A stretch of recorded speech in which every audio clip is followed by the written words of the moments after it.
down. Now my search is over, over, over. Wherever it takes me, my world will be complete. 'Cause I've been going crazy, but now I've landed on my feet. 'Cause now I found my lucky star. Found my lucky star. Found my lucky star. Right here in the shadows. Right here in the shadows.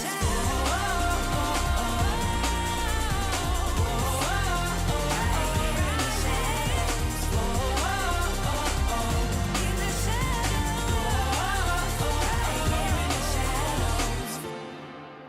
Right here in the shadows.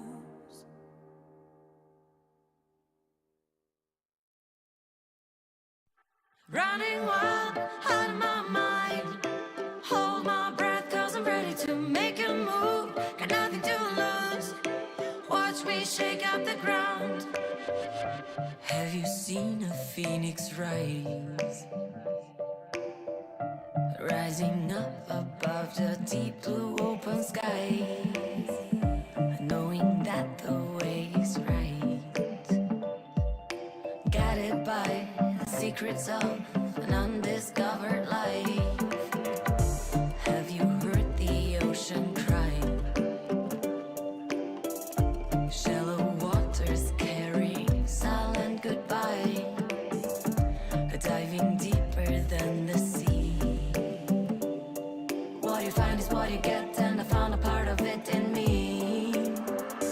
Running wild out of my mind. Hold my breath 'cause I'm ready to make a move.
down. Now my search is over, over, over. Wherever it takes me, my world will be complete. 'Cause I've been going crazy, but now I've landed on my feet. That's how I found my lucky star. Found my lucky star. Found my lucky star. Right here in the shadows, follow me. Forget all your troubles and trust me.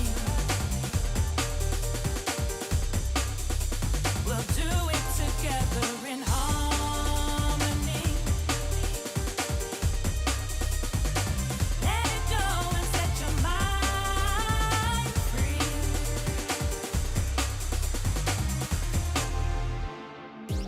You lit me up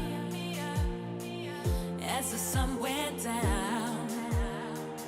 Now my search is over, over, over. Wherever it takes me, my world will be complete.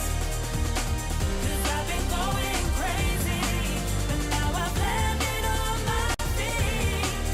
That's how I found my lucky star. Found my lucky star. Found my lucky star. Right here in the shadows. Right here in the shadows.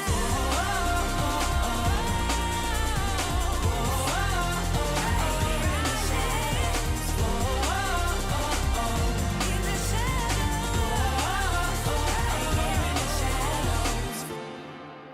Right here in the shadows.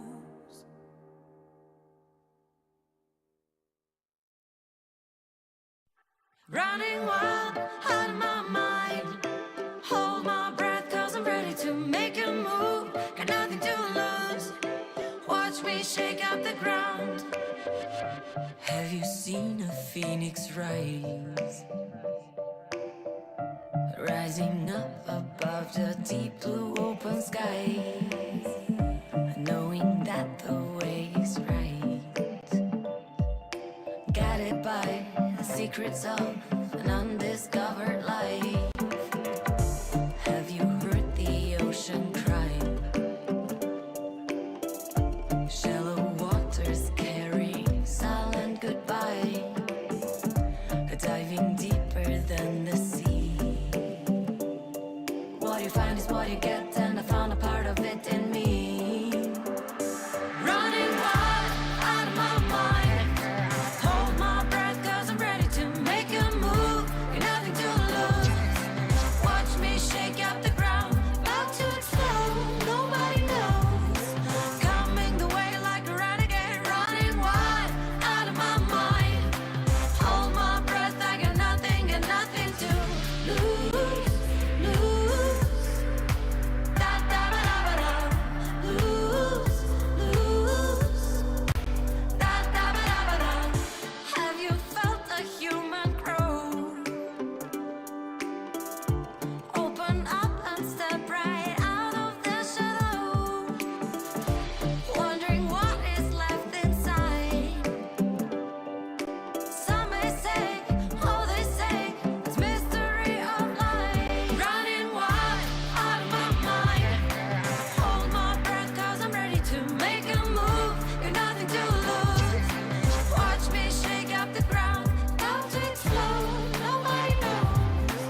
as the sun went down. Now my search is over, over, over. Wherever it takes me, my world will be complete. 'Cause I've been going crazy, but now I've landed on my feet. That's how I found my lucky star. Found my lucky star. Found my lucky star. Right here in the shadows. Right here in the shadows. In the shadows.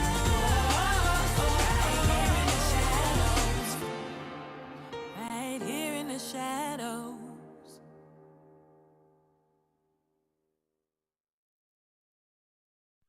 Running wild out of my mind.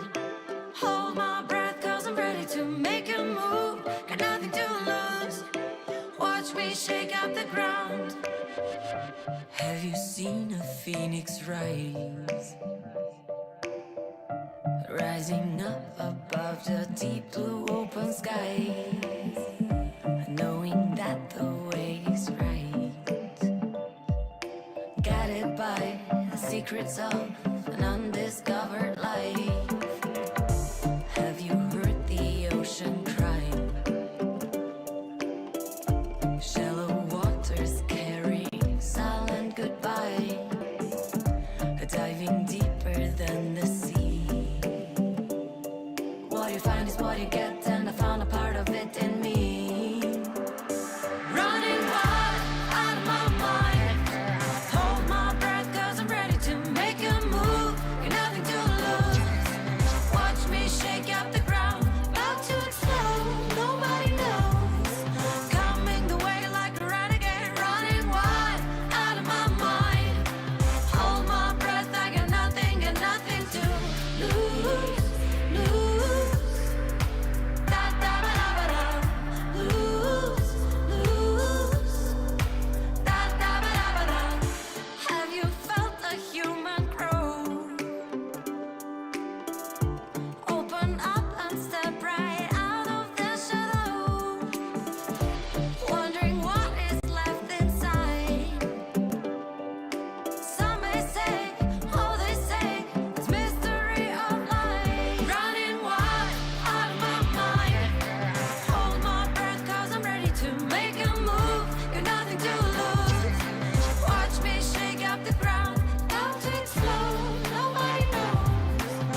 Stop and refocus.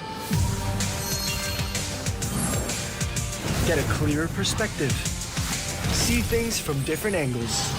Power up and set your eyes on the prize. It's time to step up and rise to the challenge with the Redmi Note 11.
Stop and refocus.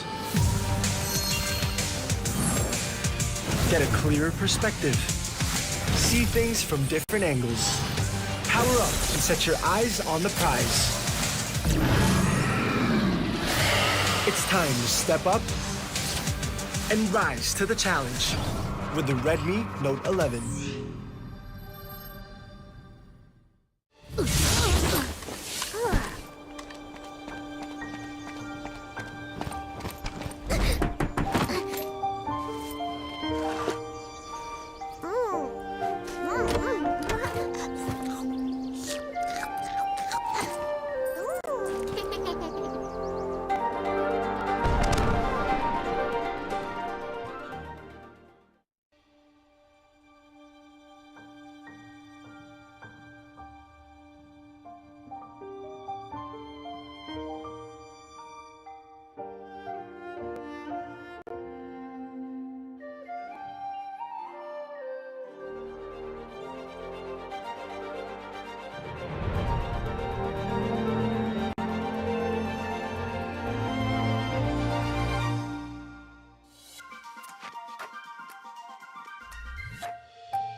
Welcome to the WCS Philippines. It is the final day of the week. Mika Fabs here leading the panel desk with Otolus.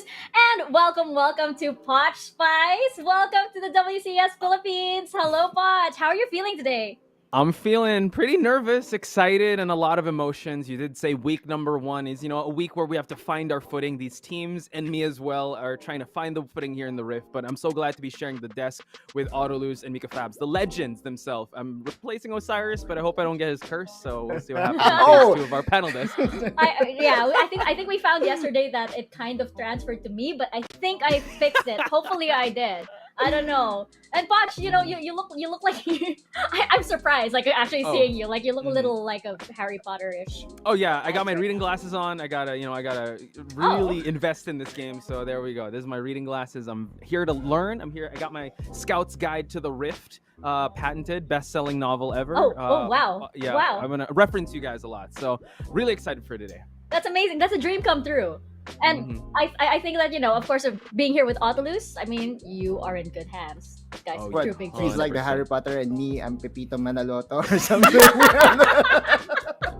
What a mashup. What a mashup here on this panel. Let's go, Bitoy!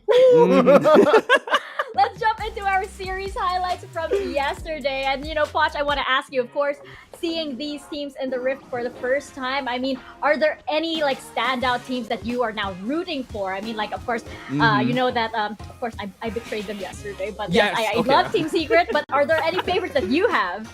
That's actually what I wanted to talk about, because Team Secret, right? We did talk in the panel. You guys talked about in the panel that they were still trying to find their footing, but I think that they did. Not to mention, Oasis kind of flexing here that they're still one of the teams that did qualify for C-Bowl. But yeah, I'm really looking at Team Secret now with a new dynamic. The general has taken a backline role, and now he is just trying to let his team, spread their wings, and he's the one at the back end. So I can't wait to see Team Secret today, as well as Oasis. I mean, our first match is going to be a banger for sure.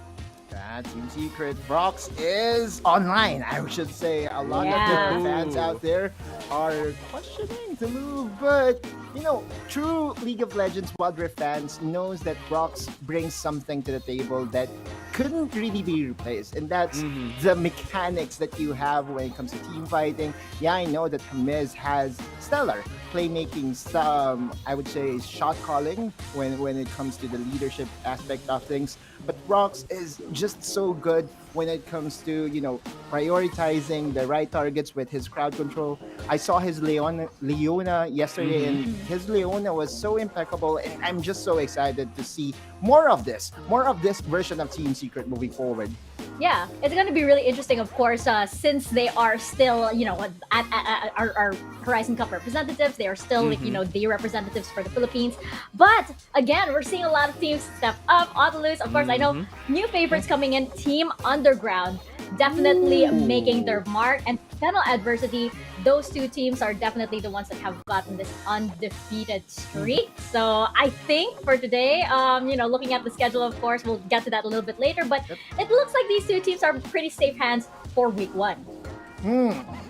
I'm trying to think about Fennel Adversity because they will be facing against Oasis Gaming, and we Yeah. talked about Yeah. Oasis This could Gaming be it. just a couple seconds ago, saying that Oasis Gaming is the C-Bowl representatives, and just a history lesson or like a week throwback or 2 weeks throwback, it was Fennel Adversity that they were up against during the grand finals, so it Boom. came at the expense Noting of that. Fennel Adversity. So Oasis Gaming could be the one to draw the first blood, and Fennel Adversity. Meanwhile, on the other side, Underground, I'm still not sure as to who's going to get that pleasure of getting that first win of Team Underground. Interesting. Potch, I want to see what you wrote in your notebook. Oh, I wrote down, always Wingardium listen Leviosa. to Autolus. But when we get to the panel predictions, I don't know. We might actually have a difference of opinions. But I did write down some MVPs, some talking points, some fun stuff. So can't wait to talk shop with you guys. And of course, this event, ladies and gentlemen, is made possible by PPGL, the largest multi-esports league in the country, together with our mothership, Riot Games. Yes, we'd also like to acknowledge our official mobile partner, Xiaomi. The hashtag RedNote 11 is equipped with 90Hz AMOLED dot display, making it possible for you to experience powerful and responsive gaming, less waiting time with the 33W Pro Fast charging enabled by all new MMT technology. And not one, not two, but six nanometer Snapdragon 680 for high performance while improving battery life. For more information on the RedNote 11, visit Xiaomi Philippines' Facebook page. And of course, wait, let me arrange myself. This tournament is under the supervision Boom. of the Games and Amusement Board.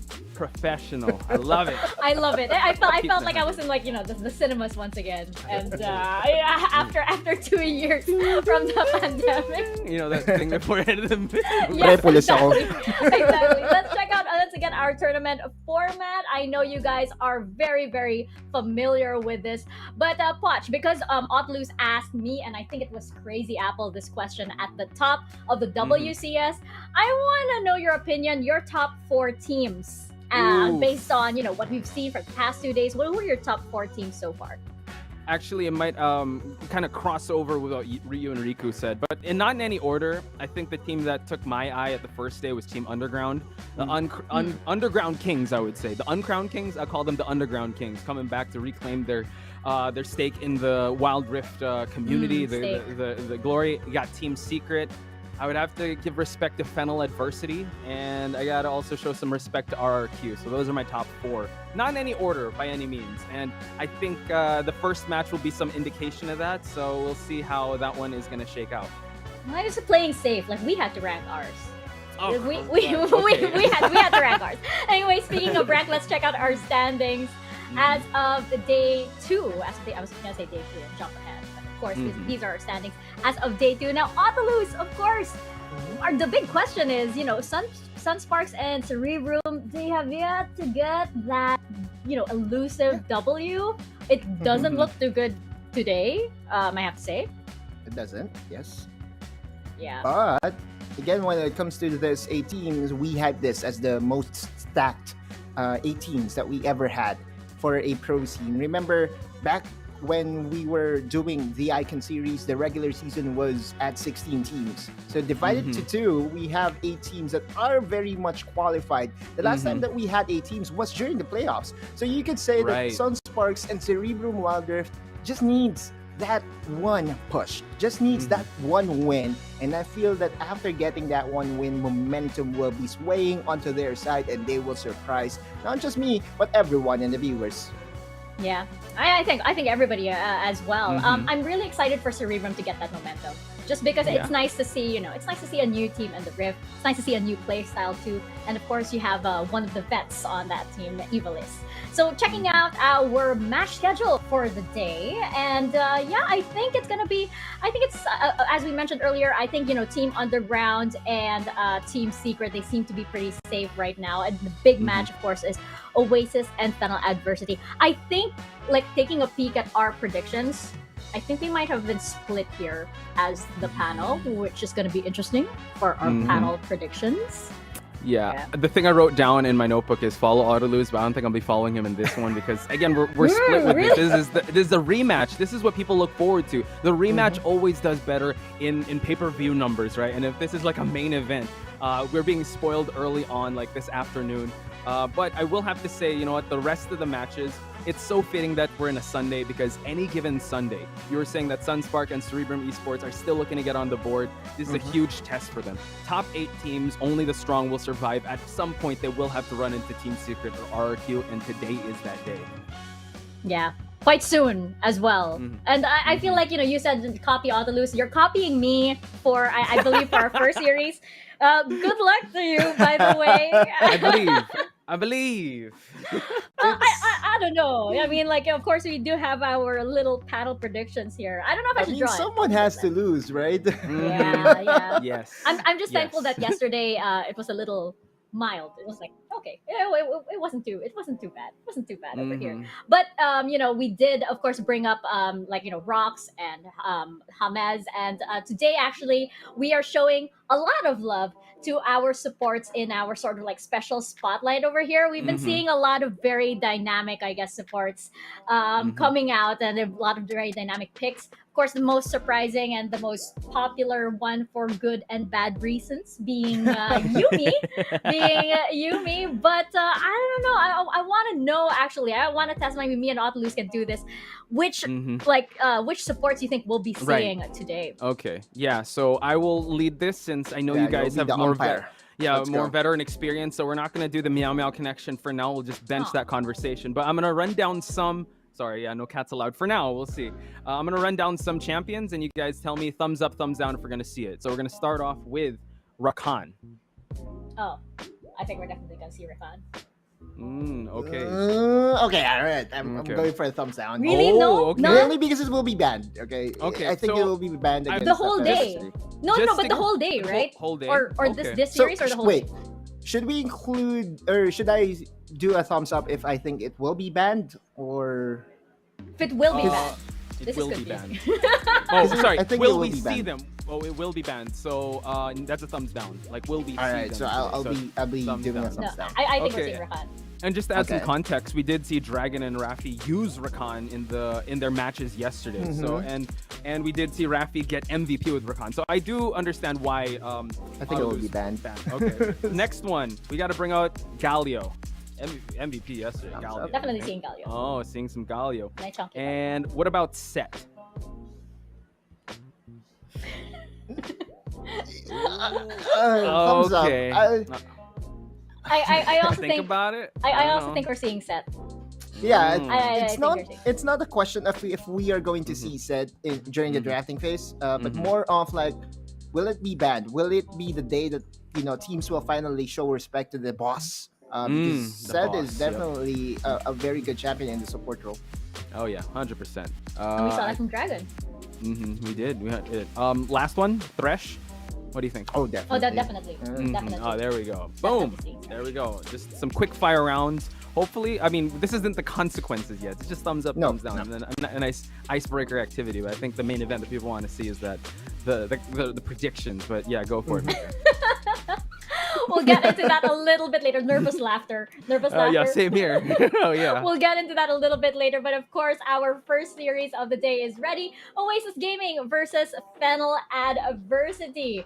Now, again, this is probably the hardest match for us to predict today, just because both teams have been very, very good. Should also, bring up Otilus. These guys are, of course, they're batchmates in the pro scene, I would say. At least these rosters are. And it's going to be very interesting indeed because we have seen Oasis Gaming with that steady improvement. But again, on Fennel Adversity also, very, very steady improvement. When we first met them in the summer season, during the playoffs, they lost the first match. They finished the fall season coming in second, like to Team Secret. So, but I know that you're favoring Oasis Gaming here. Oh yeah, just because of what happened during the grand finals of Seabolts, I think I could never go wrong by banking my prediction based on history. And we have here Oasis Gaming. I'm just not sure if Ataf will be the one playing. It could be Chaz. It could be Ataf. Again, both these gentlemen are actually very good at juggling. And if I'm not mistaken, Ataf, the reason why he was not part of the Seabolt qualifiers grand finals was because his plays wasn't, I would say, adequate for the connection. So yeah, we could be surprised here, and Ataf could be the one playing. But when looking at Oasis Gaming, all right, there's one player that I just would like to highlight, aside from the support, which we will be highlighting later. Esila, for me, has shown vast improvement. The last time that we saw Esila here in the Philippines, we know that Esila will be picking Fiora almost all the time, right? But previously, I mean, in the last 4 to 5 games, Esila has been more diverse with his champion pool. We saw him play the Darius very effectively, and that's just a testament as to how Oasis Gaming is still developing. We talked about Fennel adversity of being able to develop from an underdog to the top 2 team. But here on this side, Oasis Gaming, I feel like we are still watching their progress. This shonen development is still happening right now, and I just couldn't wait to see them in action again against Fennel adversity. Oof. You had to bring up Shonen Arc, man. I'm excited just as much as you are, and I know we're both split even here. But yeah, you can't go wrong with also banking on Oasis. Even as Mika interviewed Demon Kite yesterday, I know we're gonna feature Dragon in the player highlights, but once Demon Kite comes online, you better be careful because the devil's out. Yeah, and of course, the Oasis has that twin buff. And we didn't bring up Dragon as one of definitely the supports to highlight over here. He played Set to such effectivity, the other day, and I do have to give credit to Oasis Gaming. They've been pretty brave and pretty creative with their drafts. I mean, the most memorable one being the Yuumi top lane. Now you have Set to such great results in support. So I'm really, really eager. And the reason why I didn't do the thumbs up, thumbs down, I mean, I wanted the thumbs up for Set is because I actually want to see Dragon play Set today. Ah, there you go. Actually, I wanted to bring up something because shout outs to Osiris, because when we were talking about these surprise picks, Fennel Adversity is also known for some cheese picks. Now, Autoluz, I want to throw it to you. Do you think that they're going to be a little creative, knowing that this is a rematch? For me, the drafting was always on the upper hand when these two teams face. And looking at the champions that is a favorite here by Dragon, I feel that there is one champion that is still yet to scratch the surface that has been a very, very good champion for this guy, and that's the Gragas. Guys, if Senna will be left open, I feel that Dragon, a previously mid laner during the past season, will be able to just show his mechanics on the champion. Remember, if you are paired with a Senna, you are free to farm. And Gragas on a previous mid laner, a previous carry, is very, very scary. Gotcha. I also think that, I think Infinity pointed this out yesterday, the Senna being banned quite often. So we haven't actually seen, the Senna support come out quite a lot, compared to like previously during the fall season. So, and we know, of course, that, that can be very popular for Philippine teams. So I'm really interested to see what Dragon will be drafting, especially since, again, I'm a fan of the twin buff. I'm a fan of the twin buff. I actually, yesterday, during yesterday's interview, we were asking them, right, if they got the same gift. I got their birthday, by the way.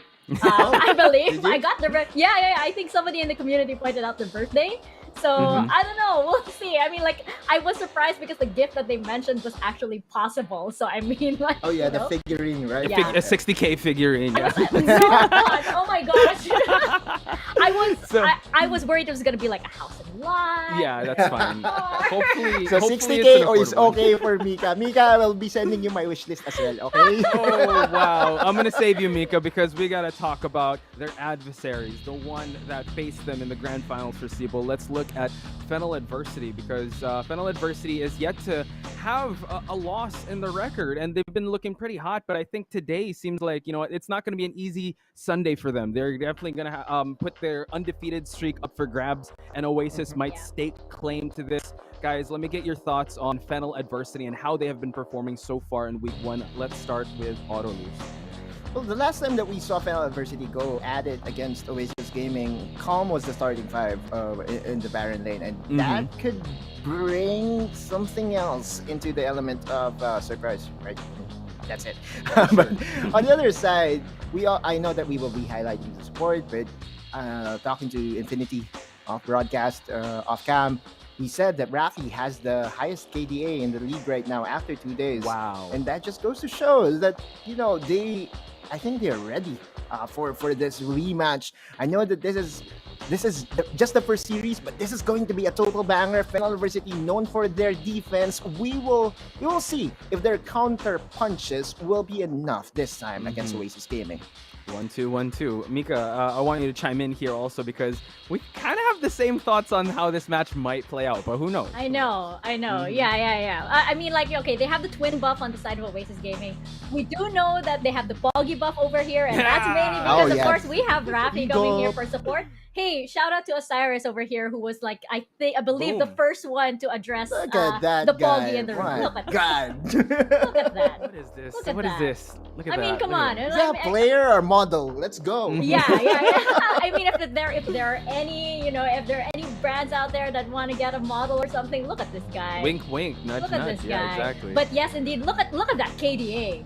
I mean, come on. I mean, that's pretty impressive, of course, for somebody in the support role. So yes, and I think that the protect Danny at all costs sort of strategy that Fennel Adversity has is definitely working wonders for them. It's been their playstyle for quite a while. They've been working on it throughout the whole of year 0, and they've perfected it. I think it's strong enough to stand up against Oasis Gaming, and yeah, but we're gonna see. It's gonna be intense indeed, and I do believe both Dragon and Rafi, they both have very, very important role in this. Oh yeah, 100%. And Rafi was highlighted yesterday with his Rakan as a player of the game. And yeah, today it's all about the supports, right? So I can't wait to see how these two supports will match up against each other. And I was thinking last night, right? I was thinking, how can we build up this match? And I had to go back in the day. How do you build a match like this? It's the unstoppable force meets the immovable object in a rematch form. Fennel Adversity, unshakable at the top, but Oasis Gaming staking their claim to try and be the ones to be a draw first blood against them. Yeah, the undefeated streak is gonna be put to the test here for Fennel.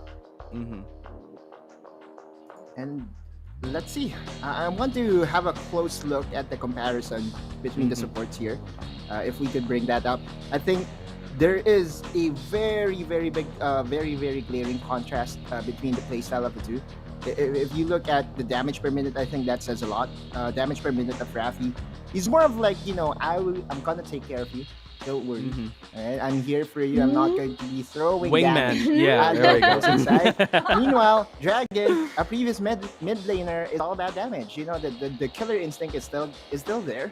The KDA definitely is affected by the amount of deaths that you surrender, but that's what comes with aggression, right? Dragon is not hesitant to be at the inside of the clash, and he is willing to surrender a death here and there. But Rafi, his goal is to just make sure that Danny will pop off. And normally, looking at the champions Rafi chooses, it's just all about the enchanters, right? Lulu, Rakan, and other supports. It's just about taking care of his buddy. Meanwhile, Dragon, more diverse. Definitely more diverse. Yeah, I think Dragon is a bit more proactive, I guess. Most memorably on the set, of course, the amount of space that he was able to take, the amount of aggression that he was able to take to the opposing team. Rafi, on the other hand, yes, definitely just sticking by Danny and just making sure that everything is okay on his partner's side and stuff. So yeah, I think that on the other side, on the side of Fennel Adversity rather, this is something that I feel like they never had to adjust drastically. So that's why I'm banking on the familiarity of their playstyle. There are things that are, almost instinct for this team versus, maybe Oasis Gaming that had to shift things around a little bit more. They're doing quite well though. They're adjusting to it really, really well. Yeah, and based on your interview with Demon Kite yesterday, right? His one advice is as AD carry, dude should not die, and he was very confident in his team. So dude, just don't die. And for him to say that so well, probably because of how well his team is, and courtesy of Dragon, the twin connection is there, the twin magic, if you would.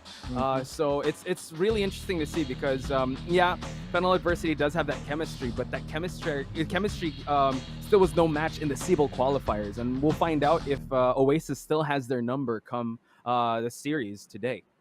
Yeah, that's why this match is so interesting, right? This match is definitely the one that I think the community has their eyes on just because of the very, very recent history that's happened between these two teams. Now, in very, very recent history, we've decided to spice things up thanks to Pot Spice here on the panel. So before we jump into our predictions, I've got my magic Ziploc bag of consequences here, and I'm going to draw one. There we go. Let's go. I mixed it up. I mixed it up. I heard you guys talking yesterday, we got to get Poch back tomorrow. I'm like, Here oh it my is. god, Of I'm so course. sorry. Here it Oh, is. no. Here it is. How? Oh my There should god! be some initiation. What is that? Dun dun dun! Shows Last the saved photo. photo. Oh, okay. Okay. Sure. Oh, no. Big yikes. Big yikes. Okay. Nobody touch their phones. Hello. Don't touch your phones. Do not touch your phones. Can we make sure that it's broadcast friendly? This might be my first and final broadcast. It's been nice. It's been nice having you Okay, here, so I Paul. don't. Okay, I can save my job by not losing. Let's go. All right. All right, here we go. Let's get to the predictions. All right, predictions. I'm just gonna put this here. Oh my gosh, this is what. Okay, it's not like okay. My gallery's fine. Okay, I'm not worried. Me too. Okay, I totally. Yeah, we're fine. Me three. Yeah. I love the hesitation there. You're I'm like, an angel. That's the last one I saved. Yeah, there we go. I'm an angel. I'm an angel. It's probably some online purchase. Anyway, Fudge, let's have your predictions for this. We talked about this last night, and I told myself that this morning I still feel the same way. I'm gonna stick with it, and I do. I think Fennel adversity after what they faced in CBO Grand Finals, I think they went back to the drawing board to figure out how things are going, and also it's a best of 3 series, so I think that they're able to find out a strategy. So for me, I'm gonna say it's Fennel adversity that's gonna take this one. Otlus? Fair. The Grand Finals was a clean 3-0 in favor of Oasis Gaming. And I feel that, in this game, it's not just about the mechanics, but also the mental advantage that you have against your opponent. And I feel that Oasis Gaming is in Fennel Adversity's heads right now. It's hard to come back from that 3-0 dropping that happened just a couple of weeks ago. So I'm going all the way with Oasis Gaming with this one. Okay. I am sticking by Fennel. Watch, I apologize if I I don't know. No, it's not on you, dude. It's not on you. Don't worry. But I feel like Fennel, again, with the steady improvement that we've seen from them all throughout their professional careers, I feel like they're not gonna let that same mistake happen again. Right. Especially for this series. So I'm sticking with Fennel. I think it's gonna be a 2-1 today. Hesitation because I know what the stakes have never been consequence higher, is. guys. Oasis Gaming. Don't- This lang po. Nobody touched their phones. I know you guys are deleting pictures already. Hey, hands are up here. Come on. Hands are up here. But of course, we're going away and we're going over to the casters. But yes, indeed. Again, if you guys have any comments, if you want to cheer for your favorite team, please use the hashtags #WCS, I think we have WCSPH, some and tweets hashtag Wildrift Championship. Do we? Yeah, do we? We yeah. do. We do. We have some We do. tweets. All right, let's bring them Okay. up on your screens right now. I hope they're ready. But yes, we do have. There we go. Hey, is this guy? Who is this guy? Crazy Apple PH. Who is this guy? Please Who follow is him. this guy? Please follow him. He's getting ready for day 3 of WCSPH. He'll be casting 3 series today. Let's get it. Wow. You're getting ready right now? You're getting ready right now? You're late, Just my now? dude. No, I'm kidding. I'm I'm about to kidding. throw it to you already. Oh no. I'm kidding. Do we have another tweet? Do we have another tweet coming up? Or maybe you guys can add that. If you guys also want to add, by the way, make some suggestions to Yes, our the consequences. panel consequences, please let us know and use those hashtags, or maybe tweet us, any of the 3 of us directly. All right, let's bring up our next tweet. Hey! Let's Day 3 go, hype, okay. There we says go. Dash. All right, cool. Hey, we All didn't even right. get the casters on this. This is not cool. I know. know. The panel desk is, I know. Can I'm we? missing Char Kathy. Remember Mika? The Yes, common of names, the common course. visitor, the 4th panelist that we Yeah, have. I miss Olaf. Shouting Demasha. He's probably gonna pop up somewhere. Yeah. So somehow. Definitely. It's still a little bit early, so we'll wait for him to shout out Demasha again. But I So- think our series is ready. Yes, go ahead, Poch. Yeah, I was about to say good luck to both teams. Don't touch your phones and tune into the conclusion of this. Again, I'll show your hands, Autolus. Show your hand. Where's your other hand? He's the lead. No, I'm super confident that Oasis will save me on this one. Don't Oh worry. my okay? gosh. Oh my gosh. Me and me Our- were Oasis. praying while you're like, Oasis got this. Yeah, they have to Shout get out it. to Miss Abby Atienza. Hello po, manager. Baka naman po. Oh my gosh. Okay. goodness. Now we're nervous for an entirely different reason. Our phone galleries are at stake. Um yeah, I don't know. I don't even know why I'm so worried. I mean, like, there's Your bank nothing. information, dude. Come on. Like, There's that's why, nothing. that's why. It's probably a receipt. I'm gonna It's a like trust myself and say it's probably a receipt. Yeah, All so I right, think- guys, let's get into our first game of the day: Oasis Gaming versus Fennel Adversity. Casters, over to you guys.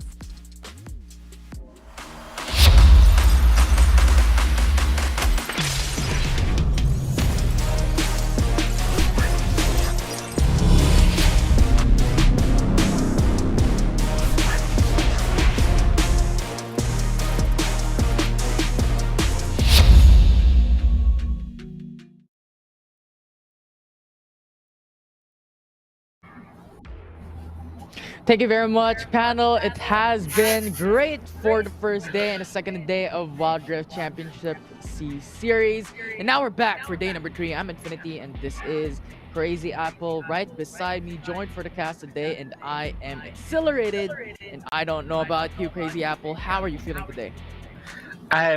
I'm just so happy I'm not going to be part of the desk today because of the panel desk today, to be exact, because it's going to be very hard to show your last save picture on your phone. But anyway, I'm just so happy to be here right now and so excited to see the first series of the day. It's going to be between Oasis Gaming and Fennel Adversity. Both teams have shown to have really good performances for the past 2 days. Fennel Adversity has been undefeated. You can also see that in the KDAs of their players on how great they have been performing. But on the other hand, Oasis Gaming, both of these teams have a lot of history between them. They have faced each other in CBall Grand Finals, wherein it was a clean sweep for Oasis Gaming, but there has been some changes for Fennel Adversity. Do you care to talk about some of those changes, Infinity?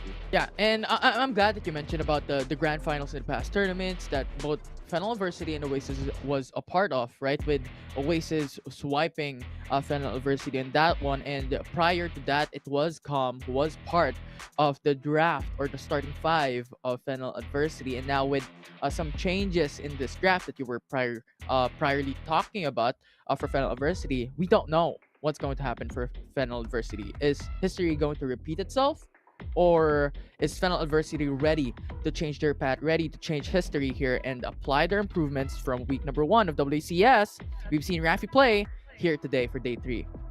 Yeah, Rafi has just been had a lot of stellar performances in the past couple of days. And yes, there has been games where it was a blowout for Fennel Adversity, so it kind of skews the KDA and the stats in his favor. But you can't discount the fact how good this team plays as a unit. As we go into the picks and bans, I'm very curious to see if some of the champions that Poch mentioned earlier in the panel would be showing up in the ban list today. Yeah, Thresh already banned. Will we see Rakan? Will we see Set? Will we see Senna being banned? There's so many good picks that these teams have been playing in the past few days, in the past few tournaments, that I think should be worthy of a ban. Yeah, and the 2 champions that the panel has talked about a while ago, Thresh, Set, banned away. We're not gonna see it here for game number 1. Remove it from this draft, and you know what? They're ready. They're ready for some counter picks. They're ready for some counter bans. It's a huge respect on the support role, especially when battling against Rafi and Dragon, that the panel has talked about. These 2 are such a great team player for their team with each unique role. So I'm expecting a lot of things here in support role. But for now, we're looking at Danny. We're looking at Demon Kite, right? Fennel Adversity banning away one of the greatest champion that Demon Kite has used in the Icon series, which was Vayne, and now he has to adjust and renekton to follow up by Oasis and Camille for Fennel Adversity.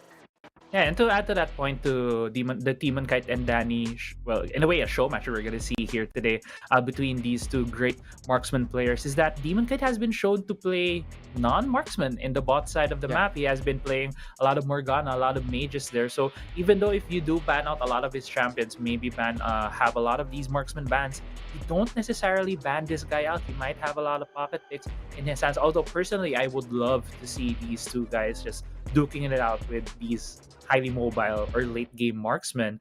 We do see the last ban, or rather the third ban for Oasis Gaming has been that Rakan, one of the champions talked about earlier. But the first pick is that Gragas for the side of Fennel Adversity. Yeah, they have to ban the Rakan because if you don't, it's a priority for Fennel University. Rafi has played this champion yesterday, really strong, engaged, and how he has played to support his team was phenomenal. So banning it away is a great choice for Oasis Gaming. And we all know they've played in the past tournaments, right? They've played in the past tournament prior to WCS, so they understand each other like the back of their hands. But you talked about Morgana, and now it is open for Oasis to pick up.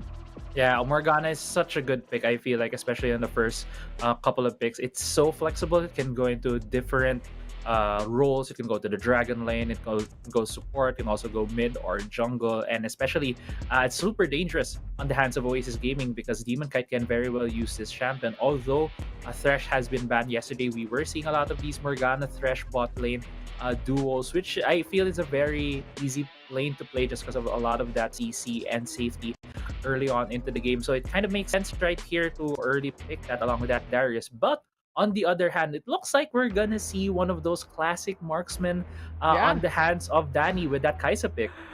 We're running it back. Let's bring it back to Kaisa. This is like classic Wildrift meta, and you're bringing in the Lulu as well. This is the meta from what, patch 1, patch 2 of the Icon series, and now we're bringing it back. Right. I'm excited. What will happen to the bot lane? Although it is important to take note, Lulu has been played by Rafi in day number 1, so it might just be a good connection here for that duo lane. But we're now finished with the first phase picks with Lee Sin to finish it all off for Oasis. I'm just kind of surprised as well. We were talking a lot about the cat Yumi, and still hasn't been banned in the first couple of bans. It still Meow, even meow. got through. Yeah, Yeah. the meow meow could have very well been seen here, but it just might have been a Team Underground flavor on that meow meow connection. Lulu has been picked for the side of FLA. Last couple of bans coming in for both of these teams. It's a Garen and the Akali, but I do want to touch upon this Lee Sin. Lee Sin has been such a high priority pick or ban for a lot of the teams here in WCS. We've seen a lot of great junglers here, and if it's gonna be in the hands of Etaf, I feel like he can be able to use the pressure earlier on and maybe get some ganks there in the bot side of the map so that they can help mitigate the scaling potential of this Kaisa. Yeah, definitely those difficulties, those pressure that both teams are going to face here for game number 1. And we're looking at these bans, right? We're having Akali, we're having Jace, we're having Garen and Zed. It actually took some time for them to ban because we're looking at this draft. So much flexibility. Oasis has Morgana that can go pretty much as an APC in bot lane, as a support, as a mid laner. The only secured thing for them is pretty much Lee Sin and Darius. But with Lucian coming through, now we know what's going to happen here. Is Lucian going to go bot lane? Probably. Yeah, there's a high chance it looks like it's gonna go into the bottom lane. But yesterday, Team Secret did utilize this champion to go as a solo lane in the top side in the hands of Azar. So there's still a lot of flexibility on the hands of Oasis Gaming, which I think is one of the things in Wildrift that we've seen a lot, especially the past couple of days, just how flexible drafts can be. And you're not really 100% sure until you get into the last picks of each team where they're gonna go. Although seeing this Diana puts me more at ease as to where this champion's gonna go. It's most probably gonna be in the mid lane right there for Arise, a more defensive champion there and more flexible pick in such a way that it's not gonna get bullied that easily by any other pick there. They have finalized their composition with that Fiora. Looks like this Fiora might be going into the jungle, maybe. Yeah. That is also my thoughts, and I echo it because when we're looking at this draft, Gragas in jungle, sure, Fiora can jungle as well. But when looking at this one, I am thinking that Gragas will probably go top instead, but we can't really be so sure until the timer runs out and everyone has switched. But this is looking exciting. And what the viewers doesn't know, right? We went through the first priority picks. Sure, this is the great champions, this is our meta, but after that, what is the following step? Because there's so much flexibility coming in from the first phase picks, not just in this specific series, but in day 1 and day 2. And this is a meta that is involving here Crazy Apple. From what we've seen in the Icon series, the champion pool has grew and the meta pool has grew as well. Right, and it's a thing that happens in these tournaments, especially the WCS is a weekly tournament. They're always gonna have evolving metas, weekly metas Mhm. as well. And as we were talking about where the lane swaps or where the role selection could be on the side of Oasis Gaming, they have chosen to put Demon Kite again on that Morgana, not choosing Yeah. to put him on the marksman. I was getting excited to see a marksman versus marksman battle in the Dragon lane, but looks like that Lucian will be on the Oh, hands of Edda. So again, it's gonna be a double support lane in the bot side. Fennel Varsity baited me. They went for Gragas jungle, Fiora top lane. So I guess you know what? This is the flexibility that I keep on talking about from the draft, right? You could have either champions go in either role, and now Doming, you know what? We're gonna go with Gragas instead. So I like what I'm seeing right now. And welcome everyone, ladies and gentlemen, Wildrift fans of all ages, to game number 1 of FLA versus Oasis. Yeah, the game one right here. It looks like it's just gonna be a bit of a regular start for both of these teams. No aggressive invades happening right now. Both junglers just taking their buffs. Although Etaf is starting his jungle pathing on that Krugs.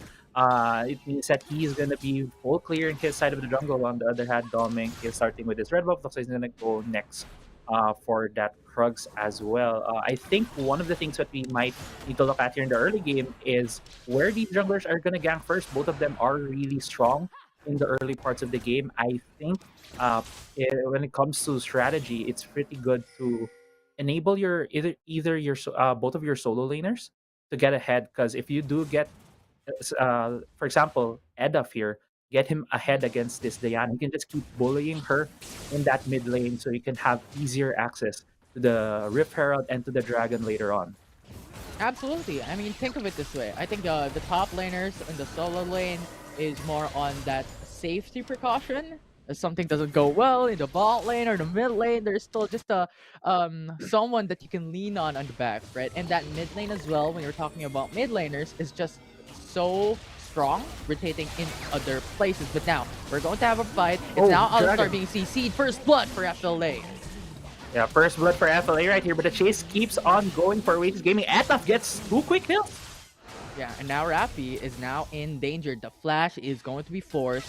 2-for-1 trade, and spells are going to be burned. There is a lot of spells from FLA and from Oasis in either sides. Yeah, and you see there how much of a difference when you have that marksman, that bully in the mid lane on that Lucian. They were able to be the first ones on that scuttle take right there for Etaf and for Edda. But a bit of a scuttle here in top lane, just some love taps happening in the top side of the map. But because of the earlier presence of the Lucian in the bot lane scuttle, they were able to have a bit of a man advantage. Even though they did give up first blood, they were still able to trade it for 2 more kills.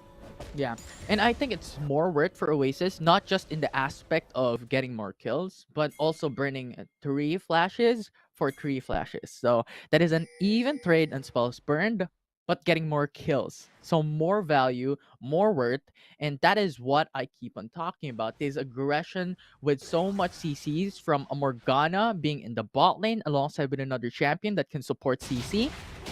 So much connection here coming through, and this is just the scary part of having Morgana as an APC bot laner. Right, and you can really see how good of an understanding Oasis has with this bot side of the map right now. So there's 4 man here from Oasis Gaming. Now Etop is ready to fight. He gets polymorphized, but now it's going to be Lee Sin taking that kill. It's a 1-for-0, 2-for-0. Oasis is going for an early aggression, and now they're happy with just 2-for-0. Yeah, and as you were talking about earlier, the amount of flashes that were burned on the side of FLA, Oasis Gaming had that timer, so they were able to immediately go for another gank there. They had a good timing. They were able to stack 4 people when FLA only had 2, and they were able to get 2 quick kills. This has enabled them to go for another back, go for these item power spikes, probably to go for the next few objectives. In a few seconds, we're gonna see the Baron and the Herald. But going back to this replay right here, great dive right there. Starting out from Dragon, he also just hit level 5 when he went into that tower dive. So he was able to pop his ultimate, get that damage reduction, and still live through that tower dive. Yeah, and I love how you mentioned about the flashes burned, right? That is just the fate that FLA has to accept in the bot lane. With Danny, no flash, Rafi, no flash, Doming, no flash. You just have to say goodbye with Oasis going for a 4-man roam bot lane this early into the matchup, getting 2k gold lead. So much foundation here in the early phase that Oasis Gaming is doing up against FLA because they understand. Like you have Lee Sin, you have Etaf as their jungler, right? So you have that early game that Ooh. you need to capitalize.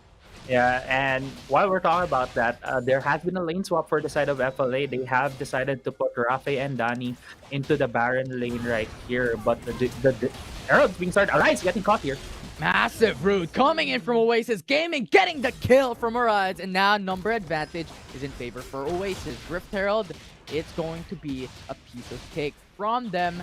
Because Doming, if they go in, they're going to have an innate disadvantage. So they have to stay put, they have to play the patient game.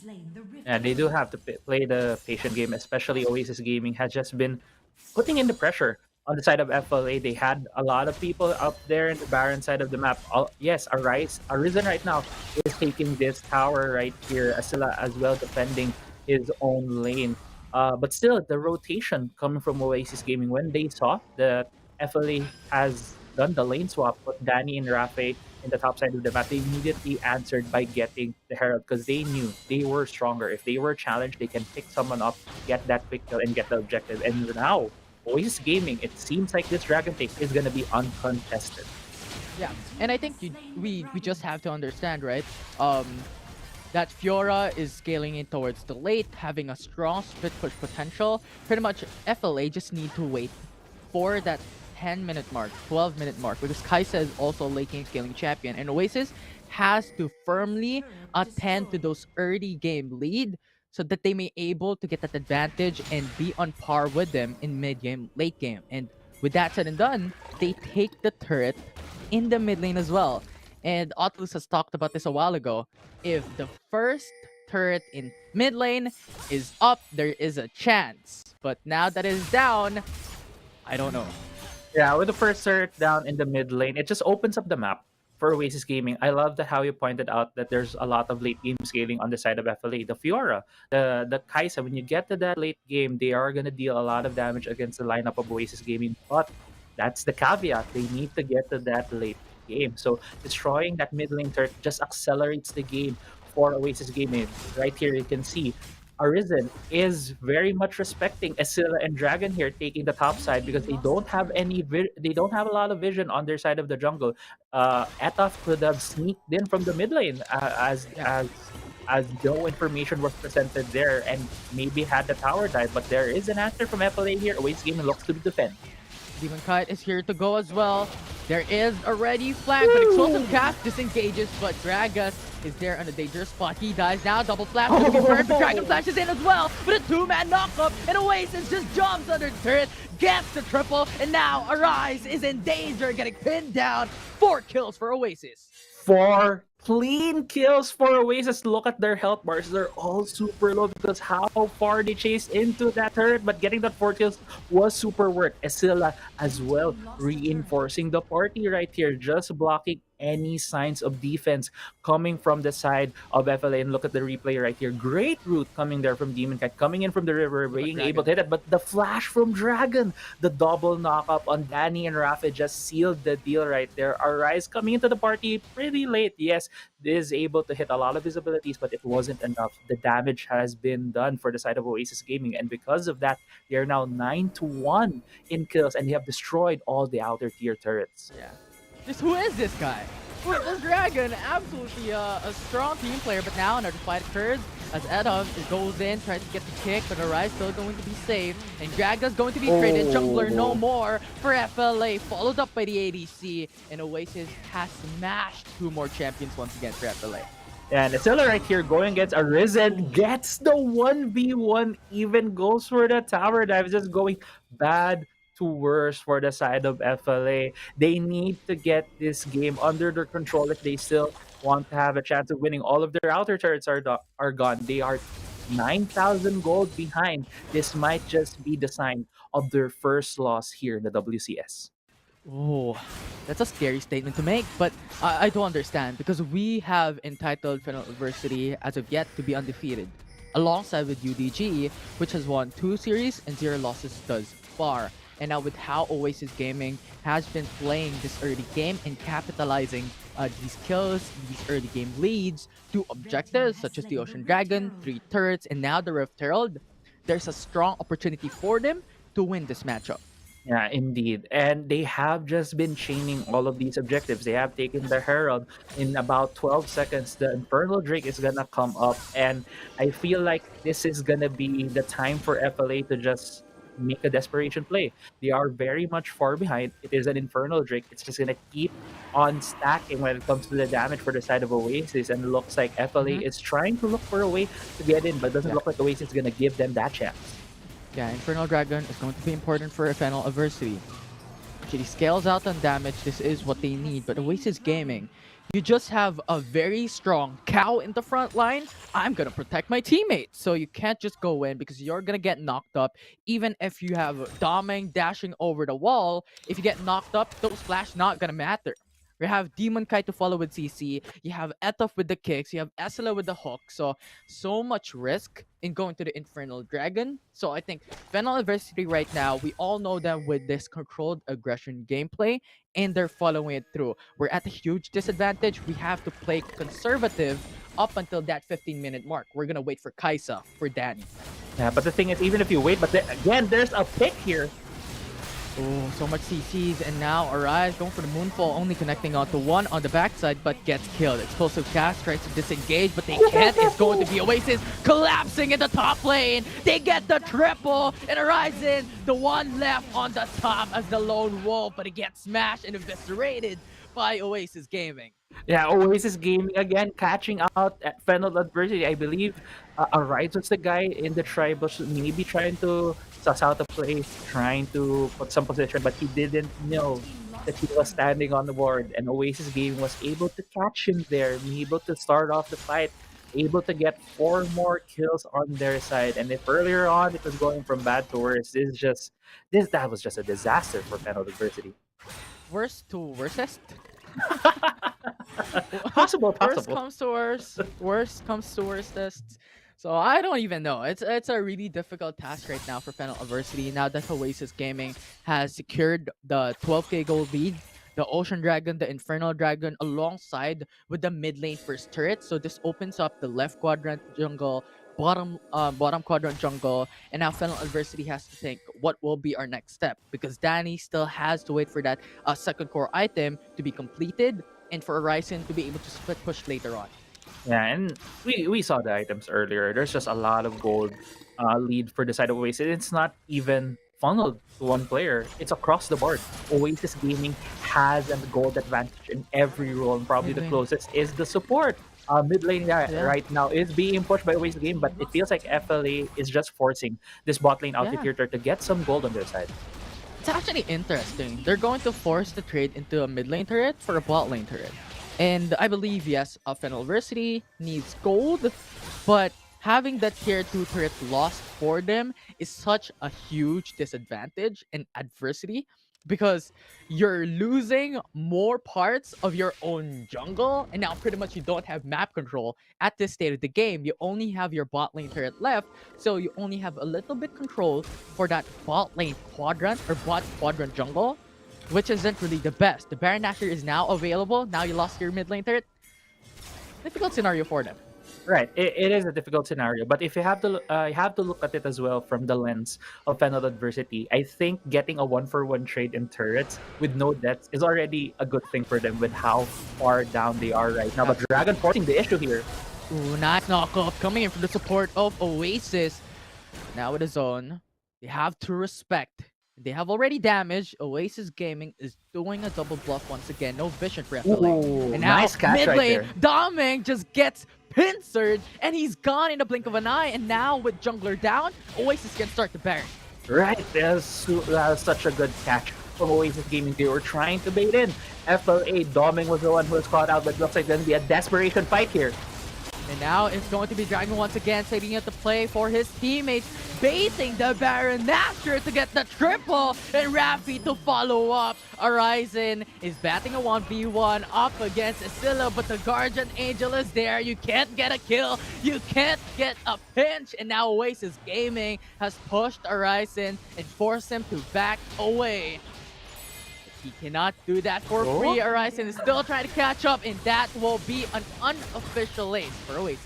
Yeah, an unofficial ace right there for Oasis, and it is right now.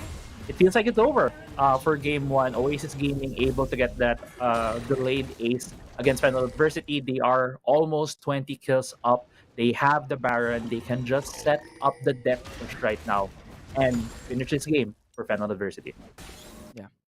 And now with the Cloud Dragon up as well, if Oasis Gaming takes this, so more movement speed, more roams, more responses, it's going to be a difficult task. And Fennel Adversity has to think of something to respond, to do anything that can bring the favor back to them. And now that we've talked about a while ago, right, the items, now it's completed for BRK and Static Shiv. But we're looking at the lacking of, the more damage, because you're looking at Alistar with Deadman's Plate, with Force of Nature, with another Giant's Belt with extra HP. So it's a lot to take in if you're doing front to back. And when you're trying to reach Demon Kite, I don't know.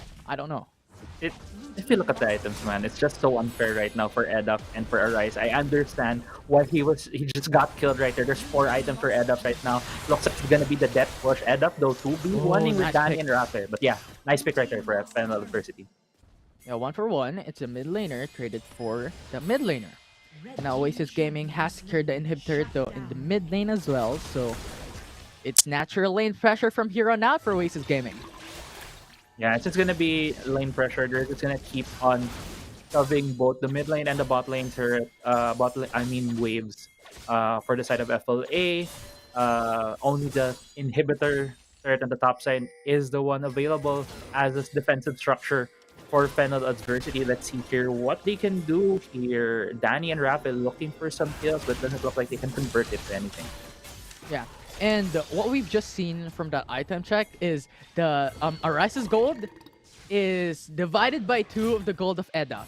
Yes. So there's so much disparity in the gold lead at the moment for both teams that when you're trying to catch up, you have a lot of objectives to still take. You still have a lot of turrets to take in. You need a lot more kills to take. So right now, I think Fennel Adversity is playing the stalling game, to think of the draft, to think of something else for that next match to make it back. Yeah, you really have to think about the next game from here. That was pretty disgusting what Dragon did to Domin right there. But it's gonna be a fight in the top side. Yeah, it's now Demon Kite though, getting that root. Great kill, and now it's a triple. Doming, Arise, Danny down. Arise and Raffi the only one left, and you have Dragon going for the knock-up with a punch. And now Raffi, the support, the sole survivor, no defense. Oasis takes the first game. Yeah, Oasis Gaming with a dominating game 1 of the first series of the day. They have shown us how to break down the wall that was Fennel Adversity. In the past 2 days, Fennel Adversity has shown us how to just turtle up, how to play the game, getting Danny all the resources he needs to carry the game for them and eventually get to that late game. But the thing is, if the early game is forced onto you, if how Oasis Gaming replicated the game on just keep on doing these tower dives, having the double support in the bot side of the map, having enough CC to get these picks early on, it can really just snowball the game and take over against Fennel Adversity. Yeah, it's a great foundation play that Oasis Gaming has provided us, and Lee Sin at the moment is still 100% win rate. From day 1, from day 2, and looking at just the stats, Oasis Gaming just added an extra point Lee Sin in my box. Because now it's 6 picks, 6 bans, 6 wins, 100% win rate, 12 games in total. Lee Sin, what is this champion? We need to nerf this champion. Yeah, I mean that's a separate conversation on how to Yeah, nerf or what to absolutely. nerf on Lee Sin, but absolutely Lee Sin has been, I feel like, a benchmark for junglers, Mhm. and we have so many good junglers here in the country, and a lot of them are very proficient on this champion. That's why I do believe that Lee Sin must ban in every team right now in the WCS. Don't let Yeah. these junglers get a hold of this champion. But yeah, it's gonna be back to the drawing board for FLA because we've seen a lot of these bans targeted as well. The Vayne ban for Demon Kite, the Rakan ban as well. It's just a lot of these things that are already taken out of the table. It's just so hard to name a certain champion that just broke the game for them. But I do believe when it comes to a player, it really has to go to the bot side of the map. The Dragon lane, Demon Kite and Dragon just kept pushing the tempo for the side of Oasis Gaming, and that really overwhelmed the side of Fennel Adversity. Absolutely. Maybe not ban or not ban, not nerf the champions. Maybe nerf the players. Nerf Oasis game. Too strong. Too strong. Yeah. But yeah, an absolutely great start for Oasis Gaming, and I guess history may repeat itself today from Oasis Gaming, battling Fennel Adversity, wiping them from the past tournament, and now today, getting this start was a win for their books up against Fennel Adversity, the current undefeated team here in WCS, and that was just a great game one. Any expectations, Crazy Apple, for game number 2? What are you thinking that Fennel Adversity is thinking, that Oasis Gaming is thinking, that they would bring out? I think get because the thing is, I think this is gonna be a double-edged sword as Yeah. well. But putting Demon Kite on the marksman, forcing him to play one of his more signature picks, it is a double-edged sword in such a way that he is very proficient on these picks, but at the same time, it becomes more predictable for you because you know how marksmen work, what they want to do in each fight, and forcing him into some of these picks might be something that FLA could bait out because I think you can see here Demon Kite on that Morgana has been very good. You can see a lot of these highlights. Like example here, that root was very crucial against Doming to be able to force these kills, and even the double knock up right there for Dragon. Maybe also take away some of the initiator supports for Dragon, because if looking back to some of his most picked champions, which have been Seth, Rakan, they all have tools to initiate and start fights and to be able to just be so far forward when these fights start. He doesn't really need to defend his twin brother because he can just keep forcing the issue, keep putting the pressure on Fennel Adversity. And yeah, it just really is the drawing board again for Fennel Adversity. I'm just excited as well on what could be the adjustments that Fennel Adversity could think of coming to game 2. Yeah, absolutely. It is a question mark and a lot of pressure on the shoulders for Fennel Oversea as well from that game 1 start.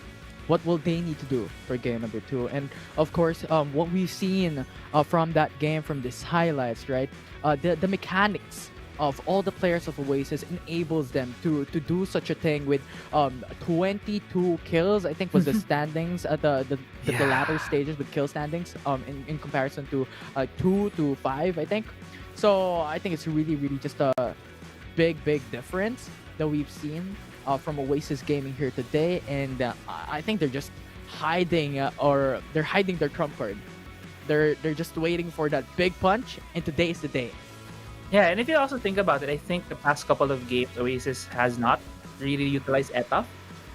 They have been using, I believe, Grindsky, if I'm not mistaken. So being here, seeing him here, is just might be one of those trump cards that Oasis has. And for the player of the game, as we were talking about, Dragon, this guy has just been the catalyst for a lot of these fights, catalyst for a lot of these tower dives with his stellar Alistar play. He has been really utilizing a lot of these champions. You could really see the transition of the guy coming from the mid lane going to the support position just because of how good of an understanding he has with space and the mechanics of each champion that he has been using, and it was on full display on that Alistar.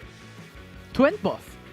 Alistar, Yes. Morgana, the twins were fighting with each other, or not fighting with each other, are allies to fight against the opposing team as one. And that's really just a great thing. And I think the highlight for Dragon from that game number 1 was the play on that bot lane. they went in. The knockup initially missed, but he went in for that flash to follow up CC on the two champions that was trying to go away. That enabled Oasis Gaming to secure 3 more kills after Gragas. So much that Dragon has done, and we're gonna see more of that later on. But for the viewers watching at home, don't go away. Stay tuned. After we come back from this short break, it's game number 2 for the very first series of FLA and Oasis Gaming.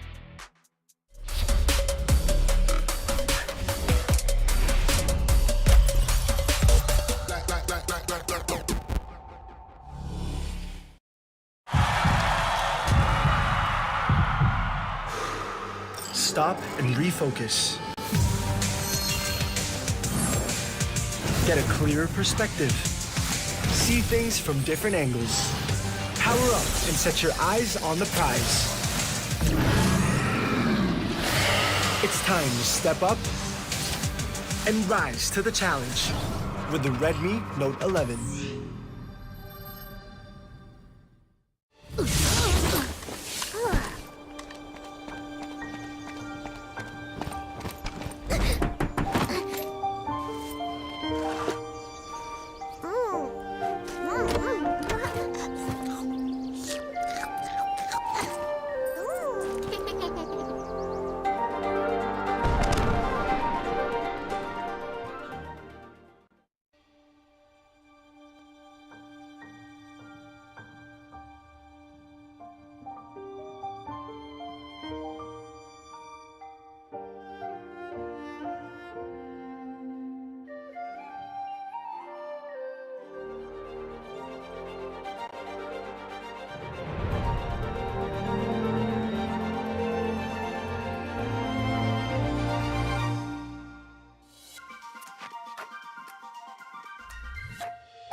Stop and refocus.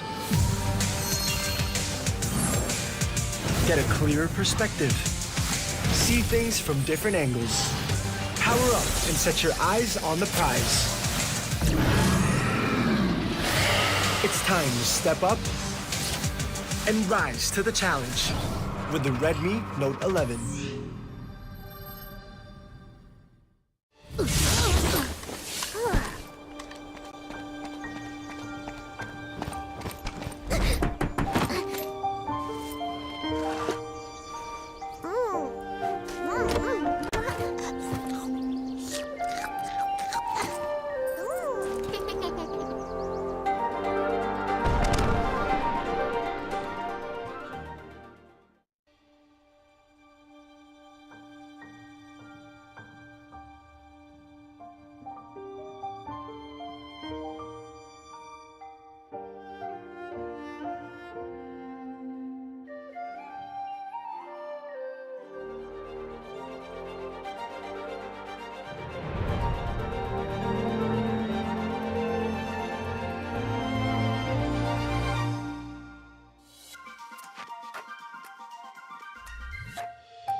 Welcome back, everyone, to WCS PH Day 3, Week 1, Series number 1. It's FLA versus Oasis to battle for the win, I guess, so far. I'm Infinity, and this is Crazy Apple. We're back for another series to cast, and what's up?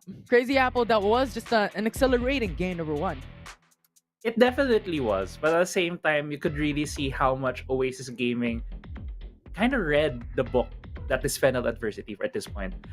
We've always the past 2 days we were thinking, hey, Fennel Adversity is this undefeated team. They have shown really great performances when they are able to play their style of League of Legends Wildrift. But the thing is, Oasis Gaming just saw the script and threw it out the window. They're like, hey, we're gonna make you play to our own tempo. And I believe it was said best yesterday by Deadeye, the symphony of play. And the symphony that Fennel Adversity wanted to do, it's not there. It's just all Oasis Gaming. And we'll see what is the adjustments for Fennel Adversity, because one of the things that has been criticized by, I believe, the panel and also off cam, we've talked about this with Osiris, is the champion pool of Arise.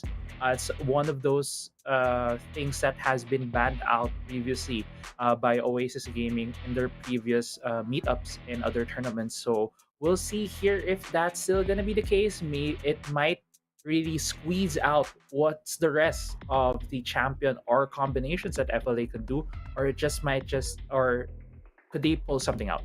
So they pull something out different to get back the win. Doing something different, changing things for game number 2, because ladies and gents, it's match point for Oasis Gaming, securing that game number 1, and Fennel Adversity is on the edge of their seats. Can they make a comeback here today? Because now it's a draft starting. Crazy Apple, ban expectations, pick expectations. Yeah, well, first off, we were expecting the Morgana ban. I want them, but the weird thing is, Oasis Gaming is the one to ban that champion out. I want to see FLA force Demon Kite on a different champion, because yesterday we've seen that he's really, really good as well on this pick. But the thing is, it has been Oasis Gaming forcing that on themselves, maybe expecting that to be the issue. It feels like it's more of a blue side priority when it comes to banning that Morgana, because there are a lot more priority first picks on your side. It was usually the Thresh, it was usually the Camille, but since Camille, Jace, Lee Sin, Sett, and Renekton is out of the picture, what would be the priority pick for Oasis Gaming? Usually it's a very flexible pick on either team. So we'll see right here, they didn't go for a more flexible pick. Instead, they doubled down on that mid lane assassin for Edaf on that Zed. Yeah, absolutely. Because I think there's a good point that Autolus has stated yesterday, right? He was talking about how Demon Kite in day number 1, pure AD. Day number 2, pure AP. So now, are we going to see some changes here? Are they going to bring out the Jinx, the Corki, like these specific champions that they brought out in day number 1? Or are they going to lean back onto AP once again? Because what we've seen on a pattern in APCs are that you have Ziggs, you have Lux as options that are evergreen champions as well that you want to pick up if you want to go for that pick comp. So it's really an interesting case here for Oasis Gaming. What do they want for Demon Kite? But for now, we don't skip too far. We have Zed and Darius being locked in by both teams. And can I also say, if the pick and ban team rosters is correct here, it's gonna be calm as well for the side of FLA. And we know Arisen has been the guy who has been playing for the past couple of days for FLA, and now it's back to Calm, who has been the guy who was part of that roster when the previous meetup of Oasis Gaming happened in the different tournament, where they did get swept in that 3-0. So it's kind of, going back to that time.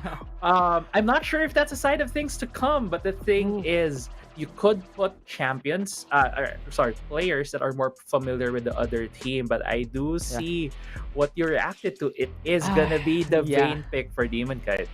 It is. They're bringing back the Icon series Demon Kite here with a Vayne pick for Oasis Gaming. So the next expectations for me personally for the next picks would be Bruisers. And Gragas would be one that is strong in the front line and that can deal damage and engage for their players. And and that is such a great champion here alongside with Vayne. But FLA, you know what? You're going for bruisers. We're going for bruisers as well. We're going for Malphite. And just a sneak peek as well, or just a little bit in there. You talked about Calm going back in, and I think this is just a vengeance round, vengeance match. You know, Calm going back in. This is the same lineup that Oasis beats.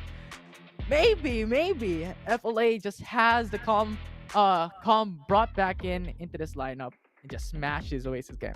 I can feel from your reaction the blood could just be boiling right now for Calm. This is the vengeance fight right here for him, taking back the losses that they incurred in the previous tournaments. And I also want to point out, I was looking for Oasis Gaming to put Demon Kite on the marksman for FLA to force the issue on him. I felt like the Senna pick, when they saw that, okay, is a Senna a very immobile AD carry? Yes, she has the speed up with the invisibility, but the thing is, she's still very much immobile. If the Vayne catches her out, she can just immediately kill her. But with the Malphite pick, I feel like they have put this champion here, this sole job to catch the Vayne out. And I think that's a trap that FLA could very much utilize with their next couple of picks. It is the Garen, which is a very more safer pick for their side. Let's see if they can pick other hard crown control champions. Maybe hard crown control in a wide area champion to catch this Vayne. Yeah, Ziggs is open.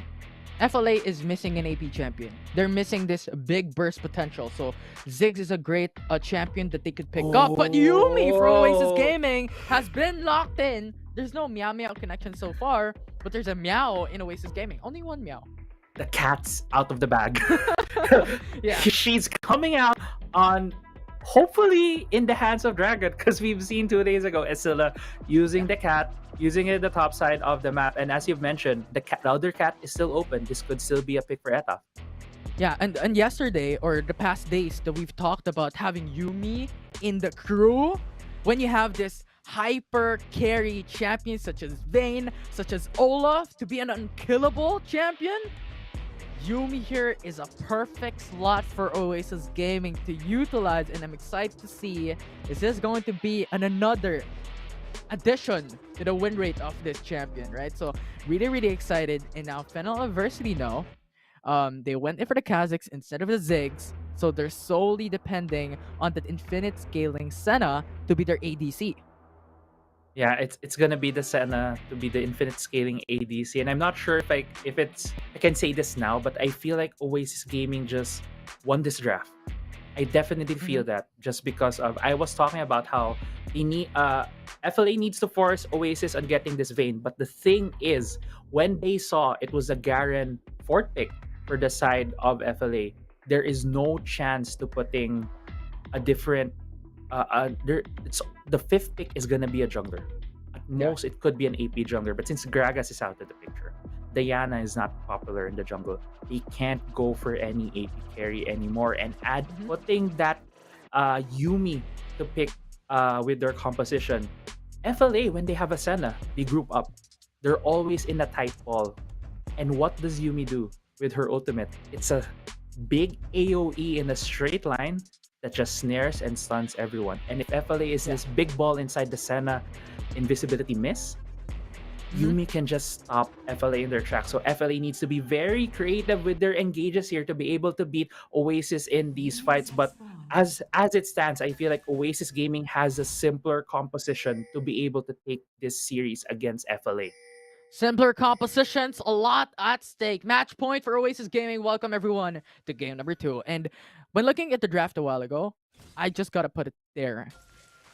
Looking at Vayne, true damage. Fennel Adversity has 4 bruisers, or has 4 frontliners. So they're just gonna get shredded by Vayne if this goes late game. So I think Fennel Adversity has a lot of pressure here to do in this early game stage, not let Demon Kite go big time.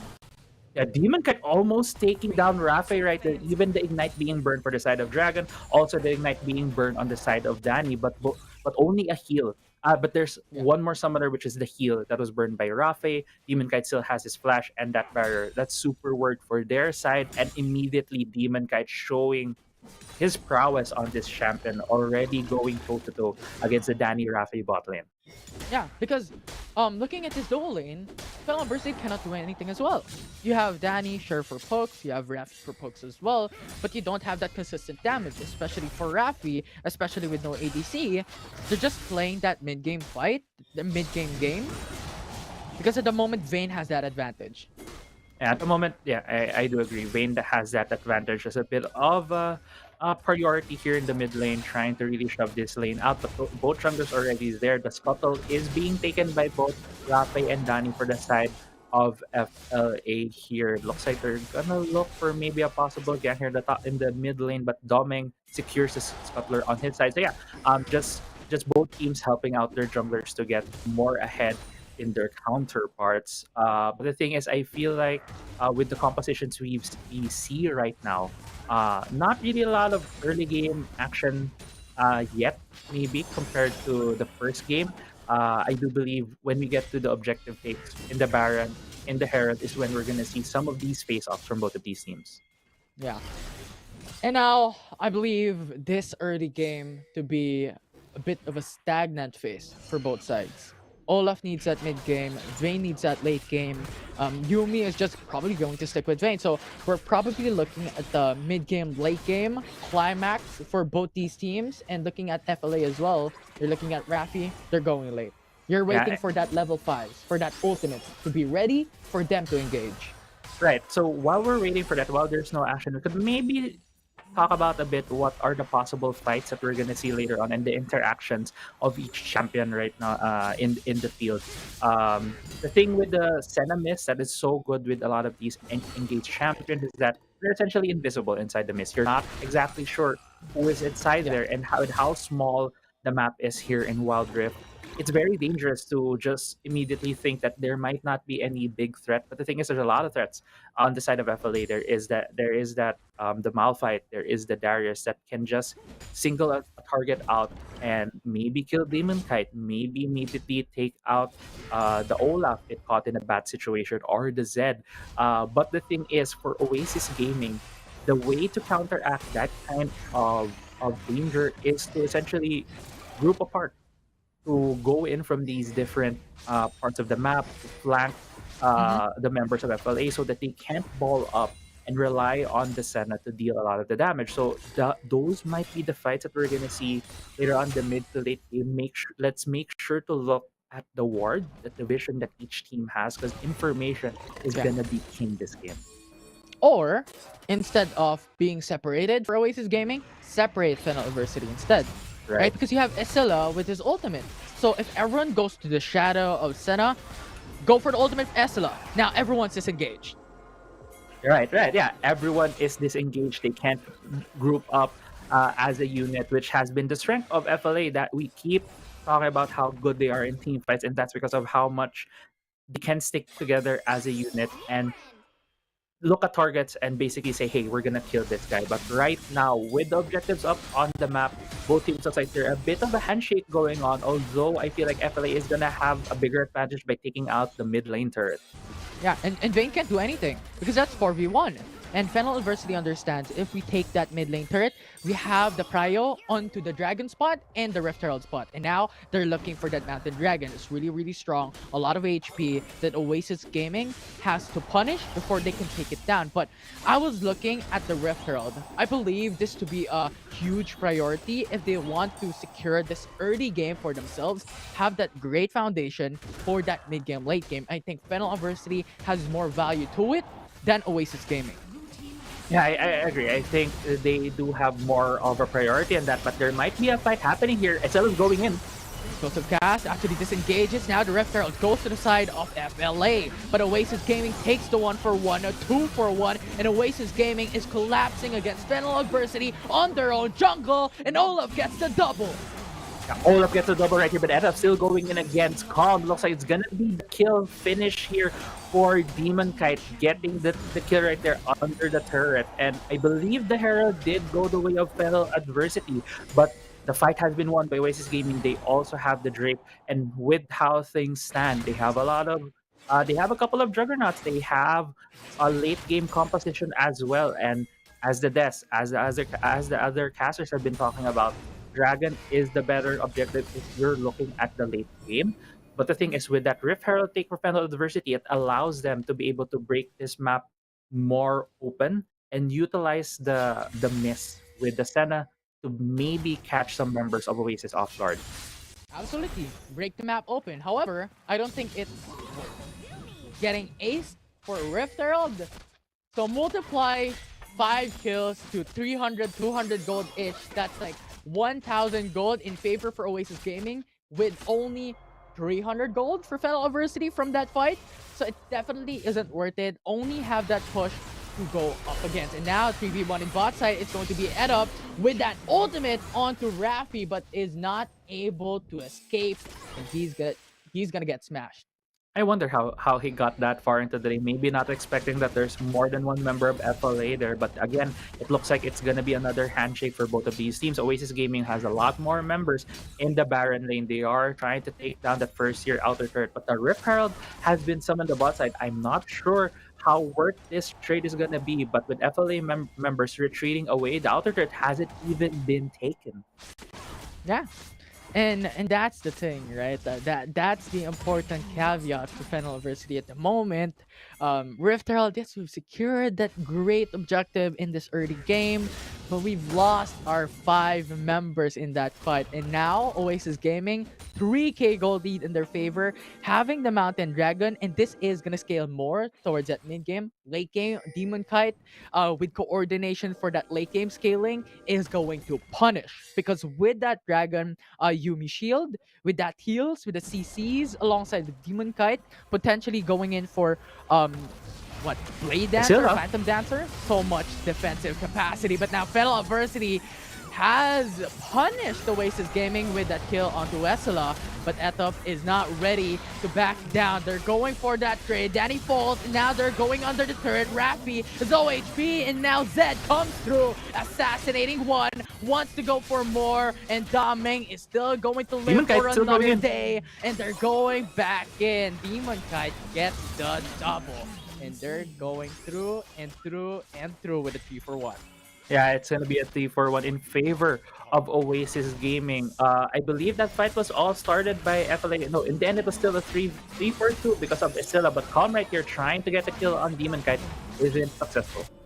Yeah, but I think they're overstaying. And now Fennel Adversity can punish this with that root. That's massive for Demon Kite. But Esla, great explosive cast. And look at the heals from Yumi. Saves Demon Kite's life. You never expect the heal from that cat, but wow, that was a lot of healing for them. Doming really needed to get out of there and also wanted to commend Scylla using the flash, a great use of the explosive cast to disengage away from the fight. But right now it looks like both teams are looking at the Dragon. It's gonna be the second Drake of the game. Both teams already no, sorry, FLA is the one who's already positioning for this. They are already at the bot side with the map. Oasis game is just a bit lagging behind. Yeah, but not now. They're quick to respond. Seconds as you told them to do, they're there. And now Oasis Gaming is here, ready to respond. And Calm is in danger. This is a 2v1, and he is gonna get pinned by Oasis Gaming. He is dead. So 4v5, FLA is at the numbers disadvantage. Yeah, FLA is in a numbers disadvantage. That's why they are currently pinging that Rift Herald. They are trying to rush this objective down, but there's only 4 members from them. Oh, force onto Esela. Don't have much damage though, and FLA is split. And with that split, Oasis Gaming just took them down, getting that 2 kills. Yeah, getting that 2 kills. Arizo running away from Edap as fast as he can. He's trying to get the execute right now. Well, yeah, the kill still goes though to the Zed. Yeah, I was waiting for the notification. Will it go to a champion or will it go to be an execute? But unfortunately, Garen died in the hands of Zed with the help of the base and turrets. And now to the mid lane, it's going to be Ethop in danger. What is he doing? Now Calm is ready to go through, but Yumi is quick to respond, get that trade, and Calm is forced back away. It's about to be up for Malphite. Didn't use it. I thought Danny was gonna try. It looks like the call right there for FLA was that we try to go for this fight. If Oasis Gaming still goes for it, Malphite has the ulti. We can turn it around. But unfortunately, it was just, I believe, a second or two off from there. But yeah, going back into the earlier fight, Oasis Gaming really showing how knowledgeable they are when Demon Kite, or sorry, how much they initiate these fights when Demon Kite is ahead. But looks like Edap going in. Oh, and I'm going in as well as the rest of the crew. And now with Danny down, Rafi down, Arise down, it's evisceration from Oasis Gaming. They're just picking off one by one. And Fennel Adversity cannot do anything. They're lacking the marksman. They're lacking so much damage compared to Oasis Gaming that is now secured with Etov and Demon Kite raging in the rift. Yeah, and man, even the Rift Herald is summoned right now in the mid lane inhibitor turret. They're about to take it down. Looks like Oasis Gaming is respecting FLA still. They didn't push the issue. They are gonna wait for more objectives. It is at the 12-minute mark. Baron is gonna be up soon. This might be Oasis Gaming just forming up the Baron, getting their items right now, putting some vision in the red side jungle of FLA, preparing that objective to go for the death push. And it's really hard. It's really hard at the moment for Fennel Adversity. They don't have the constant damage. Rafi, if they want him to be a solid damage dealer for this specific game, they need to wait for some stacks to be secured by Rafi, and that takes quite a long time. At 15 minutes, more or less, he will get like 100 stacks. That he can have that range, can have that support, but that is considering that he had a safe lane. But unfortunately, it won't. Fennel Adversity has punished them time and time again, and that capitalization is now putting results. And Oasis Gaming is going on top lane, Unstoppable Force, to try and stop Oasis Gaming, but they cannot be stopped that easy. Fennel Adversity forced to back away once again, lost Danny in the process. Again, another great pick for Oasis Gaming. They forced the issue in FLA and they got a kill. Now it's only 4 members for FLA. I'm not sure. I don't think they are able to contest this Baron. It's gonna be the free Baron for Oasis Gaming. With the Baron Nashor from Oasis Gaming, they could split push both side lanes, right? With the mid lane open for them, they could just put that Baron buff, and that is just so much pressure and so much push potential up against Fennel Adversity that this needs to stop. FLA, I don't know what you need to do, but you have to take away that Baron buff or get something to bring you back into the match. Yeah, and at the start of this game, it felt like we were gonna have a couple of calm minutes before we get a very hectic situation. But it looks like Oasis Gaming Etop is going in against 5 members. Yeah, and 5-man rooted coming in from Yumi's ultimate. And Fennel Adversity, though, had the bad position as they get picked up once again. So much CC, and Oasis Gaming repeats history itself. And Fennel Adversity has lost, has now taken the adverse effects of Oasis Gaming's dominance in the Rift. Yeah, and congratulations to Oasis Gaming. Yeah, repeating history. Another sweep against Fennel Adversity. And man, that just goes to show how much Oasis Gaming knows Fennel Adversity. I feel like they have read this team. They have dissected their strategy and just forcing the issue over and over again. They have caught out Fennel Adversity in a lot of these engagements, a lot of these rotations. And that last fight, I mean, seeing a Mad Viking running into 5 people with just a cat on his side and winning the fight, it just goes to show how much of a gold lead they had at that point and the confidence from these players. Yeah. It was just a statement that Oasis Gaming is saying. You know what? You can't defeat us that easy. We can repeat history here, and we are going to dominate. And Fennel Adversity has been crushed.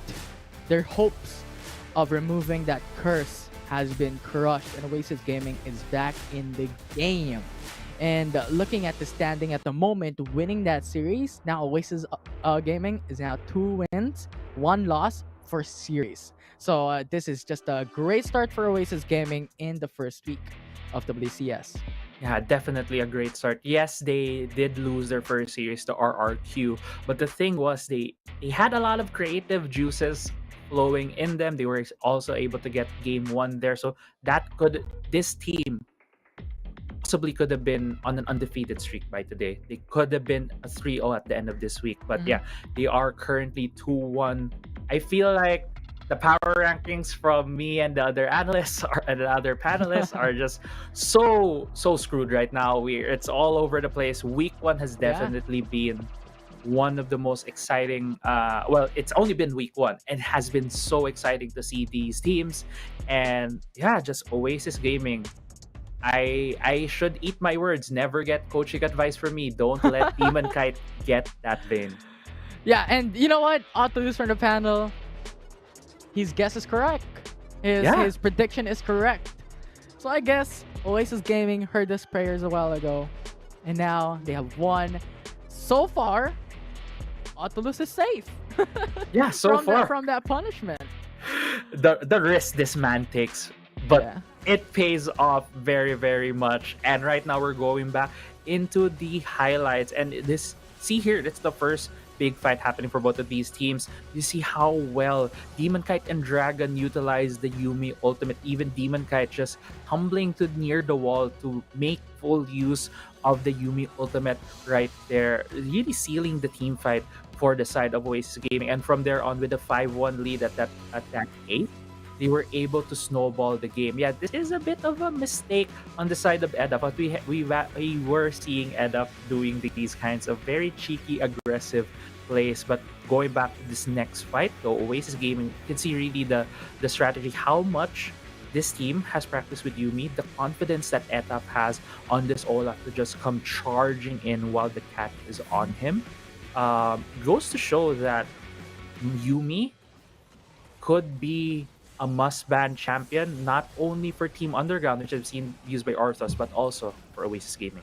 Yeah, it definitely is. We've talked about this yesterday in the past days, that it is a really flexible champion, especially with hyper carry lineup such as Vayne for this one, and also Etaf being that frontline hyper carry to get all the aggro, get all the damage, be that sponge that Oasis Gaming needs. But look at this, right? This is the epitome of that sponge. Etaf comes in with his ultimate, with Ragnarok. Yuumi sticks with him.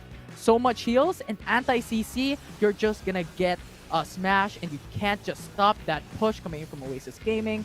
And this is just a strong feature that Yuumi has in the Rift at the moment, and that is the reason why he can be, or he is, a part of the meta. Yeah, and I feel that even though Oasis Gaming had this late game oriented composition, Yuumi just speeds up that process. Your carry champion that needs a lot of these items to get more movement speed, attack speed, they don't need it anymore because they have that Yuumi to give that boost. And well-deserved. Dragon, again, our player of the game for this series with a very, very crazy 22 KDA in that second game. And this guy has just been really, really good when partnered up with his twin. You could really see the twin connection from both of these players, and I'm just super excited to see what more champions he will be showing us in the next few days. Yeah, and now I'm hoping that I had a twin. I had a twin. Yeah, let's go. Have a twin buff. Yeah, twin buff in the bot lane. Let's go. Yeah. Just seeing the strength of Dragon and seeing the strength of Demon Kite, it's such a great thing to see. Brothers, twins in the bot lane fighting, and it's just an absolute great thing that Oasis Gaming has showed us for the first series. And of course, there is a lot more amazing things for WCS here for day number 3. But before then, don't go away, guys. We're taking a short break. When we come back, it's the next series with a panel starting us off.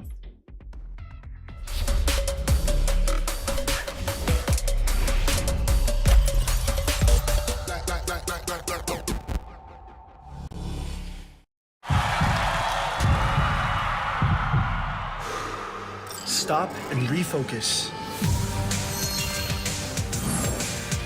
Get a clearer perspective. See things from different angles. Power up and set your eyes on the prize. It's time to step up and rise to the challenge with the Redmi Note 11.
stop and refocus.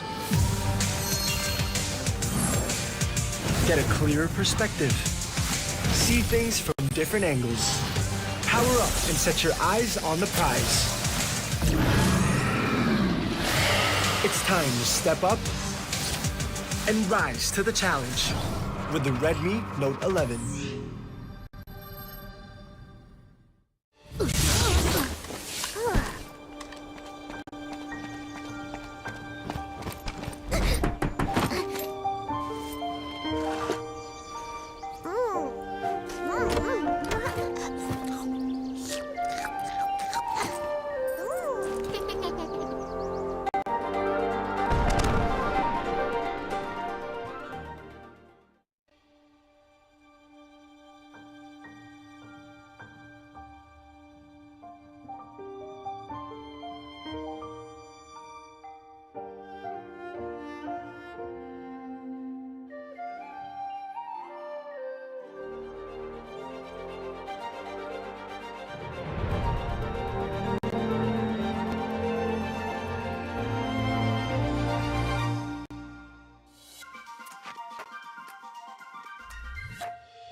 Welcome back to the WCS PH. Oasis Gaming takes the first series, and we welcome back a familiar face. Welcome back to the panel, Osiris switching out for Spot Spice for just a bit. I love this familiar sight. Bit of a throwback to have these gentlemen back on the panel. Now, of course, let's get right into the highlights of that previous series, because we called it out.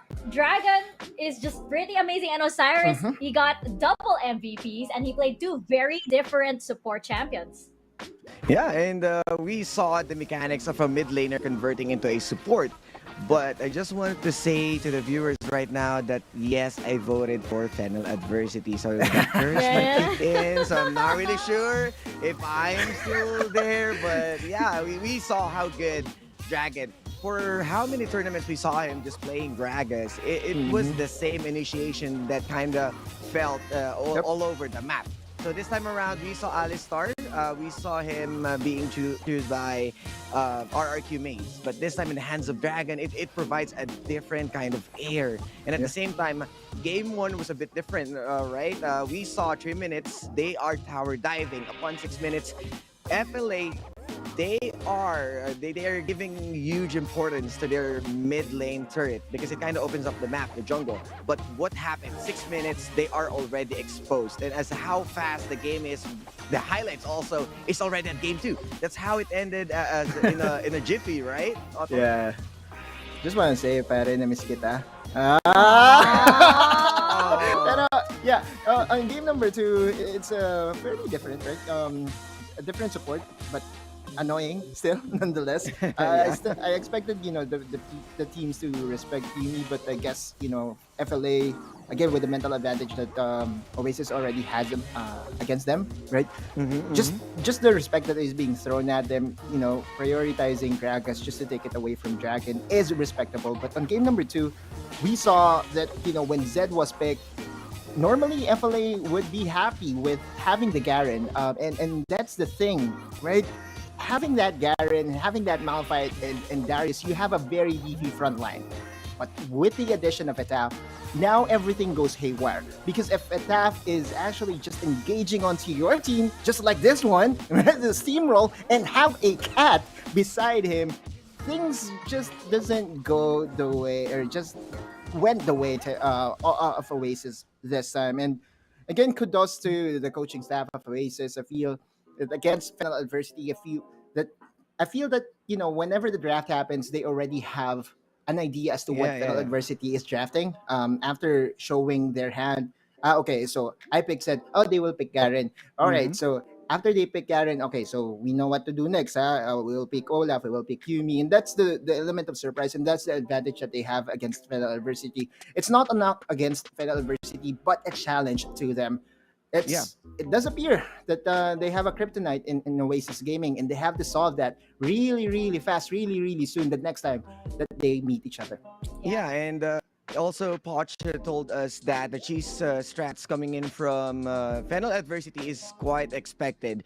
This is the historical data that we saw of Coach Lion Nation as someone who's really skilled on his in his own techniques. That Galaxy Racer was able to draft a Malphite way back then at summer season. So this time around, we saw it again, but they weren't able to maximize for the reason that they are using the unstoppable force to Isilla, which is a big of a question. Well, Agragas is just going to body slam and then explosive cast, and he can just walk away. So I'm not sure what happened on that. You wanted to focus that unstoppable force to the force himself, which is Demon Kite. Yeah, Autos, I actually also wanted to ask your opinion about this. Danny on the Malphite wasn't really a protect Danny no more, especially when you're expecting him to engage. Yeah, and you're playing on a Vayne. You are putting yourself in front of a mid-range champion and has a Yumi. And then there's also an Olaf that can really just mow down everyone with the backup of a Yumi, and you already have two champions that can maximize the efficiency of the heals. Yeah, and that's just goes to show the amount of respect that Fellow Adversity is already giving to Oasis at this early stage of the competition, right? You're right on that one, Mika. Danny, he was dealing tons of damage in his previous games on that Corki, but because they know the capabilities of Oasis Gaming, we have to try something. And again, historic-wise, or record-wise, it's acceptable. I mean, you have to adjust to your opponent, but up to what extent? That's the question. And I feel that they have over-adjusted this time around, and I just hope on the next time that they meet each other, Fellow Adversity will play their stuff. Yeah, and of course, we're gonna see them face each other again. But for now, they can take at least a little break from this little rivalry that they have. And congratulations to Oasis Gaming. We can see them celebrate, of course, in person as we bring up our interview. I think it will be Dragon speaking on behalf of the team. So let's bring them up over to our panel. Dragon, welcome. Hello po. Welcome. Actually, you know what? Let's start this with Autolus's question because I have the same. Are you really Dragon or are you Demon Kite? Dragon po, ito si Demon.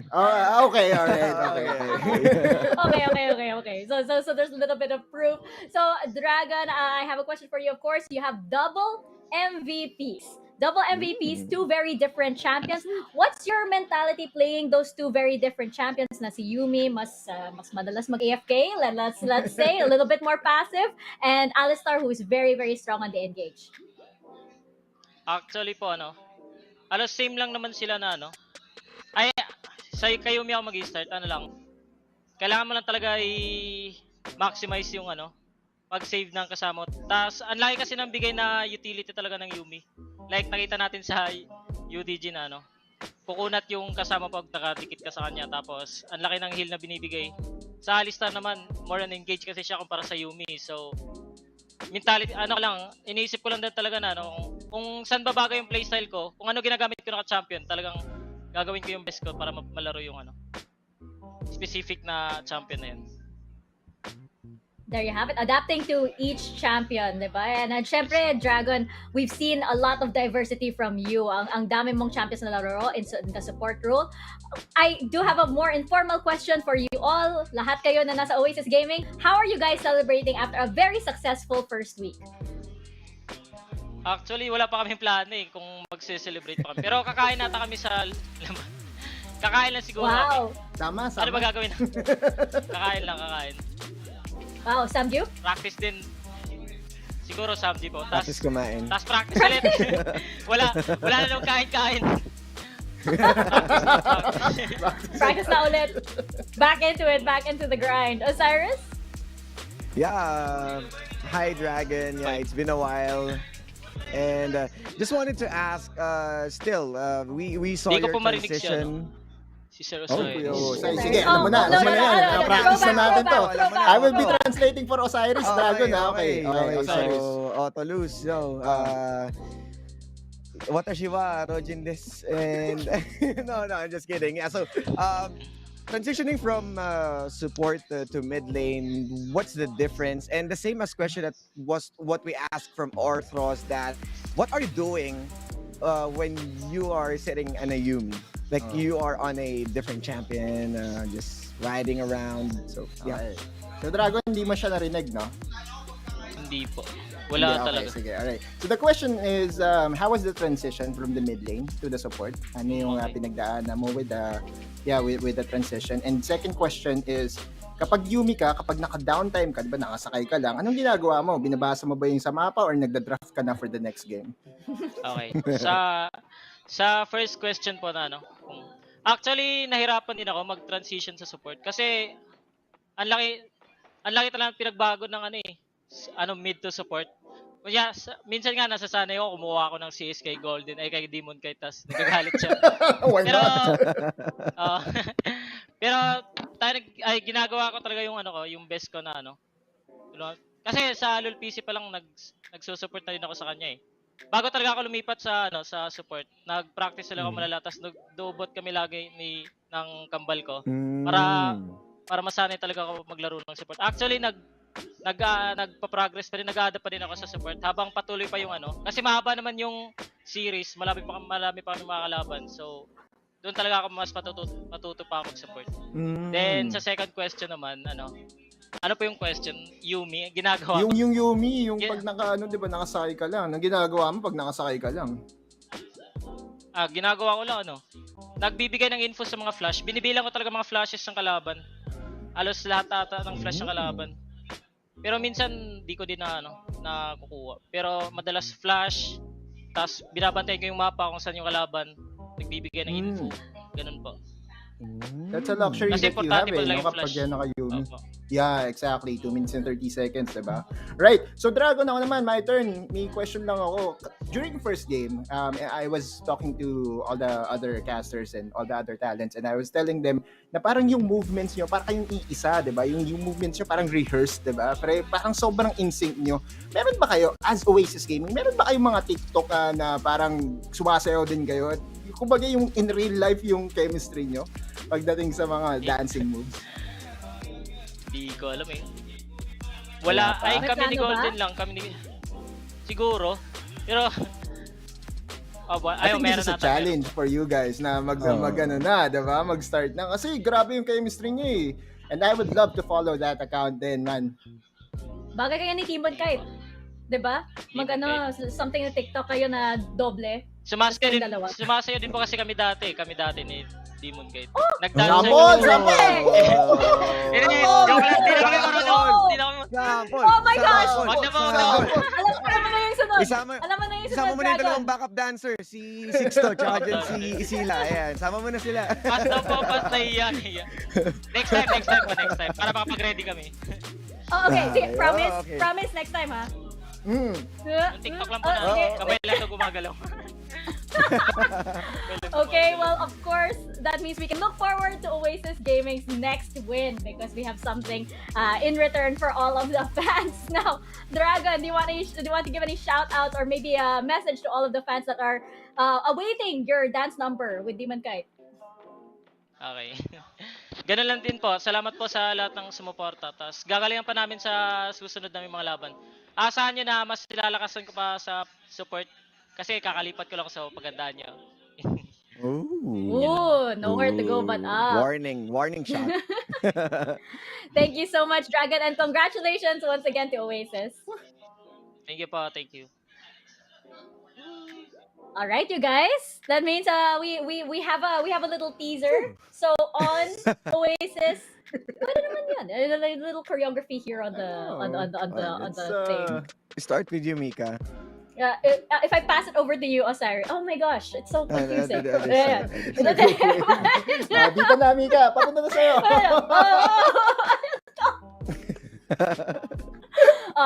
This is why I miss these guys together, right? Now, of course, we have our next series coming up. We're not just dancing over here. Yeah. We have our next series coming up. We have Grindsky versus Team Underground. Now, I find this interesting because Oculus, of course, we know that these two teams, they know each other fairly well, of course, but you have an interesting term for Grindsky Esports and being, let's say a little inconsistent. Yeah, well, the most consistent, inconsistent team. I think we could do that now. Because, again, on day number 1, they look flawless, right? They look so prepared on the WCS PH stage. But after their yesterday series against Fennel University, again, the questions are starting to be raised. Now, again, if we have a coin to flip for Grindsky Esports, if they are on their tip-top shape form, they could take a game of Underground, and that's the thing. I mean, are they going to be the team that draw the first blood against Team Underground? Yeah, because if you wanted to surprise Team Underground, this is the team that, let's say, sky is the limit. If There they you might go. be the consistent and consistent, they are trying to mix things up. There's a reason why they try those rotations against Fennel Adversity, because they know that Fennel is playing by the book. And the Team Underground is not a big of a question, but also there's a reason why they are on the Underground, because they are also full of surprises. So I was hoping for Grindsky to play even further. Sky is the limit, be limitless around that kind of point. They can go back to what they're good at. Qeon he is really good in terms of stealing objectives, but they're having a hard time around mid-game and closing the game. Yeah, and I think that's always been the question. And that's always been the thing for Grindsky Esports is to, how to close that game, because they do get the momentum going pretty early on. Just that they can't, seem to follow it through. It's going to be really hard against Team Underground, though, especially since Team Underground, we know them, very, very, very lightning quick games. And if you're going up against Team Underground with Orthros, our support over here on Support Sunday is going to be Bo on the side of Grindsky Esports. Now, it's a tall order, of course, but Odalus, what do you think? Is Bo up to the challenge? So far, this champion set that you are seeing right now, I think this is including what we had during the qualifiers, in where the knockout stages, Grindsky Esports went against RQ, went against Giga. Yeah, so there's a lot of champions out there. But so far in WCS, the first 2 days was all about Bo getting his hands on the Thresh, right? Just Thresh all throughout, four games in total, and I feel that it's okay to give him the Thresh. That's his comfort, and the spelling or how we spell the support role right now in current meta is that it's so diverse. You could go for the playmaking supports, you could go for the Thresh, Alistar, or you could go for the enchanters like the Yumi. It's a pleasure to watch. Now again, when talking about Orthros is just on a different league, right? If there is a way for Grindsky Esports to really get that upset against Underground, it has to start with Bo, and Bo has to land those hooks like 97% of the time. Yeah, I wanted him to go back onto the Nami because it complements a lot of how well tactical move around those team fights, and a better peel. Because if you're hitting that sentence, it's somehow, as what we said, coin flip. It's a 50-50. It's a skill shot. Not like how the tsunami wave coming in from Nami that kind of puts them in a good spot on those airbornes, as well as Rakan. So I think this second and third pick might be the one he needs to go to. Yeah, you guys could be right, especially since Team Underground, of course, they're really the go. You might need, the tidal wave to come in and help push them back. But of course, on the other side, you have Team Underground, And they are now the only undefeated team. And the big question, of course, is how long can they keep this win streak going? Osiris, this is actually very familiar territory. You and Ottolou's back on the panel, and we're talking about keeping up this win streak for this current roster. Yeah, I know, right? That everyone from even the viewers are really identify Team Underground from their previous team, which is Nahima. I'll just go with a safe name, Nahima. I like that. And then Don and Sayonara with the addition. It feels like they never left. It always has been on how Don is acting as some teams banning his Garen. Like there's a few teams who bans Garen out, and this is the team that you saw removing the Garen of Dawn. Yeah. It's really scary. It's, put respect to Garen's name. Let's go. Okay. But yeah, for Team Underground, again, explosive fights overall. It's as if it's New Year every day. They hit the rift, right? Sayonara and Dawn, again, new additions, but we have to closely look at Orthros right now. I know that I think we are just having a couple of minor difficulties in showing the stats of Orthros, but we all know what the story is when looking at the stats of Orthros. Historically speaking, I feel that during the summer season he was above 14, above 16, above 18. That's how strong his impact is on the team, not surrendering a death, and always being there for Larawan, Mitsura, and company. So yeah, Team Underground, it's super solid right now. I'm trying to pinpoint a weakness for this team, and I know that there is. I'm just waiting for the other teams to really be able to show it. And if Grindsky will be able to show it against Orthros, there you go. Okay, so if Grindsky will be able to show it against Team Underground, then yeah, that's a point for discussion every time, right, Osiris? Especially this coming Wednesday, right? Yeah, I mean, this is the day of Guapos. This is the day of Pogi. We started the stream with the Harry Potter, Ottolou's, and then we saw Rafe, and then we saw Bo, and then you have Osiris, and then right now, this is you see Orthros is the genius Pogi. This is the The library Pogi. Yeah, Let's yeah, go. this is the meta of Jose Rizal way back then. If you're really that smart, you're Pogi. So this is Orthros. And him, he walked the talk. The respect he's getting from the Wildrift community, he is continuously proving everyone. And to be honest, even though we're not seeing the stats, the gameplay is already engraved into our minds. Yep. Like if we walk into the room full of supports, who's gonna look for first? Yes, you see Rafe the Pogi one, but Orthros is right there. Like, oh, this guy. I definitely talk to this guy about support, and then the backer play, how to maximize the lead. Give me Osiris calling Rafi Pogi. Yes, and I have to bring this up again. Okay, you mentioned Orthros, you mentioned Bo, you mentioned Rafi, of course. You didn't mention Dragon. Oh, lagot ka dong. No, This is our joke last time.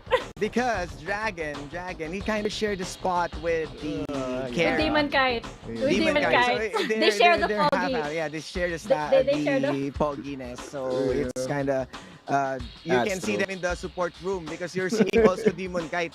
So you oh my God, Mika, why are you doing this? Putting on the This is spot, this Osiris. is our Part joke all over two. again. Cancel. We You're gonna just No, we just got okay. promised a dance number, man. This is First. this is the I know now that Dragon is the hyper Pogi. Oh, Because of So we have a the different kinds of play Pogi. style, Let's the go. different kinds of Pogi, right? Yeah. You have the Auto Pogi, you have the Osiris Pogi, and then you have this the Pogi library lang. Pogi. The Okay, library let's Pogi. go. Then Dragon Pogi na lang. is the fierce Pogi. Yeah. I am a lucky woman over here, surrounded by all of these Poggies right here in Even the Poch Spice. WCS. Later, This is we'll the see Harry the Potter Pogi. Pogi. Pogi Spice, yeah. Of course. And Osiris, now that you are all, I thought I heard a voice. Yeah. Osiris, now that you're on the panel, I think you know what happens. We do have a consequence. So I think you are now a part of this as well. Our consequence for those who come in last for the predictions is to show your last saved photo. So everybody kind of got nervous a while ago. I know you're confident because You're I gonna know, be casting. Not me, not anymore. Let's go. currently, it is Autolus in the lead, and Poch Mhm. and friends. I just put Poch and friends there. And myself Mhm. don't have anything on the board just yet. Let's go into our predictions though. Well, we're bound to get one somehow, some time today, right? So I think Osiris, we all agree. I think we all agree. Yeah, think we we all all do. agree. It's I going think to we be all do. underground. Now, I Yes. think, do we agree on the series score? It's going to be 2-0. All of us? 2-0, yeah. All Yeah. right, okay. So how do we break the tie, Mika? So, because we're all in agreement, surely we have to pick something wherein we can't all pick the same thing. So we're gonna decide this via gold lead. Gold lead. Whoever So we gets have the to add the gold closest, lead. we have to Okay. add the gold lead for the 2 games. So we have to pick, of course, how much the gold lead will be, and that number can obviously be in between 1 to 100. 100. I don't No, know. 100. I don't know, 100,000. Is that even possible? let me do my calculations. That's Osiris first. what will be the gold Oh lead my for this? Okay, so this Go will for be the magic a number, the share last for number. This is for Coach 2 Spice games. and 2 me. games. 2 games. This is for 2 I games, think so add it. Can I go in between like 3K to No. something like No, that? pick Or- round them to a 1,000 Is it- maybe. For I'll go with 3K gold lead. Cumulative already? Really? For 2 Has to games? be. No, for 2 games. That's for each game. Like 3K So that's for going to be game 6 one. games. Yeah. So 6 six, games, okay. 6K. 6K. Alright, 6K. 6K. Yeah, yeah. 6K Okay. for Osiris. Okay, Right, Autolus? I'm going conservative you- here. Yeah. What? You are What's up? asking the guy who's cursed. So I'm That's not true. sure if I'm the perfect fit for here, Poch Spice. I'm really sorry if you're going to show up for something. But yeah, let's go for 3K. I'm going a little conservative here and say 34,000. 34,000. Okay. Mm, 34. I hear 34,000. 4. Yeah. Going once, going twice. Let's go. I am gonna say, I'm gonna combine like a 10,000 and then a 15,000 gold lead. So I'm gonna say 25. 25. 25. So, ish. Kind of. Osiris, We'll see. one So more I chance. wrote- getting voice. I'm One getting more voice. chance. I'm One getting more voices. chance. I- One I- more I chance wrote- for. My partner wanted to push it even further. So let's go. What do you say about 18K, Poch? Can you send it over? Okay. Can you send the Patronus charm? Okay. That's good. That's good. Okay. Okay. Okay. So our Harry Potter does agree with Mm. the 18,000. Okay, so we have Poch and Friends, Poch and Osiris at 18,000. We have Autolus Okay. at 34,000 and myself at 25. Now we have some tweets incoming. I hope you guys didn't add even more consequences or or at least friendly with your consequences. If you are gonna suggest some, I think we have a couple coming in. Let's bring them onto your screens. Magic. 4. Oh, these are our predictions. These are our predictions. Of course, we go with the 2-0 for Underground, the yep. underground for everybody, and we will be determining the Oh. winner via gold lead. Oh, what was that? What was that? Hello. Infinity. Mr. Ziggy. Hello, official Our multiverse. friend, Mr. From- Ziggy. Mr. Ziggy, hello. We miss you. We miss you. Hello to Infinity because yes, there is a multiverse. We already knew that though. We already knew that because we already saw some Infinity variants from the Summer Super Cup, I believe, and Low. Sea Champs. Omo, right? There's the Omo. from Omo, and I think Grandon was like the another Infinity evolution somehow, some way. Do we have another tweet? I see tweets incoming, so there's an S. So there is one other There you tweet. go. on Feels over. like Infinity is like EV, no? We have Vaporeon, Yeah. Flareon. Let's go. Yeah. We have the Philippines If- Philippine Infinity and then EVD. Never mind. I tried. It didn't work. Oh, Yo.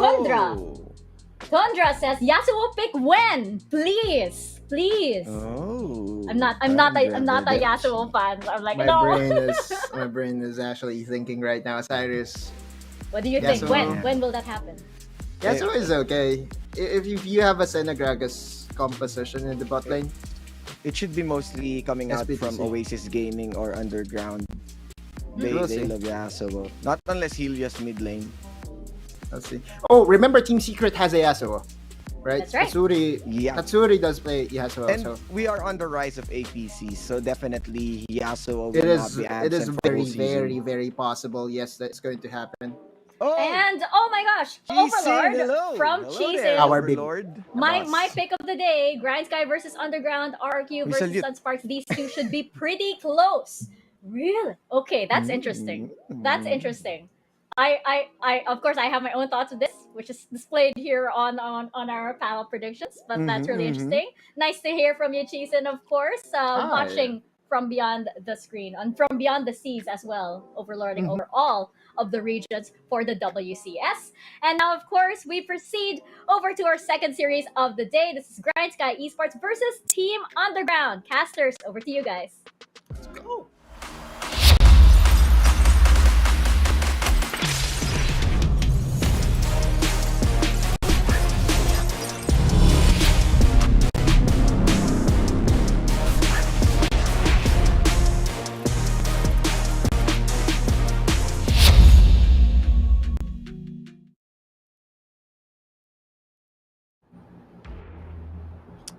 Welcome back to the WCSPH Day 3 Week 1. Now, this is going to be the second series between Grind Sky and Team Underground. As you can see right now, very excited for this series. My name is Dada. Together with me is Crazy Apple. And you know what? These two teams already familiar with each other. Now, here in the pro scenes, I'm really looking forward of the improvement of these two teams, Crazy Apple. Yeah, the same. We're really looking into how we're really looking at Crazy how. Apple, I cannot hear you. Sorry. Oh, sorry about that. Can you hear me now? There, can you hear me now? Hello. Yes. Okay, Hello? that's good. I'm very sorry. Can you hear me now? Oh no. Okay, that's my There bad. you go. Again, let's do this There you go, again. bro. Same. I am very. I think we are really looking here at Grind Sky to make some improvements. They had a bit of a rough couple of games yesterday, but Team Underground, man, they have just been showing us why the casters, I believe also the panelists, have been looking at this team as like the team to beat in this tournament. They have shown very interesting compositions. They have, I think, the only team has brought out the Ash so far. They have a lot of these creative juices flowing, and I'm just so excited to see these two teams battle it out. I feel like what we're gonna see here is like the battle of the underdog versus the battle of the underground, and just so excited how this battle is gonna pan out. Exactly. And I'm glad that you have mentioned, of course, with regards to the composition, because you know what? It is going to be the Grand Sky having those same lineup every time we are going to go for the series, prioritizing, of course, both fresh in their composition. I don't know if the side here of a UDG going to ban that out, and it will give way for another champion to be used by Bo here. The similarity of these two teams, Crazy Apple, they're both aggressive here. However, UDG, as you mentioned, great advantage for them. They have a deep champion pool. They know how to work around with it. And it is going to be difficult for Grind Sky if they are going to follow the same path in this game as well, because they will be read like a book by UDG.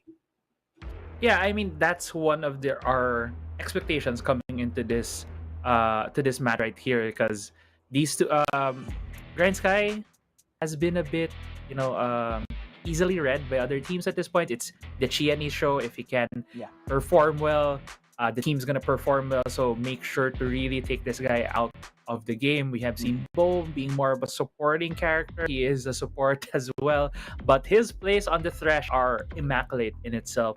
Held in isolation, they are really, really good. So we'll see here what are the, maybe a ban, force Bo on something else, or maybe as Team Underground, we are the current kings. They are looking to be the current kings of the WCS.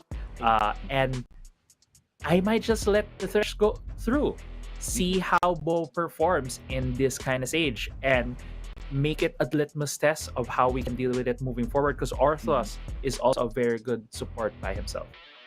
So far, it's got to be possible to be used by Grand Sky. Again, the fresh priority here. As you can see, UDG going to ban out Bambi's champion pool, because we have seen Grand Sky having diversity in the mid.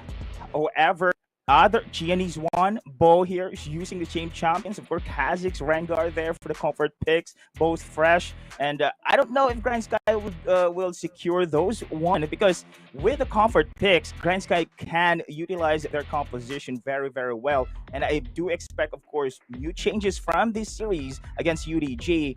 And there you go. The Jace has been opened here. Very, very strong opening here coming side of UDG. And there you go. The Galio. I think this is the first time we're about to see as well the Galio pick on the side here of Grind Sky.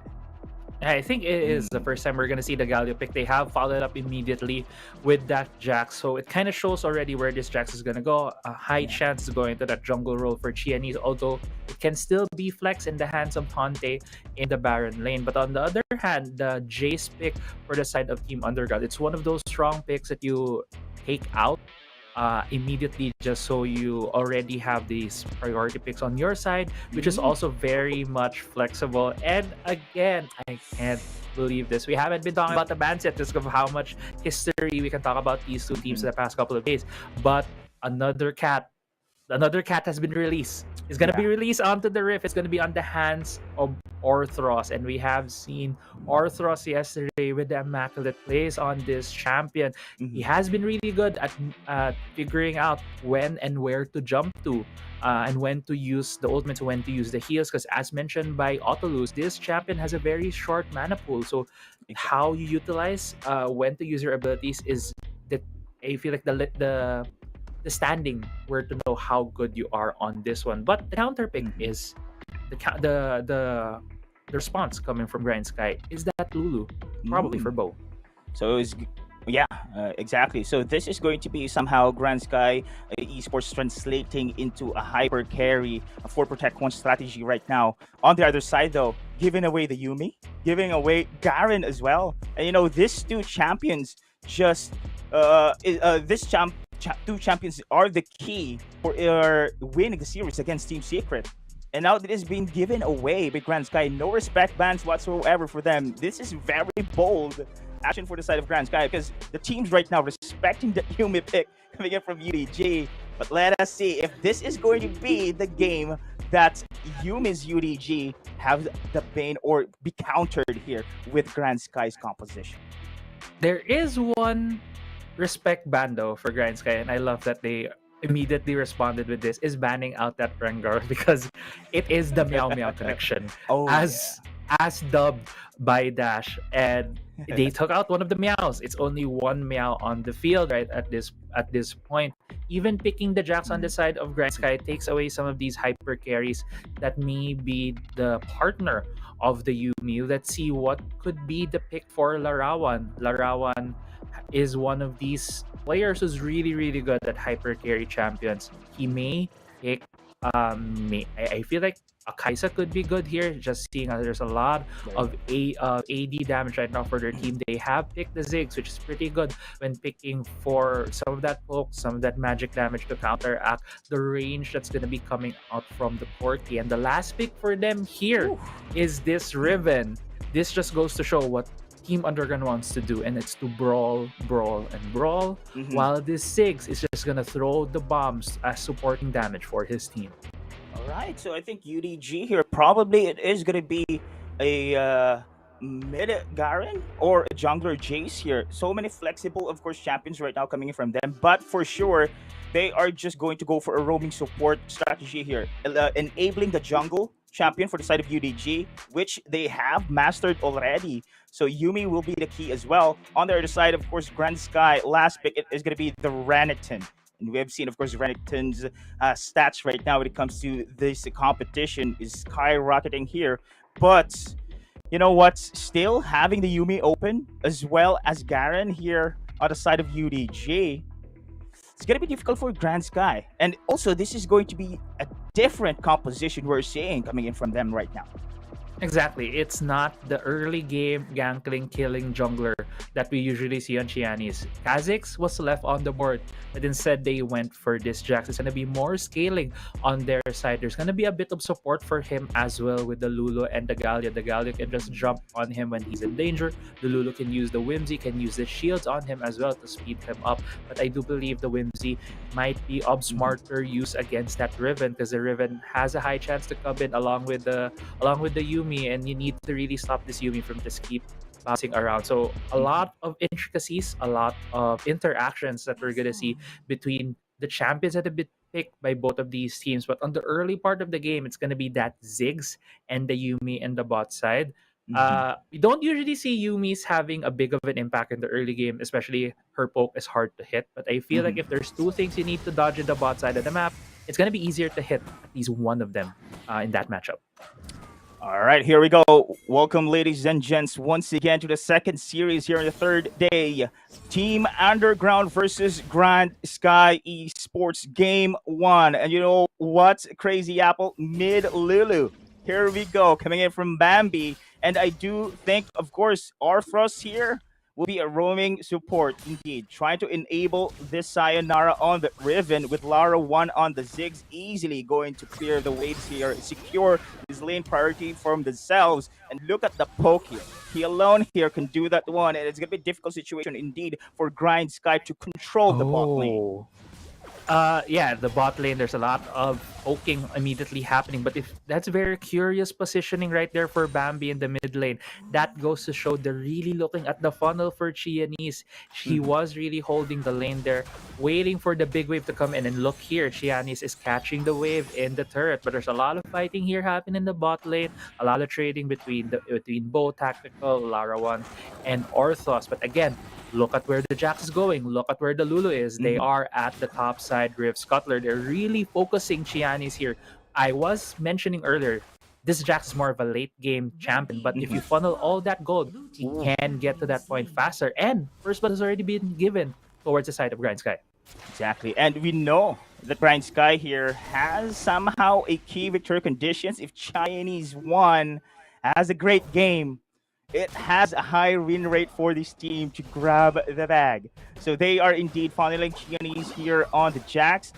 Pretty soon, of course, Crazy Apple, we're about to see a jungler versus jungler the duel here. Riven with that Yumi, together with the Jax and the Lulu. This is going to be spicy here in this game 1. Yeah, it's gonna be really, really spicy. But the thing is, I feel he really needs a very skillful team to be able to pull this off. Funnel the Jax. The thing is, if you're funneling the Jax, the whole other team knows it. They will be focusing this Jax. And if you see as well, he's not getting very efficient in terms of gold. He keeps getting that negative. That's because he has that smite. He is the jungler. In the first few minutes of the game, you're not going to get as much gold as the laners. So it's going to be a bit slower for him here. At the same time, at least faster than Sayonara. It's really going to go, I feel like, in the first few objectives where UDG is going to go. Oh, look at the taunt here. Cotton 2, final chapter being used. Low on life, Lara 1 being picked off. But will he be able to secure tactical in the back lines? Great rotation for Sayonara and Mitsura. And that is going to be a double kill in favor for the side of UDG. Yeah, and great answer there for UDG. Lara 1 and Orthos has been bullied by Tactical and Bo in the bot lane. But Sayonara coming in, going for the 2 kills, going for the great gank right there, knowing full well where Chianis is. Chianis has always been hovering in his camps, hovering in the mid lane, getting these goals. Yes, he has the Blade of the Ruined King right now, which speeds up the ramp. But at the same time, the 2 kills already on the side of Tactical gives his Corki as well a late game scaling champion, more items early on. Since we were locked in as well, critical damage here. Progression item lock for Tactical on the Corki.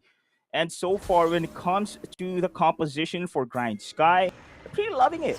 With aggressive rotations for Jax here, you know that Hero's Entrance for the follow-up also provides additional contribution knock up as well as damage here. And here we go. As expected, it is going to be Orfrost in Sayonara, giving away though the dragon buff for the side of Grindsky. So late game should be noted for UDG. You don't want this Jax as well as his core key be freely having those scaling.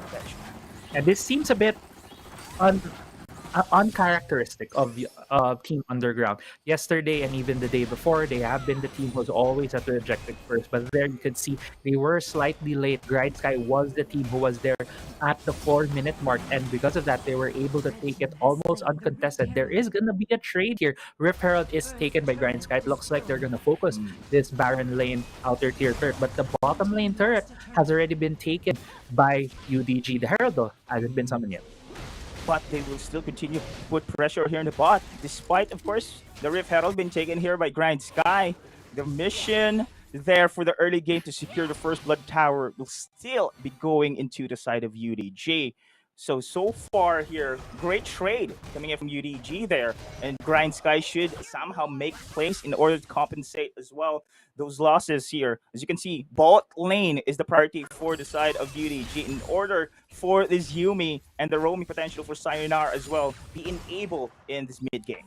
Yeah, the gold lead right now, if you look at it, is a bit misleading just because of how much has been funneled towards the side of Xiaomi. We are over the 5-minute mark. I believe when it comes to the lane now, he's not gonna be negative in gold. He's not gonna get less gold than his laners. He's just gonna be able to get as much gold as them. That's why he is being put in this bot side lane right now. He is level 9. He is the one being funneled the highest level in this game. Grindsky needs to just keep this up for Xiaomi to be able to be in a position to carry the game for them. This is why we're telling that these two teams having a similar play style. Notice one on top in the bot, but this is going to be Tante here left alone. That is going to be a burst here. However, same thing is going to happen here by Grindsky on the bot side as well. A bit of a miscalculation right there from Tante, thinking that he could tank 3 members worth of damage, but unfortunately, even with the Dominus, it wasn't enough. I believe he was waiting for Tactical to get there in the top side of the map. Tactical wasn't there yet, and therefore he was immediately bursted down. There has been a trade there in the bot side. Turret has been taken, so both teams right now being in equilibrium, being just catching a breath, waiting for the next part of the game. Looking at the item checks right now, a lot of the members having their first items. Unfortunately, Bampy is the one who's on the losing end in terms of items. He is the one who's playing the full support role. Yes, Bo is not getting as much gold, but he's not the kind of support that you usually see in Wildrift, who immediately goes for the boot enchant. He went immediately for the Rod of Ages to at least have a bit of magic damage on his side for his team. Right now, though, both teams are just really gaining control across the map. It's not the kind of game that we thought that we were going to see, the very aggressive style from both of these teams. Exactly, Crazy Apple. The characteristics of these two teams are very aggressive, early to mid until the late game here. Momentum based teams here, but then again, their victory conditions right now going to rely for the late game enablers, just like Xiaomi here, going to go for a pick off. Dawn is having a low health here.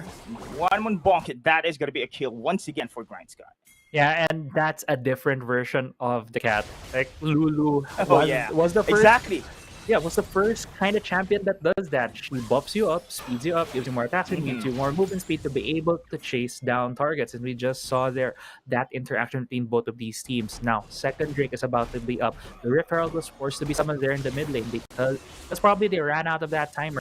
Cloud Drake, though, is being secured in terms of vision by UDG, although they have left that position right now. Grindsky is in control of the river.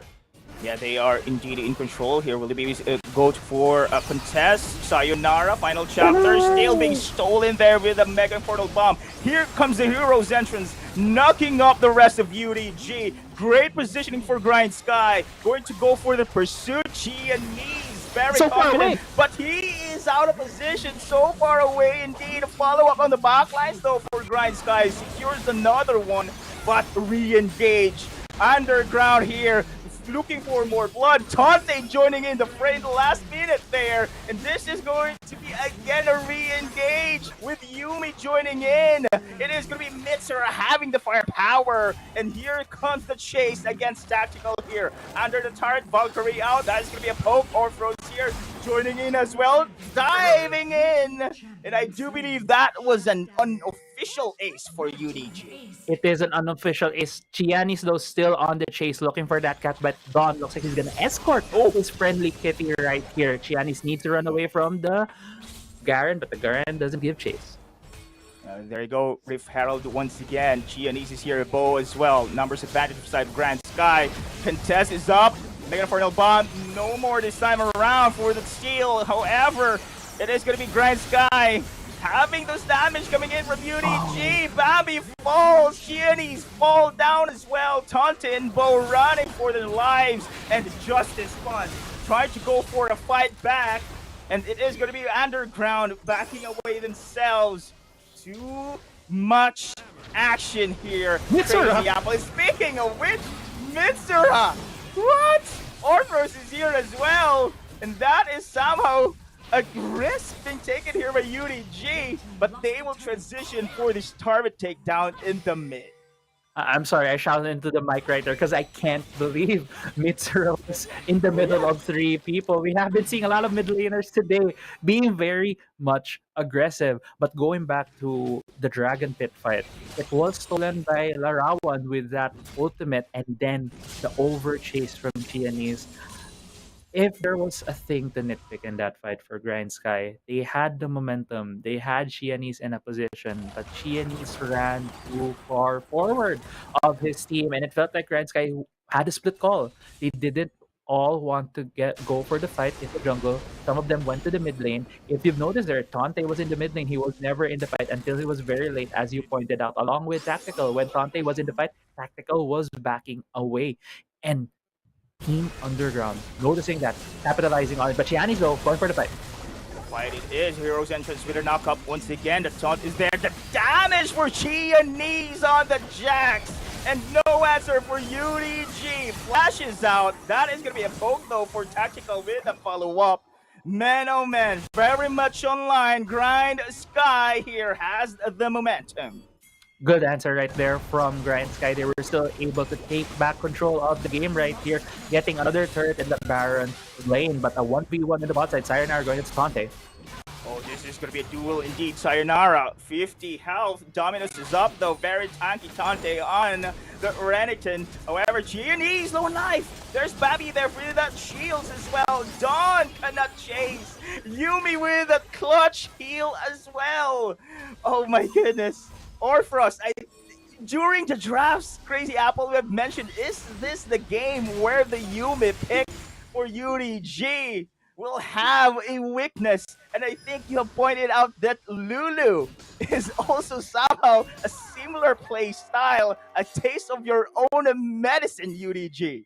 The thing is, when you have the Lulu can whimsy the target who Yumi is attached to. So you essentially take out the strength of the champion right there. That's why I feel like it's a good support to play when the other team has a Yumi. Although Sayonara might be getting caught out here. No, he has a couple of members. Everyone on this game, Grind Sky, UDG, looking at the Drake right now. Ocean Drake is alive, although the Baron is going to be up in 10 seconds. It looks like Grind Sky has made a call to get away from this Drake, conceding it to Team Underground. Exactly, they're just putting pressure here on the top side with Qeon, and Qeon is going to go for the split push. Mitsura making some plays. That is going to be Lara one of Arclines as well, but not enough damage.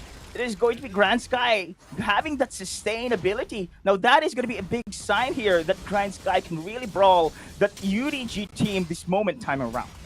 Yes, it is a sign that UDG is obviously respecting Grind Sky, but the thing is, I feel it's another case of them having split calls. Grind Sky conceded the river, conceded the Drake. They should have just gone out of there. Yeah. And Chianese had a good push at the top side. He even summoned the Herald. There were no members yet of Underground. He could have at least pushed the wave a bit further to force more members of UDG going to his pressure, going to the top side of the map, and allowing Grindsky to maybe put some vision down in the blue buff side of the jungle, because the next big objective here is the Baron. But because of that poking and prodding by Tante and Bo into the Dragon Pit, they have lost control over the map. UDG right now is just walking all over the jungle, and they are shoving side lanes. They are shoving mid wave. Yes, Grindsky right now is in the mid lane shoving it away from them, but there could have been a lot more taken by Grindsky with just that one simple map movement in the top side.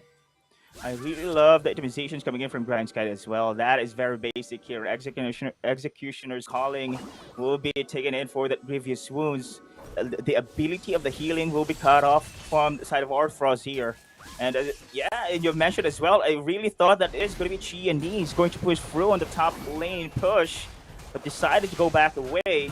I thought that was going to be the trade here, but speaking of trade, they're going to go for the team fight here in the BR lane. Too much sustain, Mega for no bombs there, but Stasis for the side of Tactical trying to back away. Not survive though. Pushes through. Sayonara is in for the kill. However, Qeon needs the wild growth to be able to survive here. That is going to be too much damage. Done with a triple kill. It is going to be UDG this time around having that ace. Beautiful! Beautiful team fight coming from Team Underground. How do you stop the funnel carry? Just ignore him. Don't even face him. Kill all the supporting actors. Take out the Lulu. Take out Bo. They even first took out Corki, who had a lot of damage as well for Grindsky. But since Xiaomi was forced to wait for Lara once stasis, he wasn't able to deal damage across the other members of the team. Looking back in this replay right here, you can see Sayonara flashing over the wall, getting a couple of hits, getting a couple of roots, and was eventually able to take down Tactical immediately. Tactical had a bad usage of his second ability right there, and Xiaomi is just the lone carry member for his team. A triple kill right there for Dawn, and a rampage for him at the end of the fight, and Team Underground getting the Baron, really putting themselves in the driver's seat to win this game. Exactly. Great targeting coming in from UDG, just ignoring Qeon in the process. Meanwhile, this is going to be another team fight here. Mitsura falls down. However, look at the zone coming in from Dawn. Sayonara joining in as well. A kill against Qeon. Dante though in the back lines, picking up the side of Lara 1. Dawn backs out. It is going to be numbers advantage here. Will be able to survive? I guess not. Grindsky showing some life this time around. Oh my goodness, Arthros with the heals done. Backs away. 3 versus 2. This is going to be the exhaust. Oh no. I think there's going to be a pick-up as well. The sustain, the heals. Oh, will this be a turnaround? Polymorph family wins C. However, the knock-up. Follow-up coming in from the Galio. Dawn here. Almost going to go for the judgment. Oh my God. Bambi. They just left alone. Lulu. They're going to have ult soon. He's going to have ult soon. Here comes Invasion Justice. Another kill. And that is an outplay for UDG. What was that? A man and his cat just 2v3'd and have given back the lead, the momentum. The Team Underground, they lost a crucial fight there, but because of those plays, because of 2 members right now from Grindsky being down, this Elder Inferno Drake is open. The package is up on Tactical. Let's see if he can make something up here. UDG, it is going to be Dawn right now providing the zone. Tante popping the dominance, but no one engages here for the side of Grindsky. Speaking of which, here comes the jump. Oh, the package been used. Qeon's positioning here is very dangerous. He's been picked off. Despite they have stolen that Elder Dragon. So much casualties once again for Grindsky. Another race. Is it worth it? I don't know. I think UDG can go for more here. At least they can inhibit the turn, but they're forcing the issue right now. It's only Bambi and both who supports defending. It seems like UDG is going for the death push. Indeed, going for the Nexus stake down. This is going to be it still. The Yumi unbeatable for UDG. They will get the series game 1 against Grindsky. Yeah, UDG had to face Qeon is on the hyper carry. On that Jax, he was being funneled. I felt like they had the early game a bit there, but Team Underground understanding again item breakpoints, positioning, team fighting, Sayonara and Orthos. I think the breaking point there was that team fight at the Baron Pit. That flash over the wall, catching a lot of the members, getting vision, knowing that the Corki was near that wall, immediately forcing the stasis and getting that kill, leaving Xiaomi alone, isolating him was the clincher there. And Don, he is the less flashy player, but given the opportunity, he will use his abilities, use his skills to also carry Team Underground for the win. Man, that was indeed a spicy series we have witnessed, Crazy Apple. Oh my goodness. Thou shall not give the Yumi, thou shall not give the Garen. But you know what? That was a great game as well for the side of Grindsky. I really thought they could counter the Yumi strategy coming in from UDG. But you know what? UDG just know how to play around when it comes to the team fight. You've mentioned this one, the flash in for Sayonara on the Riven. He know who to target, and that is going to be tactical on the Corki without that additional damage and ignoring Qeon in the process there. They have managed to take the team fight as well. Oh my goodness, but time and time again, it was somehow a seesaw battle we have seen in the late game, Crazy Apple, but the momentum is there for the side of UDG. Insane done with Yumi in a 3v1, a 3v2 situation with a turnaround. One of the highlights in the game one. Man, I still can't believe that Don lived through that. I thought he was gonna run straight back towards his base, but instead, he woke up and chose violence, turned back, used the bushes to be able to take away some vision, to be able to buy some time to get some of that cooldown, some more chip damage coming from that Garen. The spin to win was essentially what gave him enough damage to pick off members one by one and get him enough time to get the cooldowns on his ultimate. The Yumi also had a timer. As we talked about during the pick and ban phase, Yumi's mana isn't that much. I was looking at it intently while they were doing the chase on the Garen until the final heal, but that was enough. I love the call coming from this team. You could really see the chemistry, the open communication between members from the side of Team Underground, and that kind of communication makes those kinds of clutch plays. Exactly. But you know, we have to give respect as well for the side of Grindsky in somehow trying to counter. I do believe they know that the Yumi is open. That was intentional for the side there of Grindsky. They know, and I do believe that was the game that they can. All right, they have studied on how Yumi will play out. Let's do this one. Let's go for the Lulu and the hyper carry jungler there. Let's do this one. And it did pretty good in the early to mid. We have seen aggressive rotations coming in from Sayonara. They have secured objectives there. No contest coming in from the side of UDG. But then again, just like that, boom, in the BR takedown. Surprise, surprise. The turnaround in the game. Yeah, and looking at their highlights right here, this is kind of the story of the early game where Tactical and Bo were the ones who are taking that initiative in the bot side of the map, but was essentially countered by Sayonara. And we do see here, Xiaomi is so far back from his team. Look at where Tonte is. He is currently in the middle lane while Mitsu is already going towards his team. The numbers advantage that UDG has over the course of this fight just turned this around. Xiaomi was really looking out for blood, but he was so far away, no one could really chase him because there's a couple of thick walls there in the jungle from the Dragon Pit. And Mitsu here, I believe Arthros, I do believe that he's the one who's calling for this kill, got the slow on Tactical, which was very crucial, and was able to finish the kill. But yeah, here, look at this fight. Galio is going in, trying to help out Xiaomi. These are some of the good things that Grindsky has with this composition. They can just keep chasing. Xiaomi is left unchecked. But the thing is, if UDG is grouped up together, they can target out the members of Grindsky before finishing off Xiaomi. Exactly. If we have seen this team fights that they concentrate on picking off Xiaomi's one, but they know now that it is actually the side of Tactical here, the Corki, having that threat. And without Tactical in the process, and we have to stop our discussion here. We need to give credit on display from this Meow Meow Garen play this time around. This is just insane. A sweet play coming in from these two. Dawn and as well as Orphros just turning around the 3v2 situation. Yeah, Dawn with his cat, a Garen and a cat right there, just essentially 2v3ing the enemy team. And you could say he was able to pull that off because I think there were like 2 supports there. Correct me if I'm wrong, maybe I remembered incorrectly, but yeah, he was able to just out sustain them, slowly getting the kill and player of the game. Again, today is support day. We are really looking at the supports.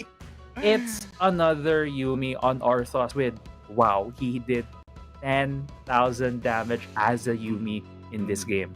If only we could see the healing numbers coming in from this guy as well. I think it's skyrocketing more than 10k here.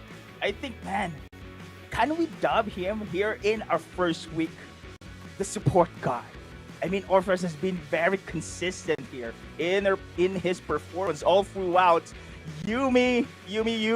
Oh my goodness, we have seen him very aggressive as well on the Galio, but he just set somehow the meta.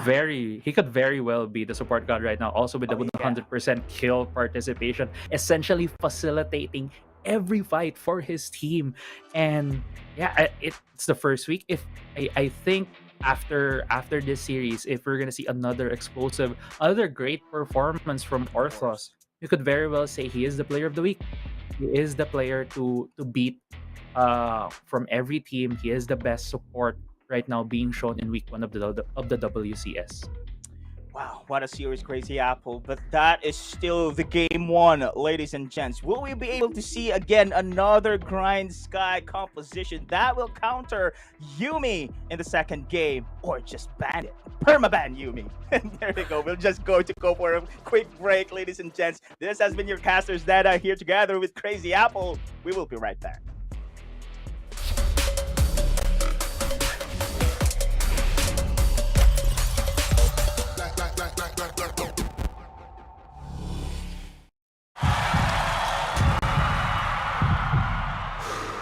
Stop and refocus. Get a clearer perspective. See things from different angles. Power up and set your eyes on the prize.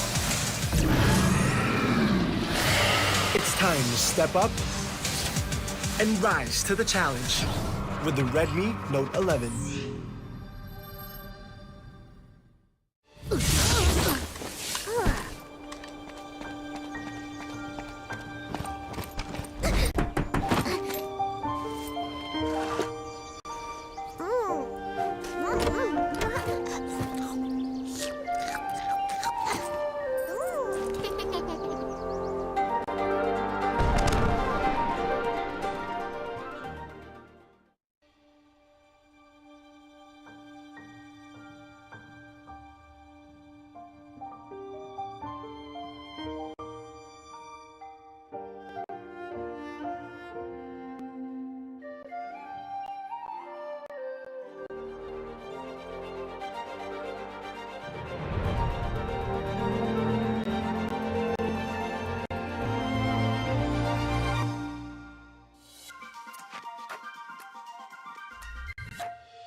Meow Meow connection is still there for the rest of UDG squad. Man, oh man, welcome back, ladies and gents, here in WCS PH Day 3, the second series between Grindsky Esports and Team Underground. Now going to go for the game 2.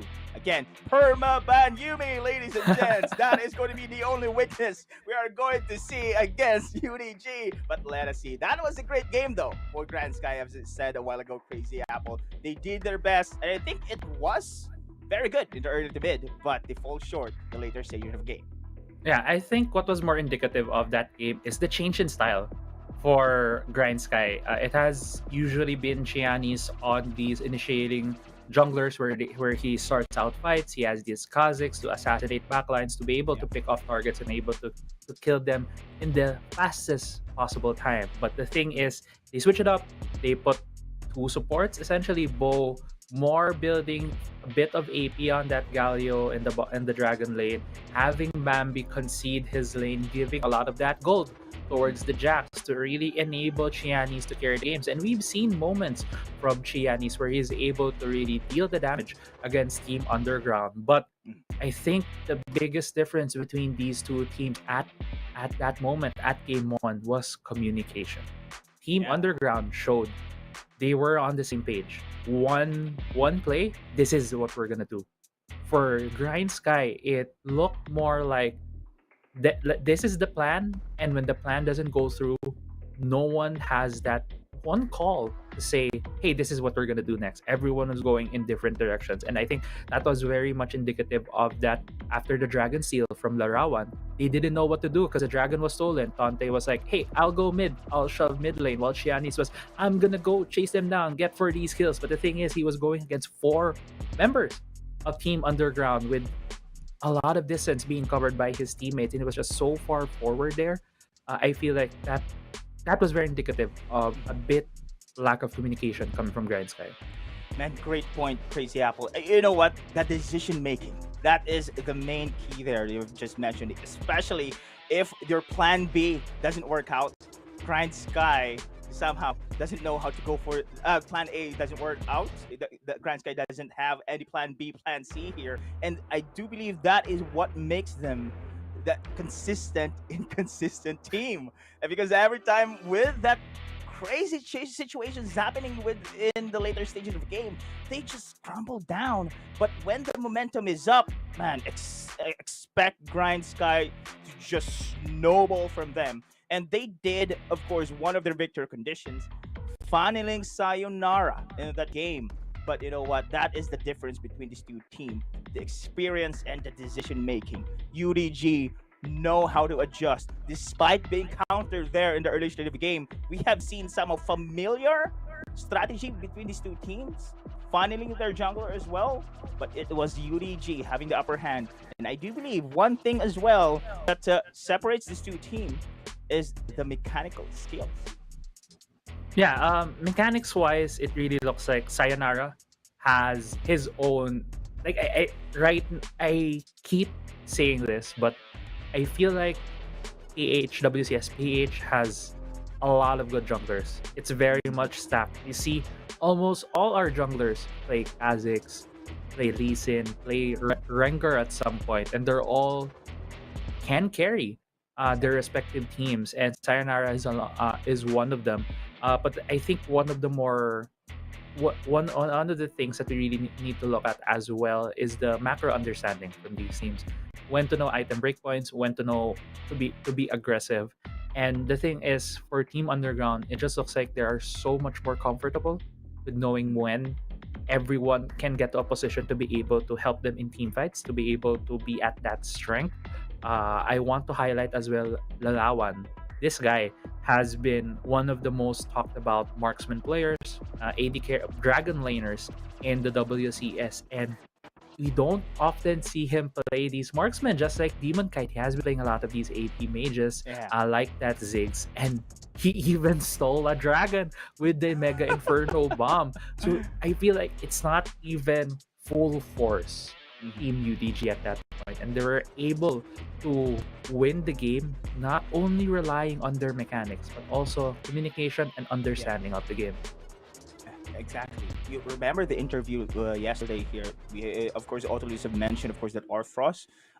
Mika Fabs actually asked here that how do you do it? The Galio, his picks as well on the champion pool is very very wide. Same thing for Lara One. Man, that was also first pick champion for this guy. Previous champions is just different. You have used Ash, Lucian, Senna, Vayne, now the Ziggs. Only shows how versatile this team as well. Individual players have their own very wide champion pool, and what makes them again a threat here against the other side of Grindsky here is how to counter those composition. There you go. That's Yeah. why. That's why you laugh, man. That is why. Perma man. The Yumi has been Yes, banned. exactly. That is the answer, ladies and gents, to counter that meow meow connection. No Yeah. Yumi this time around. Yeah, and UDG isn't joking around. They're not playing around here. They immediately first banned that Jax. They really respect the Oh, yeah. strategy and what Grindsky was bringing to the table. They want to immediately get that out of the table here. They all have also banned the Camille and the Fiora. A lot of these really strong possible solo laners, possibly junglers that were banned for the side of UDG. They have left the Kha'Zix open though, and this could also be picked by Xiaomi, but at the same time the Gragas has been locked in by Grindsky. Could be going to the top lane, could be going into that jungle, but the answer as well from Team Underground is two. I think one of the stronger picks we've been seeing in the tournament, which is that Jace and that Sep. Yeah, exactly. And we have seen Dawn on the set there, the top lane. And Gragas, actually, we have seen Bambi using here in the mid. So this is now the flex picks coming in from Grindsky. The Senna, though. And we have seen rarely, of course, the Senna pick. I do believe we have seen Senna twice already in our tournament so far. And I think 100% win. So will this be a Grindsky win as well for the Senna? Correct me if I'm wrong. Senna lost earlier with Fennel adversity. Oh, sorry, but my bad, that my was it's okay. It's all right, man. It was game one earlier between Oasis Gaming. It was mostly Oasis getting Fennel adversity's number, but on the other hand, this is a Senna Gragas combo where it could be both of them going to the Dragon lane. Gragas will be the one getting most of the gold, building a lot of magic AP damage items to be able to deal that damage, while Senna will be passing Senna as usual, getting those souls to be able to scale herself later into the game. This is a very different look for Grindsky where they don't priority pick Xiaomi. They could have picked the Senna later on, I think, in terms of the draft, just because I feel like they've shown their hand already, unless they have something very different that they're gonna show us. But because of those two picks, because of the Gragas and the Senna already being locked in by Grindsky, the answer from Team Underground is that Thresh to take away some of the options if Bo would want to change up his mind. Yeah, so far I like the bans here coming in from UDG because they are going to take out Olaf, because Olaf is, as a jungler here, can passively counter the showstopper coming in from Dawn as well when it comes to objective takedowns. Time and time again, we have seen that one, a pure counter for jungler, the bane for jungler in taking objectives here. Single showstopper denied on taking those for the smite kill. But this is so far the side of Grindsky here. Haven't seen burst damage, same thing for UDG. So AP is lacking from these two composition right now. But the hard engage is there actually for UDG as well, with the Thresh being locked in on their side. Yeah, Thresh was locked in, but as you were saying, magic damage is very much lacking on the side of UDG, but instead they have still picked this Lee Sin. This most probably going to be Lee Sin in the jungle. Again, Mitsura will be having the Jace on his hands there in the mid lane, while the set will be going into the top side of the map with Dawn. Xiaomi's getting one of his comfort picks, which is the Kha'Zix. This would be more of a test now for Grindsky. They are going for comfort picks. It looks like Bambi might be the one who's going to be holding this Gragas. It could also be on Bo. So it really boils down to what would be their last pick to really round out their composition. It looks like it's going to be the Ari. I wanted to talk about this earlier. I just didn't want to make it a risk yet since Bambi has not been picking this champion, but this is his primary comfort pick Ari Yes. on Bambi. We have seen this in other tournaments. He is very good on this champion, but the answer has been the brand for Team Underground. So there you go. The AEP champions locking in both team composition. Comfort picks being locked in once again for Grand Sky here. And we have talked this off stream, Crazy Apple. The matchup between these two champions on the jungle role, the Listen versus the Kazakhs. No believe. Most of us, of course, will agree that Listen has the capability or the firepower during the early stages of the game, but this is a snowballing champion here. Now we can tell that UDG wants to secure the snowball here from the start. However, Grind Sky, I do love as well their team fights abilities here with Bambi as well on his comfort pick champion on the Ari. This is going to be very exciting as well. Of course, we don't neglect as well Qeon's comfort pick on the Kazakhs. So much burst, global presence is there. Tante's Darius. I think this is a typical Grand Sky composition we're seeing. Yeah, it's a typical Grind Sky composition. It could easily evolve into a more of a, I would say, solo QS game for Grind Sky. If they're able to push their tempo, force it upon Team Underground, they can just get a lot of these kills, get a lot of these picks, and essentially snowball to such a lead that Team Underground would have a hard time.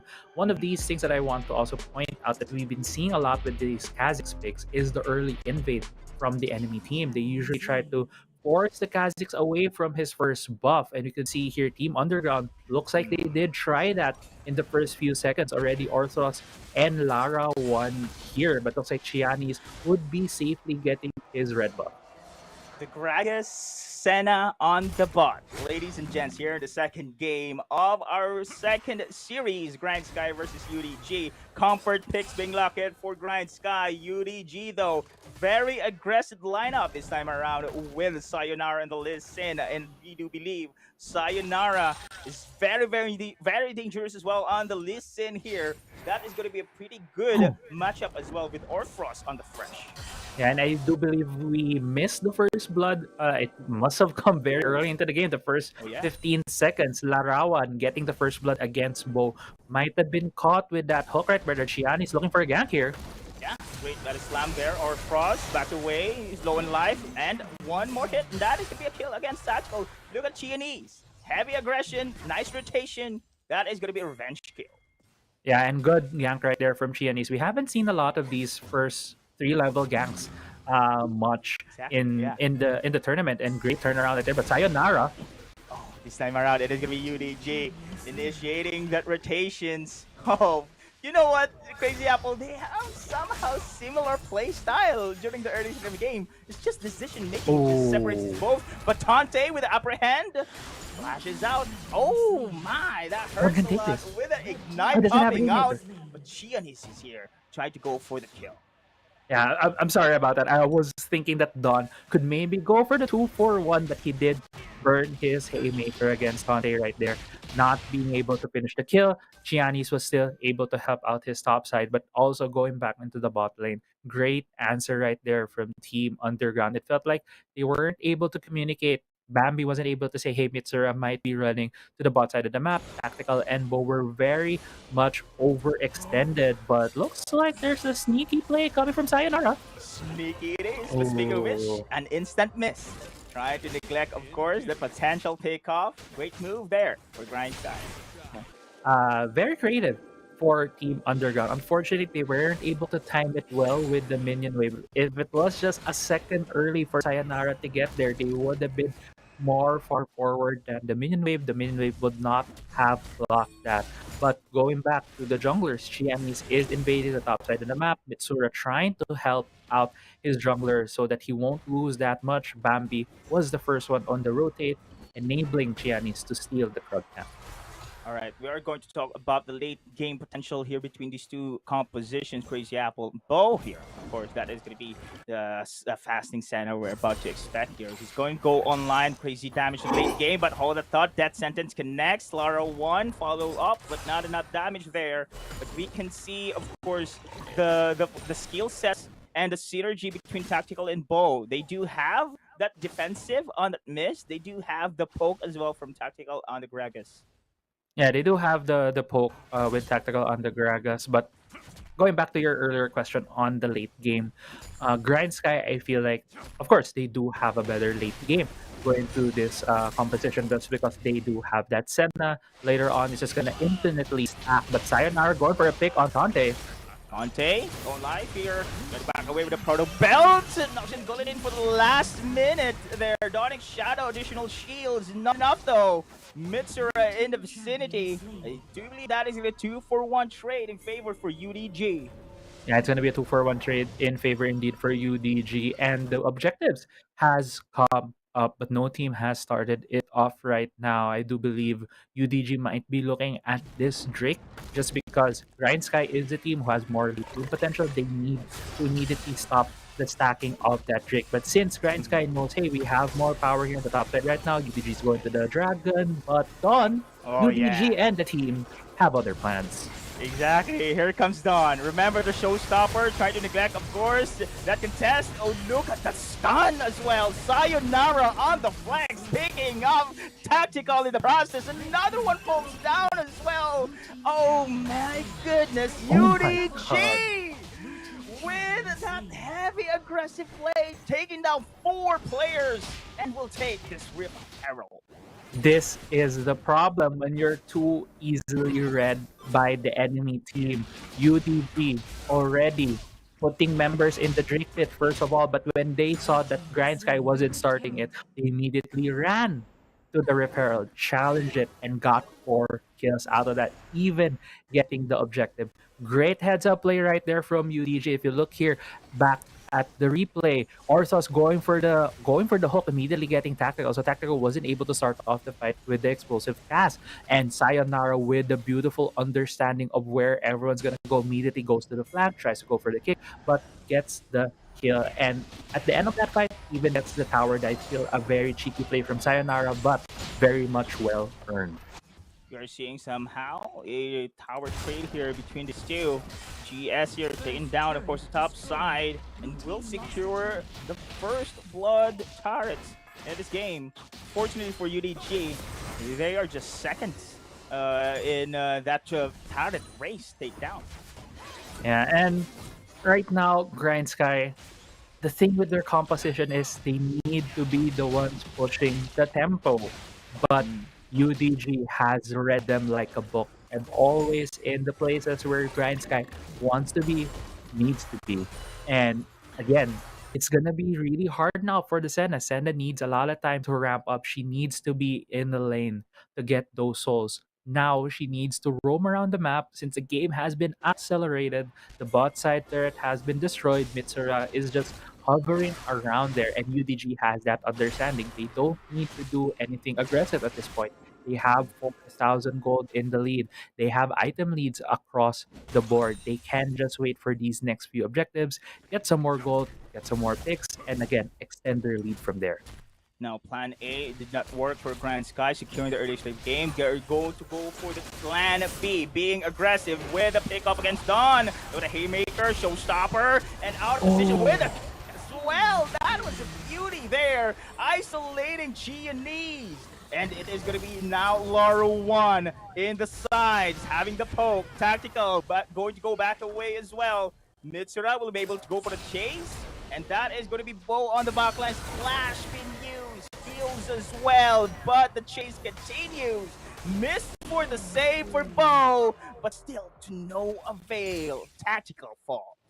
Yeah, tactical falls. Tante, on the other hand, is shoving this bot lane, probably getting this turret right here. It is gonna be a trade, at least some gold going to the side of Grindsky, but in terms of momentum, in terms of tempo, in terms of what you want to do in this game on this map, it seems like UDG has been dictating the pace of this game.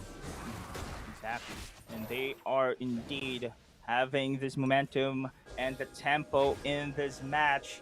But this is going to be a chase as well. Bambi, Tante is here in the vicinity. Sonic Wave will be able to see resonating strike. Oh! The kick Bambi is the target though. But it is going to be Orboros. Mitsura having the free hits on the back lines, and that sentence connects!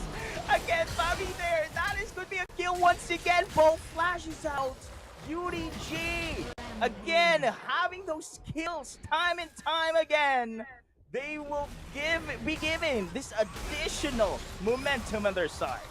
Yeah, and UDG just forcing the issue now against Grindsky. They have just summoned this Rift Herald in the mid lane, taking out the mid outer tier turret. It looks like it's gonna get another bonk here. It's gonna get another hit on that second tier turret with 15 seconds on that Herald. Second Herald about to be up. UDG going for a bit of recalls, might just be getting some items, going back for the next Herald, and maybe just breaking open the base for Grindsky. Now, this is a challenge indeed for Grindsky. In this kind of situations, when the early game momentum has been cut off, it is somehow this team having difficult indeed to go for the combat play. But they will go for that RF takedown. Another death sentence connect against by Orpheus there. And the box being used. Tactical is there. But the Rift Herald being taken by Chinese one. Showstopper! Stunning the back lines! UDG once again with Showtime play with an ace as well. 4-man showstopper right there from Don. I've been putting my eyes on this man. He has not been the most flashy player on this team, but game one and even this game, he has shown that in the times that where UDG needs that next level play to be able to push the lead against their opponents, he's there. He's there to do some of these flashy plays. That showstopper on 4 members of Grindsky was beautiful. Exactly, Crazy Apple, man.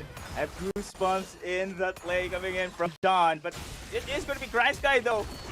Going to go for this miracle play.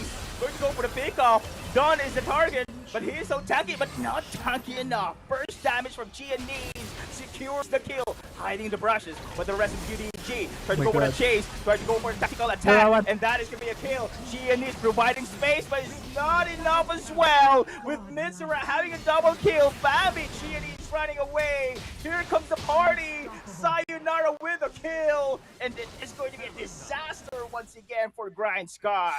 A messy set of plays right there. Tante still going for this. Charm connects though. Mitsura will be able to hold on. Nox and Guillotine. That is going to be the tray there. But so far, UDG having this confidence right now in this match. Yeah, they do have a lot of confidence on their plates right now just because of how much of a lead they are. 22-6 in kills. 9,000 gold ahead. Yes, that was a good series of plays coming from Grindsky. They were able to get the initial pick off. Giannis was able to run towards the bushes, not being noticed by any members of Underground, was able to take down Larawan in the back lines. But the thing is, Underground, they're so much ahead. If you're looking right now, we're looking at the items of each of these players. You can see there's about two and a half items on the side of Grindsky, but when we were looking earlier at Underground, they had like three and a half items on their side. It's just so much more at this point. And even though Grindsky is the team with a lot more late game potential with Bo, he does have that Muramana, but it's still only the Muramana. There's not enough there. If you look at the gold right now, there's a lot of leads. Hosoto might be getting picked here. Yeah, but Nox and Guillotine did not secure the kill though. The Death Rush attack as well being denied against Grindsky. The showstopper for Don and the backline flanking maneuver. UDG. Oh, this is just an insane snowball game for UDG. Grindsky. A potential GG move here in this moment in time. Yeah, and that's just classic Grindsky right there. They're way behind. They try to look for a miracle play, and unfortunately, Team Underground is just that much ahead. And in exchange for that loss in that battle right there, Team Underground is able to break open the base, taking out the mid lane inhibitor turret. Dominance is the key here for UDG. Grindsky. Again, they've been cut off their momentum. They're still trying to make plays here, Crazy Apple. They are not giving up. They're not going to go for a passive movement here in the match against UDG. This is the time where Bo should step up. on the Senna, one of their victory conditions to provide the scaling potential of this champion, but UDG is not giving them the breathing space needed. And look at this one, it is going to be UDG trying to go for the hard engage. Resonating strike for Sayonara did not have a follow-up though, and Grindsky backs away. Yeah, but at this point in the game, even though Bo really needs to step up, the thing is he doesn't have the items, he doesn't have the gold.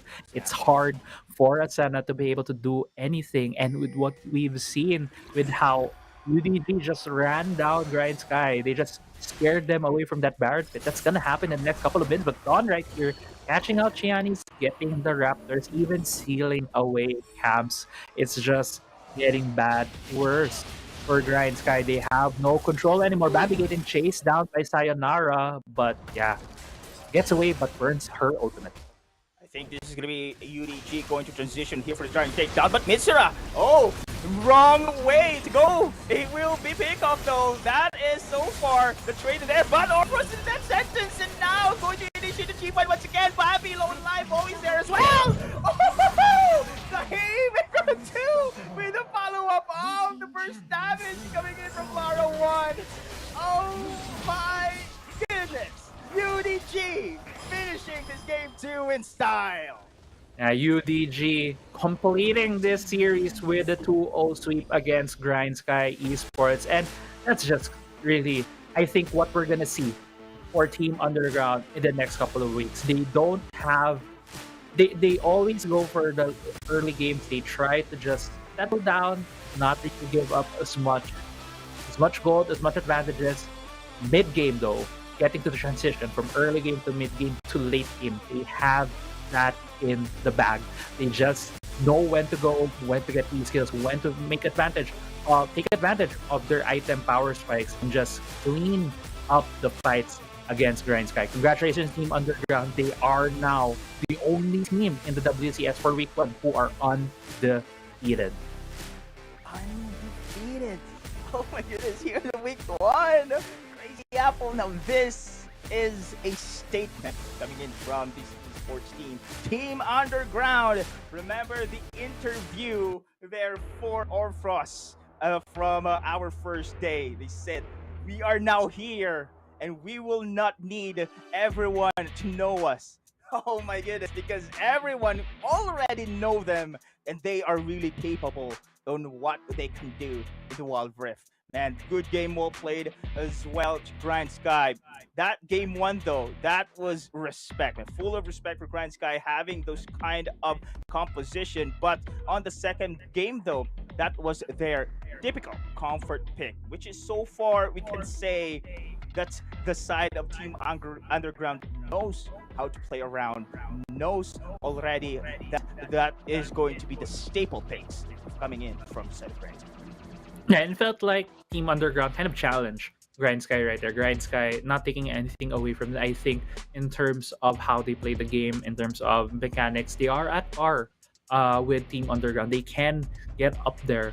The thing is, it's just Team Underground has this way of playing the game, understanding each and every member of their own team and how they can interact and take advantage of what the other team is doing is what is the differentiator in this series. They both are unrelenting, similar to how Sunsparks plays, in such a way that they know when to go for. They are always going for plays, and that's very indicative of when they lost in the blue side of the jungle of Team Underground. But the thing is, it feels like Grindsky, as you mentioned, they have a plan A, but where's plan B? Where's plan C? They're not making enough creative plays yet to be able to take the enemy off kilter. They tried that in game 1. They tried that with the Jax, and that's why there was that respect ban. I love the ban right there from Team Underground, really showing that we don't want to deal with this champion. We don't want to deal with Xiaomi having more champions he's good at. Let's just deal with the Kazakhs, because we really know how to deal with that Kazakhs. Look at this one. During the early start of the game, of course, Crazy Apple, it is going to be UDG's dictating the tempo. And this is what's somehow the weakness of Grindsky indeed. If you are going to shut down the early game momentum, it's going to be difficult for them to go for the comeback here. And this composition as well is very, very typical and now being predicted by UDG already on how they are going to move across the Wild Rift. Now, UDG, on the other hand, how can you counter during the drafts this team here? Will you go for a prior counter against Orthros, a champion pool? Against Dawn? Met Lara 1? So many go for champions. It's just difficult indeed to face this team. That is why they are just undefeated in this week 1 of our WCS PH. Right, and that's why the analyst desk, the panel, almost all the talents are thinking that this is the team to beat. Team Underground is the one who will be definitely fighting for the crown again, taking it away from Team Secret. And it really shows the amount of the champions that they play. Orthros, he was denied the Yumi. He didn't play some of his enchanter supports, instead stealing away the Thresh from Bo. And Bo, he's really good at the Thresh, but the thing is, I feel like Grindsky is really good at these big kind of plays, but when they're not able to do these kinds of plays, they're not able to, convert a huge gold lead from that, he just fall very much far behind, and Grindsky needs to go back to the drawing table. It is only week 1. We still have a lot more weeks ahead of us. There's still a lot more games. It is the double round robin. There's still a lot of room to grow for Grindsky, and right now, Team Underground as it stands looks to be the best team of WCS this week 1. Agree for that. But in this game 2, with the game 1 as well, we have to give credit as well for Don, man. But Sayonara is the man of our match. Man, his listen, 1788. Insane damage as well. And you know what? This guy really strives to be one of the best, or not the best, jungler here in the local scene. Only shows his consistency as well on his role, Crazy Apple. But of course, we have to give credit as well for Don there as well as Orthros providing the spaces. And the interview, of course, with the side of Orthros there, even though his champion pool being banned there, the rest of his team really knows how to pick up as well. Everyone's stepping up. They know the synergy of their team, their composition. They know how to play around. It only shows not only individual that these players can play, the whole team as well. I could really feel the whole team playing off of each other. The Team Underground. It feels like this cohesive unit where they know what are the strengths and weaknesses of each other and how they could make each other shine. And that's always great to see from a team, the chemistry that they're showing right there. And it's not only it's not only Team Underground who has that kind of chemistry. We also see it in other teams, but as it stands, they are the only undefeated team at this point. And Sayonara, as much as we were hyping up Don in that game, it's just because of the Garen Yumi combination of game 1. But yeah, he is, I feel, more of an underrated player in this team. I agree. Because this team is just really that stacked. And Sayonara made a lot of great plays. And I agree, he is the player of the game for game 2. But I really have my eyes on Don just because he is more of the role player. And I feel like he steps up in moments where Team Underground needs him for that extra oomph for the team. That oomph, that place, that showstopper and haymaker turnaround, that was insane. And of course, congratulations to Team Underground.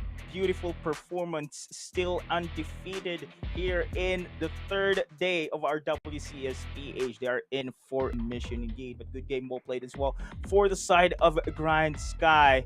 I'm really hoping, of course, on the 2nd week for Crazy Apple that Grindsky will be able to find their versatility when playing their matches against the rest of the teams. But Underground here, everyone's eyes looking at this team already. and they are indeed the team to beat, as you have said. I do agree 100% for that. And you know what? This is still the second series, ladies and gents. We are still going to have the third series later on. An epic match between, of course, the side of Grindsky and of Team Underground is already done. So we will see you in a while for the third series. This has been your casters that are here in Crazy Apple. See you guys.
Stop and refocus.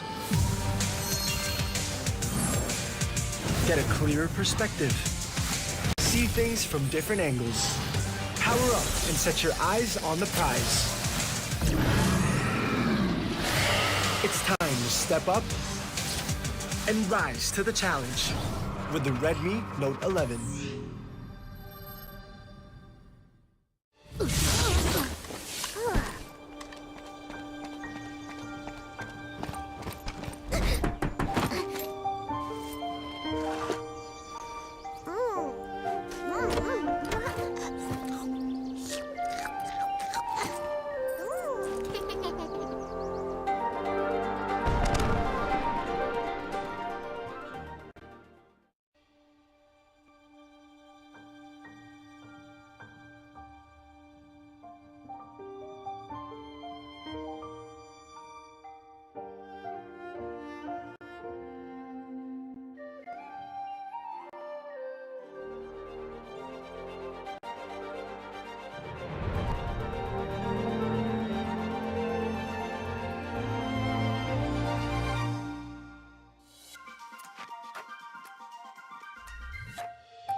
stop and refocus. Get a clearer perspective. See things from different angles. Power up and set your eyes on the prize. It's time to step up and rise to the challenge with the Redmi Note 11.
Ladies and gentlemen, welcome back to the WCS day number 3, and we just saw quite a banger between Grindsky Esports and Team Underground. Botch Spice, Crazy Apple, as well as Autolose, giving you the action and breaking it down. Let's start talking about it, gentlemen, because we thought this would be a one-sided matchup, but let's get into some highlights and lowlights. Now, Crazy Apple, you were right there in the rift with them. Give us your initial thoughts. My initial thoughts. Well, for UDG and Grindsky, I came into this game thinking that hey, it might be close. Grindsky might be showing us something different, and indeed they did. For game 1, they showed that they are also able to play these hyper carry funnel junglers on the jacks with Xiaomi, but unfortunately, I feel like they kind of had a hard time navigating some of these team fights. As I said in the cast earlier, I feel like there's a bit of lack of communication on their side.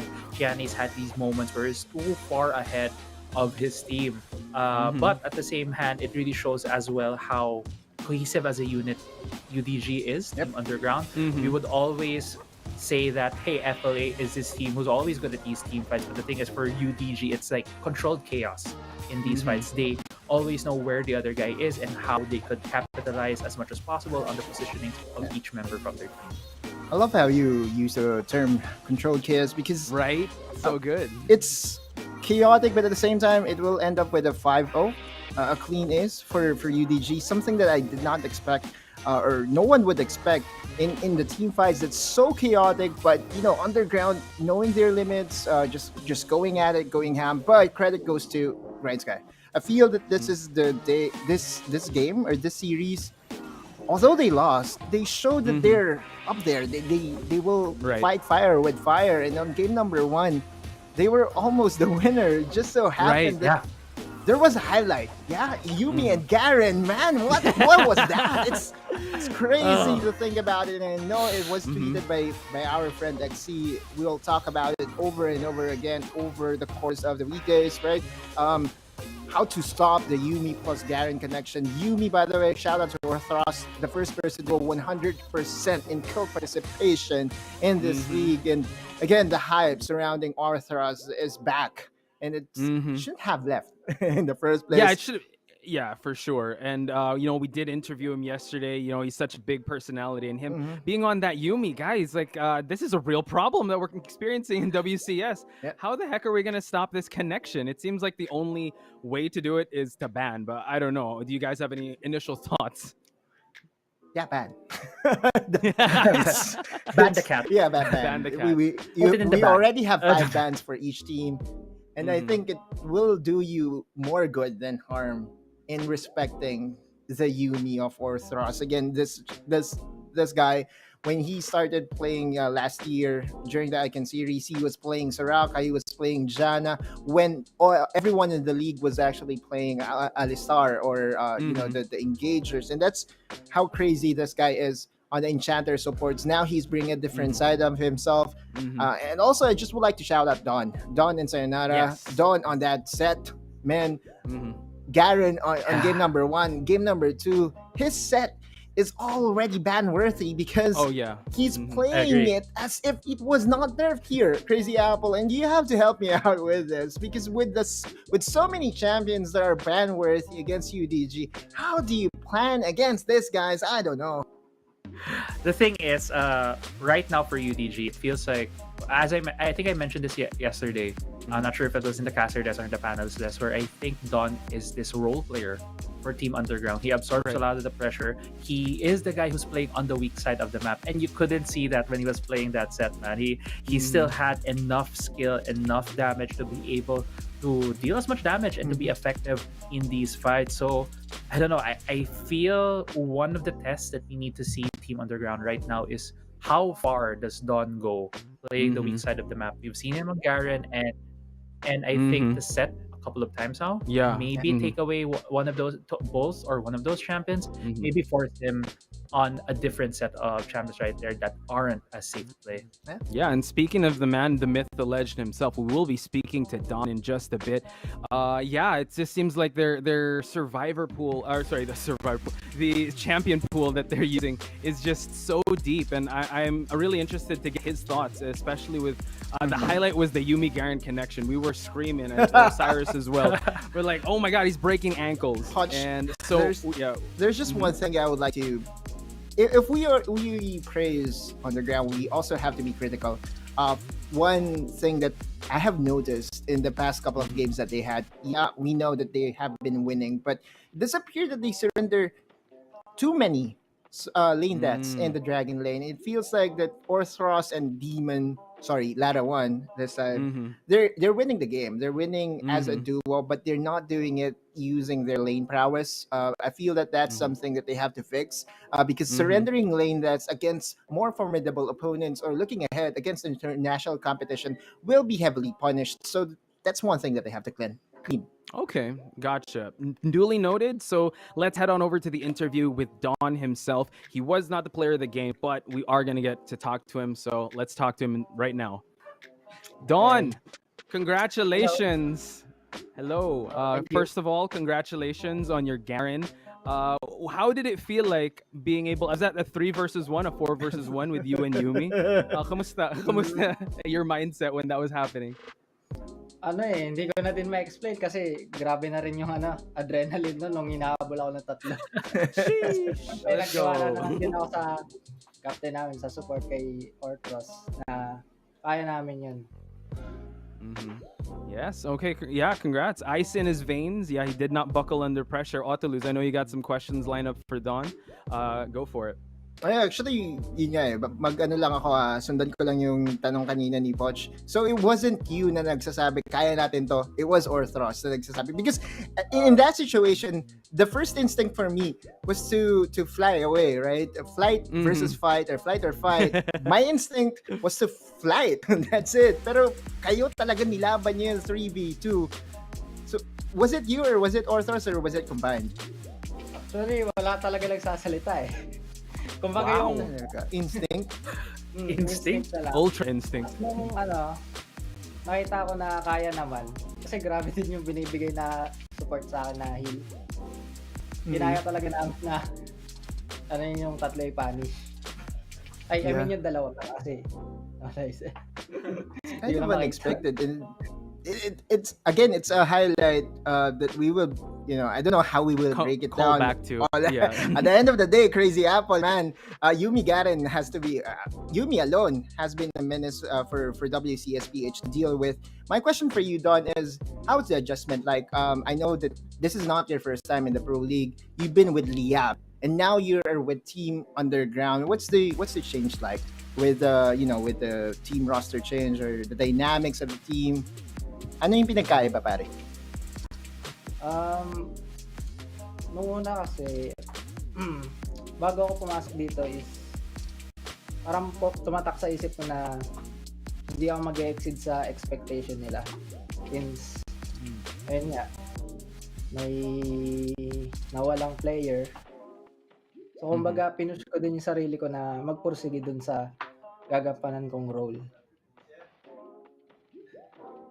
Nice. And I think you've exceeded expectations and it's really paying off. Can't wait to see more plays from you. Crazy Apple, any follow-up question? You have one?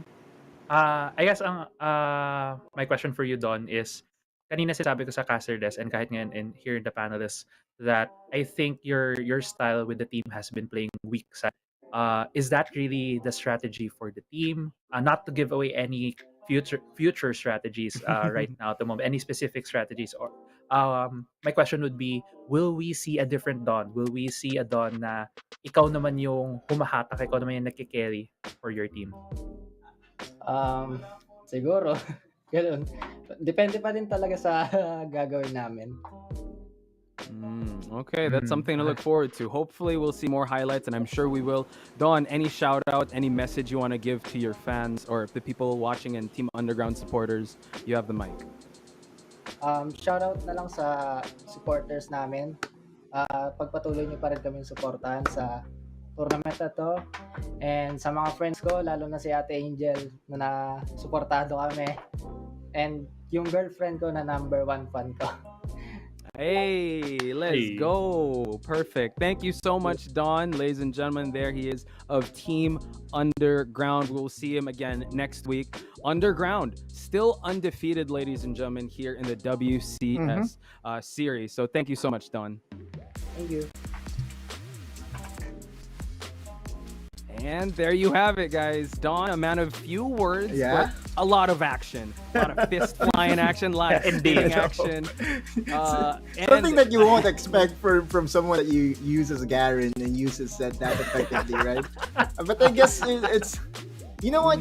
Let me just put it out there that yes, there is some questions that were raised against, not really against, but on this team alone, and it does feel like Don is really doing good so far. That I feel like nothing's missing in this team, and I feel like he's like a puzzle piece that really did fit well. Yes, in match made in heaven, if I would say. Exactly. So just so excited to see him in action, bro. Yeah, I'm excited for that, and I'm also excited for the next series because we got another juggernaut coming in, and another one that has to get wants to get on the leaderboard here. We have Team Secret versus Cerebrum Esports, Cerebrum Wildrift. Guys, we know Team Secret. They have the narrative is they've finally come online. You think that that's actually true, or are they still in that phase where they're figuring things out? Because they're gonna have to figure things out really fast if they're going up against Cerebrum. For me, okay, go ahead. Yeah, for me, it's yes. I feel that this series should be a good indication or a good determining match as to where Team Secret really is right now. But I feel that yesterday's series against RRQ, their opponent yesterday was RRQ, right? RRQ was able to beat Oasis Gaming, who then beat the undefeated team in Fennel University. So if we're going by the rock, paper, and Caesars, it does feel like that Team Secret is back on track. And man, this roster again, when it comes to experience, having to travel internationally and having to battle the best of the best teams in the world, it won't take that long to adjust to get back on track. And I feel that they are more than ready to show us against Cerebrum Esports that, hey, you know what, Team Secret is back. I have to agree with go that. for it. I have to agree with that, Autolusa. I think the match that we saw yesterday from Team Secret really showed us that they're still here to play. And they have a lot of expectations on their back just because of what they represented. They not only represented our country, they also represented the whole of the Southeast Asia region in the Horizon Cup. And today, I think against Cerebrum, we'll probably see how good Team Secret is in terms of maintaining their form. Where they are at this point, they can show us what will be their more staple strategies moving forward. We know that they have a lot of these out of the book drafts, very weird picks, and we'll see. Maybe that might be something, or I'm hoping something that we'll see for this series. Yeah, we have shades of the general, right? If they do for out-of-the-box picks. But right now, we're going to check out the player profile, which is Rox, a new addition. And can I just say, I think they're starting to have this chemistry, because the biggest question coming into this series, the start, was how will he, jive with the rest of the team? Now, Autolus, I want to get your thoughts so far, because Rox, mechanically very gifted. But coming in with a team like, as you mentioned, with a prestigious name like Team Secret, how do you think he's performing so far? I mean, to be honest with you, Rox is like the most plug-and-play player that I could think of, that he could really easily fit with any team that we have here in WCSPH. That's how good he is. It just so happened that he's replacing the Southeast Asia MVP in Jamez, right? So it's kind of unfair. But at the end of the day, I feel like he's going to meet the expectations that is being thrown at him, and Team Secret will be content with the move that they have made during the preseason. The champions that he's familiar with, or he's known for, he's actually getting permaban against his Thresh. So that just means that, he already has their respect by the league so far, and now he's showing Leona, he's showing Rakan. I feel that this matchup against Fleur, we will talk about it later, but Rox, again, by himself, I feel that he's more than ready to represent the Team Secret flag. And like you said, plug and play, but if you're plugging and playing a Team Secret, let's hope the adjustment period isn't that long. Crazy Apple, we did talk about like the top teams to look out for, and in the power rankings, we were talking about the previous matches and how your power rankings have sort of changed. In your eyes, has Team Secret gone up, gone down in the previous in day 1 and day 2? Okay, day 1 was really a hard way to say the power rankings. They went against Underground, who is gonna be the undefeated team of this week, and that already felt like a truck that just hit them. It was they woke up and they're like, okay, we need to make adjustments. And day 2, they showed that they're also a force to be reckoned with. They swept RRQ. And right now, I think in my personal power rankings, I still look at Team Secret as possibly one of the teams we'll be seeing in the finals. Give me a number, bro. Give us a number. Number right now. Autolus, putting him on the spot. I love it. Let's go. Give us a number. I think this is a very, how do you call this? Not a shallow call, but a quick call just because of what I've seen earlier from Fennel. So I think right now, Team Secret has my 2 or 3. Wow, that's that's still pretty high. Let's go. All right, 2.5. We got to move on to the next team, which is Cerebrum, and this is actually quite the big test, because I think everyone talks about Team Secret, talks about Underground now, and Cerebrum still has to look to get on the board. And we were talking offline. How do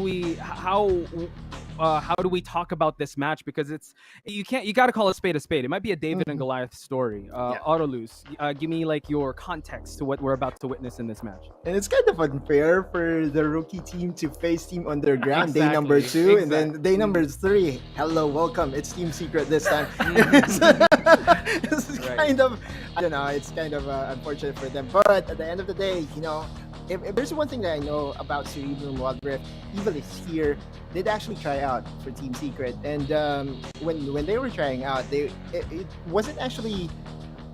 The tryout was special because they were selecting the best players out of each team that did try out, and Ivalice did actually play with Azar back then. So when it comes to the matchup that we have right now, Iris and Azar is something that I would look forward in watching. I know that we have a theme ongoing right now, which is the Support Sunday, and I actually am a very big fan of Fleur and his plays, but I will carefully look at Evilis as to how he will play against his former teammate. Ooh, that's an excellent story. But let's check out Fleur and Crazy Apple. Talk us through Cerebrum's performance so far and how Fleur can potentially pop off in this matchup. Yeah, Fleur, just like Rox, they respect this man's Thresh. He really is very much proficient on this champion, and seeing that maybe if this would be open, seeing that maybe it could be one of the priority picks from Cerebrum, gonna see a lot of good plays coming from this player right here. I think for Cerebrum as a whole, they have been shown to, well, of course, the record is not the best right now, but this could be similar to what Grindsky did earlier against Team Underground. They just need to prove themselves that they can go toe-to-toe against big guys. Yes, it has been a trial by fire for this team going against Team Underground then Team Secret in the same week. But on the other hand, if you look at it, you already went against all the tough opponents the first week. Right. It already shows where you are at this point. It already shows some of the maybe more glaring things that you need to improve on. You need to do at the next couple of weeks. So it would be a nice litmus test for them to know where they stand. And I just want for this series especially, I just want to see them showing signs of life against Team Secret and just not lying down. I want to see them fighting back for every inch of the map. Wow. Oh, you got me. Got hyped. I got goosebumps. when you were saying that, I feel like I'm watching a Rocky movie because the way you said that makes me think. They have to make sure that gods can bleed, and if they're able to do that, I think we're gonna have ourselves an excellent game. So here's the head-to-head: Rox versus Fleur. It's a support Sunday, and I know I'm getting a little bit ahead of myself, but do you think we're gonna see some support plays pop off here? Because I think at the end of the panel discussion, we're gonna award like a wingman of the day when it comes to these two players. Well, Arthur is in the yeah, that's the issue. It's hard. There's that highlight play. Yeah, man. But we're not going to award him preemptively. Maybe there's going to be a miracle play, like a blind hook out of nowhere coming from Rox, Who knows? coming from Fleur. And maybe if Cerebrum gets one game against Team Secret, it could be the momentum that they're looking for and pushing forward. You're right, Crazy Apple. The best way to, this is actually a blessing in disguise. But because if you think about it, what's the best way to learn? Learn from the best. So you get to battle against Team Secret and against Team Underground in 1 week. I'm just so excited to see their development here on moving forward. Yeah, before Crazy Apple jumps in, I just want to get a word out there that Yumi Mika has come in. Current wingman of the day assist count is Oasis Dragon with 40 assists. So that's kind of hard to contest. I know we talked about Orthros, but we just got to talk. I think Dragon is also in the contention with 40. So let's start. Yeah, let's start getting to the meat and potatoes of this because we do know Mika's predictions, but let me get Crazy Apple. What do you think this match is? How do you think this match is going to play out for the two teams? Okay, so I'm the one who's going to be again first on the prediction. Desk here kind of put the spot on me there, Poch, but it's fine. I think based on what I was talking about earlier, how essentially Cerebrum is going to go against a Juggernaut with Team Secret. It has showed that the Juggernaut is awake with a 2-0 yesterday against RRQ. I think this is going to be a 2-0 for Team Secret. But the thing is that we're going to look out here for is how Cerebrum will play it out and how they're going to adjust on the fly. I agree. It will be kind of secret-sided, but I think the victory in that is showing that they can go toe-to-toe with the best of the best. 2-0. And Autolus, I think I might take the words out of your mouth, or do you want to add anything more? Sure. Okay. Yeah, so I think he also agrees. So this panel kind of agrees that Team Secret will get the victory here. So now we got to bring it back to the panel predictions and consequences. Crazy Apple, I'm sorry I'm putting you on the spot again, but you gotta. What? You know, You- I tweeted that I was not gonna be part of the panel, but I apparently know. I was Joining, today. though. I'm gonna be part of this prediction. But Sorry, Potch, well, who is he joining though? So Crazy Apple should be joining Mika. Yeah, So joining that- Mika's team because I'm Osiris. Mhm. What's that? Harry Potter and the Osiris Stones. So Mhm. me and him, we got one in the bag. Osiris. The curse is almost lifted. Alright, By alright. more Horcruxes, but So we have Crazy so- Mika Apple. Crazy Mika Apple. There we go. Shout outs to Mika. So now, let me give Crazy Apple the advantage here, since he is kind of put on the spot here. Since we are in agreement that it's going to be Team Secret, how do you want to settle this? Do you want to go gold difference, objective difference, kill difference? Because we gotta keep track of all that. I want to make it a bit Think. spicy because I think gold is too Oh. easy. So let's go with kill difference. Okay. Kill difference. Oh my god. Cumulative. Let's Okay. go with the numbers. Cumulative. Cumulative. I'm basing this on the couple of series I've seen today. Mm-hmm. I think there would be a total of 35 kill difference Whoa. for Okay. cumulative for both teams. That's Wait. okay. Would you get mad at me if I price priced it? I'd be like, oh, 36. And then Oh God. no. Okay. I honestly was gonna go for 30. That was Okay. mine. I'm not gonna go with Cyrus with me, but actually Mika, you can actually chime in and help out Crazy Apple here if you agree with that. If you want to 35. change the While Mika is doing some computations and calculations, I will be going with 23. Let's go, Jordan. Wow. LeBron, let's go. So 23 for me. Again, kill difference. We added up 10 and 13. Sounds safe. All right. So 13 for Auto Lose. Yeah, that's actually a good one too. Like kind of going with the method of what Crazy Apple said. You know what? Could give him a good fight at the start, like Grindsky, and then what? Sorry, go for it. Mika thinks it's lower. Mika thinks it's Mm. lower. What was your number, Potch? 35. 35. Ooh. No, sorry. Mine's you're 30. you're Mine's 30, sorry, right? Mine's 30. Yeah. Yeah, 30. I'll go with Mika here and go with Mm. 28. That's too close, 28. but you sure? Okay. All right. We'll sure. go So- toe to toe here. Wait, Potch. hold on. toe-to-toe. Let's do something. If we get the exact number, we get 2 points. Okay. Also, at tweet at Jess Hit. 2. We want Roxas We too. Suresh. We We wanted also to. want- We yes. wanted to. We Same. wanted to go toe to toe. So the numbers 30, 28, 23. Did I get that right, gentlemen? Yeah. Yeah. All right. Are we good? All right. With that being said, ladies and gentlemen, let's head on over to the Rift and let's see the casters. I'm ready for this series. It's going to be Team Secret versus Cerebrum Wildrift. So let's go.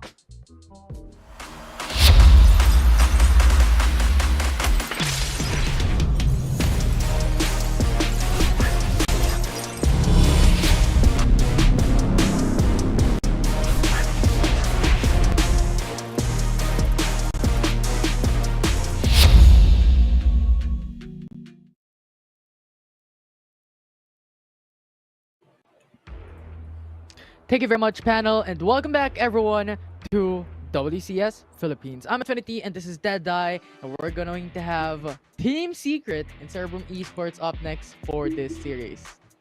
You know what? Of course, Infinity, the Autolus just mentioned, of course, in the first week of the rookie team here, just going to face the Giants in their matches. Now here in the third day, going to face one of the best teams as well, Team Secret. And I did remember the interview there for Chewy that loss against the side of the Team Underground. He said that will be the first and last time that they will fall into the losing side.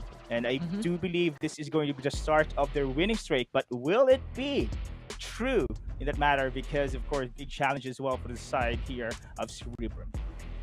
Yeah, it's basically the comeback kings versus the dark horses for this series, right? And Team Secret has proven themselves yesterday, taking their first win up against RRQ, wherein the panel was having a hard time. Who's going to take the win? Who's going to take the dub? And in the end, it was Team Secret taking that 2-0 sweep up against RRQ. And today, we might expect the same thing. And I think Team Secret is hungry for that win. Wow, it is now going to be the start of a draft infinity, but I'm surprised that Cerebrum will going to take down that Fresh. I do believe this is one of their comfort picks.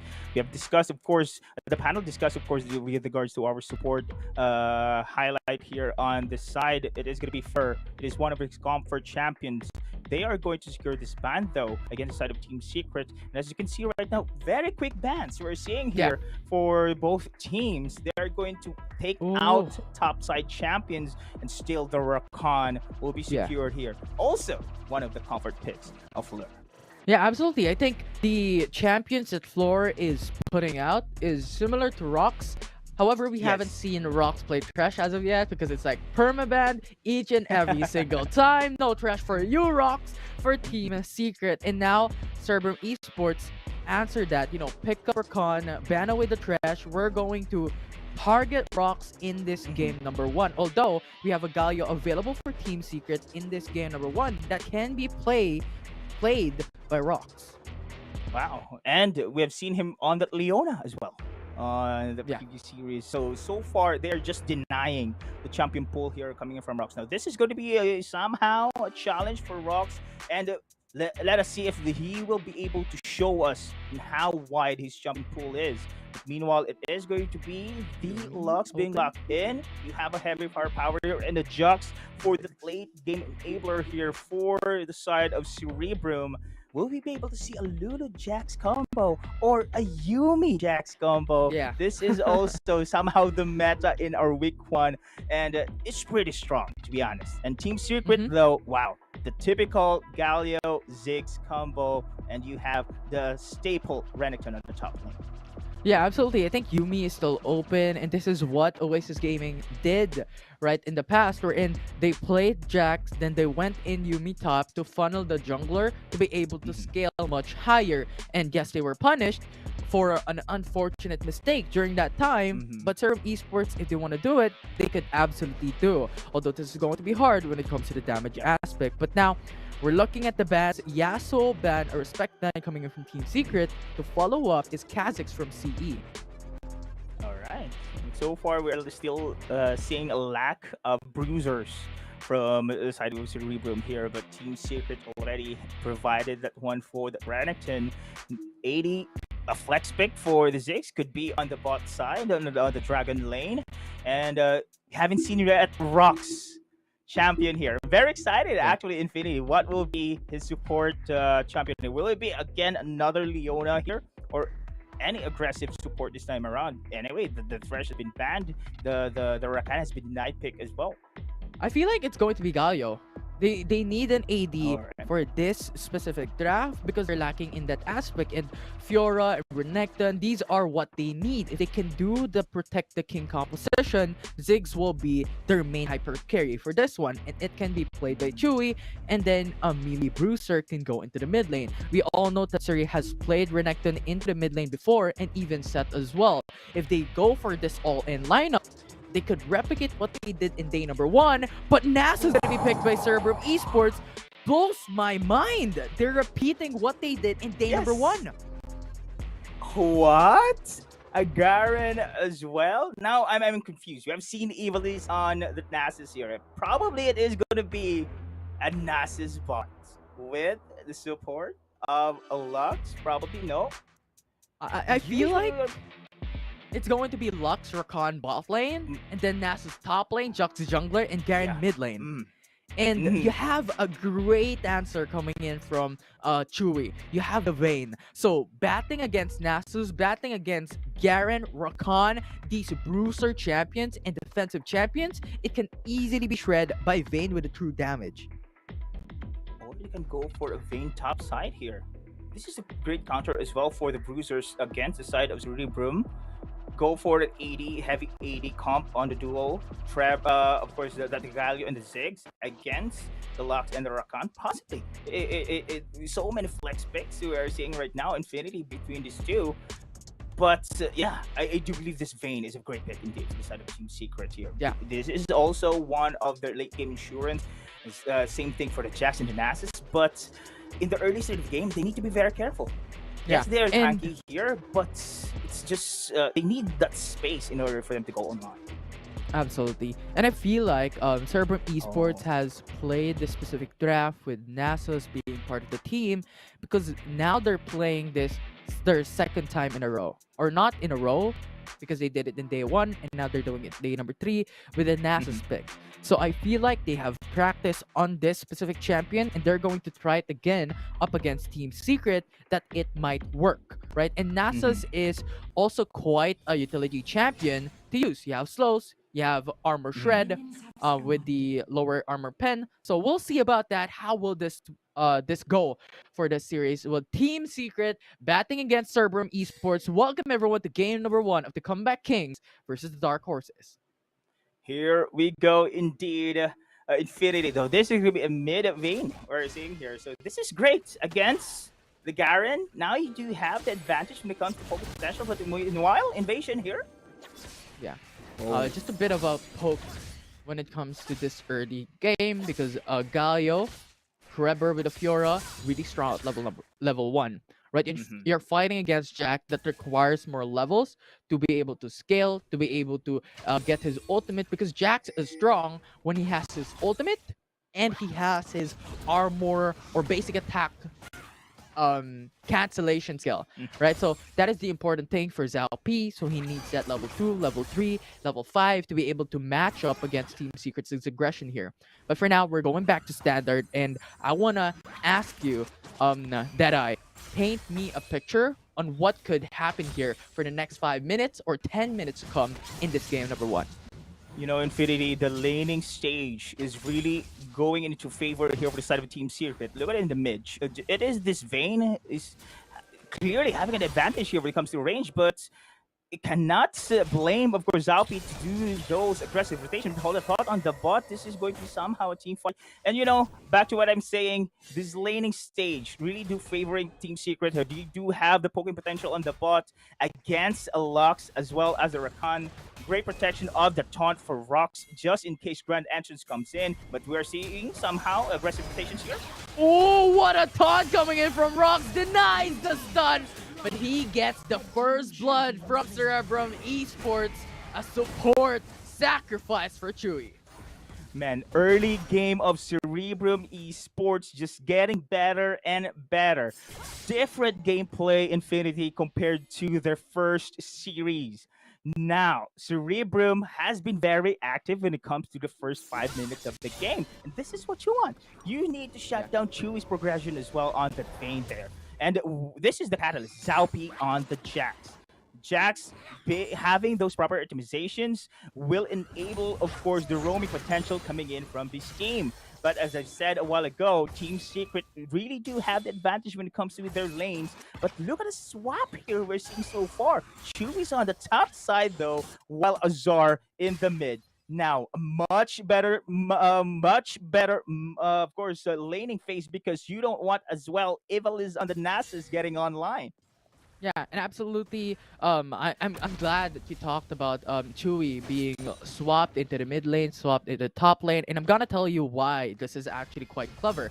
Because you're looking at the mid lane, this is a forced mid lane Garen because they don't have any choice. If they put Lux into the mid lane, they're gonna lose that range into the bot lane. It's pretty much gonna be rendered useless. So they have to force Garen mid. So Vayne coming into the mid lane punishes Garen to not be able to scale, to not be able to get some more minions, get CS, and in similar manner, in top lane as well. You're gonna punish Nasus to gain those stacks because of that range potential coming in from Vayne. And in the same time, you deal through damage. So tanking is gonna be much more harder battling against a Vayne rather than any other marksman champions. And I do believe, Infinity, this is a Vayne game we're seeing here. So many kiting potential against the Garen with the hold of thought on the bot. Yeah, it's just a little bit of a fun time for lap Mazar taps. and Pago batting in that bot lane. But now, this will be an interesting time. We have the Rift Herald available and also the Mountain Dragon. What will happen here, Deadeye? I do think when it comes to a 5v5 brawl, you have crowd controls present here beside of Cerebrum Esports. Fleur here has a big shoes to fill in. That is going to be the start of the initiation, Infinity. Yeah, and Team Secret is looking for that contest on the Rift Herald. We all know how Team Secret constantly goes for the Rift Herald, and now Cerebrum Esports goes for the engage with a two-man knockoff grand entrance, but Team Secret answered swiftly with a 2-4-1, and now Ivalice forced to retreat. The flash is there, but the flash is no longer useful because Team Secret just goes in and goes for the kill, and how dies. That was a 3-4-2 magnificent play from Team Secret. As expected, it is going to be Fleur will initiate the team fight, but that was the sacrifice needed in order for Xiaomi to take that Rift Herald. I think that was the mission as well. They need to secure the early game with this Rift Herald. Now they do have the catalyst to take down the first blood turret. They need to be very careful because the damage is there in the early game as well for Team Secret. You should not, of course, deny the Tatsuri here on the Ziggs could probably burst you down, plus rocks here on the Galio as well. The AP damage contributes a lot because we haven't seen yet magic damage mitigation items coming in from Cerebrum, which will be the advantage for Team Secret in the early stages of the game. And look at what Team Secret is doing now. You have Vayne going in solo farming bot lane because this is what he needs. He needs gold, he needs CS. So this is actually a great early start from Team Secret. They're scaling his late game. So they just have to play on that winning condition and get the dub. And now look at them, Team Secret just showing away Cerebrum Esports. Surprisingly, they did not force the Rift Herald diversion play. Here we go. Team Secret gets the Mountain Dragon in this one, and Floor cannot get that steal. And Team Secret is just happy with that objective. We have to push back. We don't need to fight CE. Yeah, and as I've said a while ago, I'm just surprised they did not go for that diversion play. If they did not fully commit in that objective, why stay in that Dragon Pit? I do believe that was a time spent unwisely here for the side of Cerebrum. They could go for the split push, putting pressure on siding while the rest of Team Secret just taking that Dragon takedown. Then again, here we go. Team Secret grabs the Dragon buff, which will enable the late game again capability. And this Chewy on the Vayne, this is a danger to be looked out for in that late stages. Yeah, absolutely. But now it's CE going for the 3-man roam, and Team Secret understands that they are on the weak side of the map. They have to go back away, and good reset coming in from Fiora and Chewy.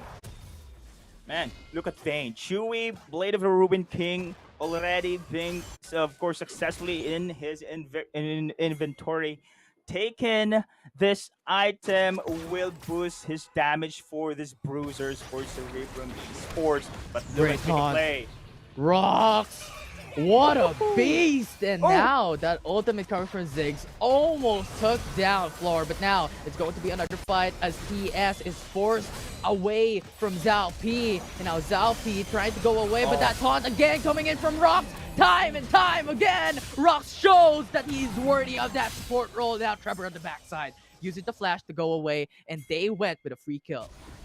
Beautiful flash taunt from Rocks. I've said it before, one of the aggressive supports in our competition, showing that he is indeed like that. But hold a thought on the bot though.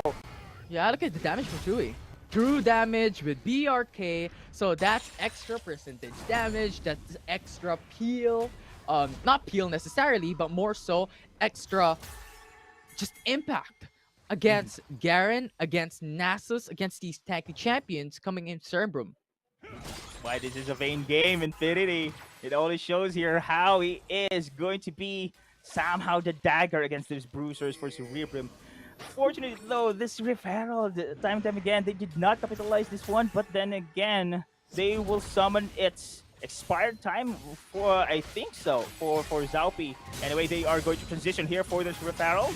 Yeah, Grand Entrance missed, also Quickness missed, so no more Grand Entrance for a couple of seconds here for Floor, but Rift Herald now started by CE. DS is just on the corner, ready to respond, and CE takes it down for that objective. Rocks misses on the taunt, and CE goes away with Rift Herald. I love the discipline here for Cerebrum Esports, man. Oh, now Rock's still going in for the fight here, but something interesting that I want to take note. 2 Rift Heralds, summon in both separate split lanes. So this is just a wonderful scenario for Cerebrum Esports that they're doing. They're splitting up the manpower of TS, they're splitting up the Rift Herald, and now they're almost taking this bot turret with a charge of Rift Herald. What? Cerebrum Esports? Calculated. Did not expect that, to be honest, Infinity. But that was a great lane push.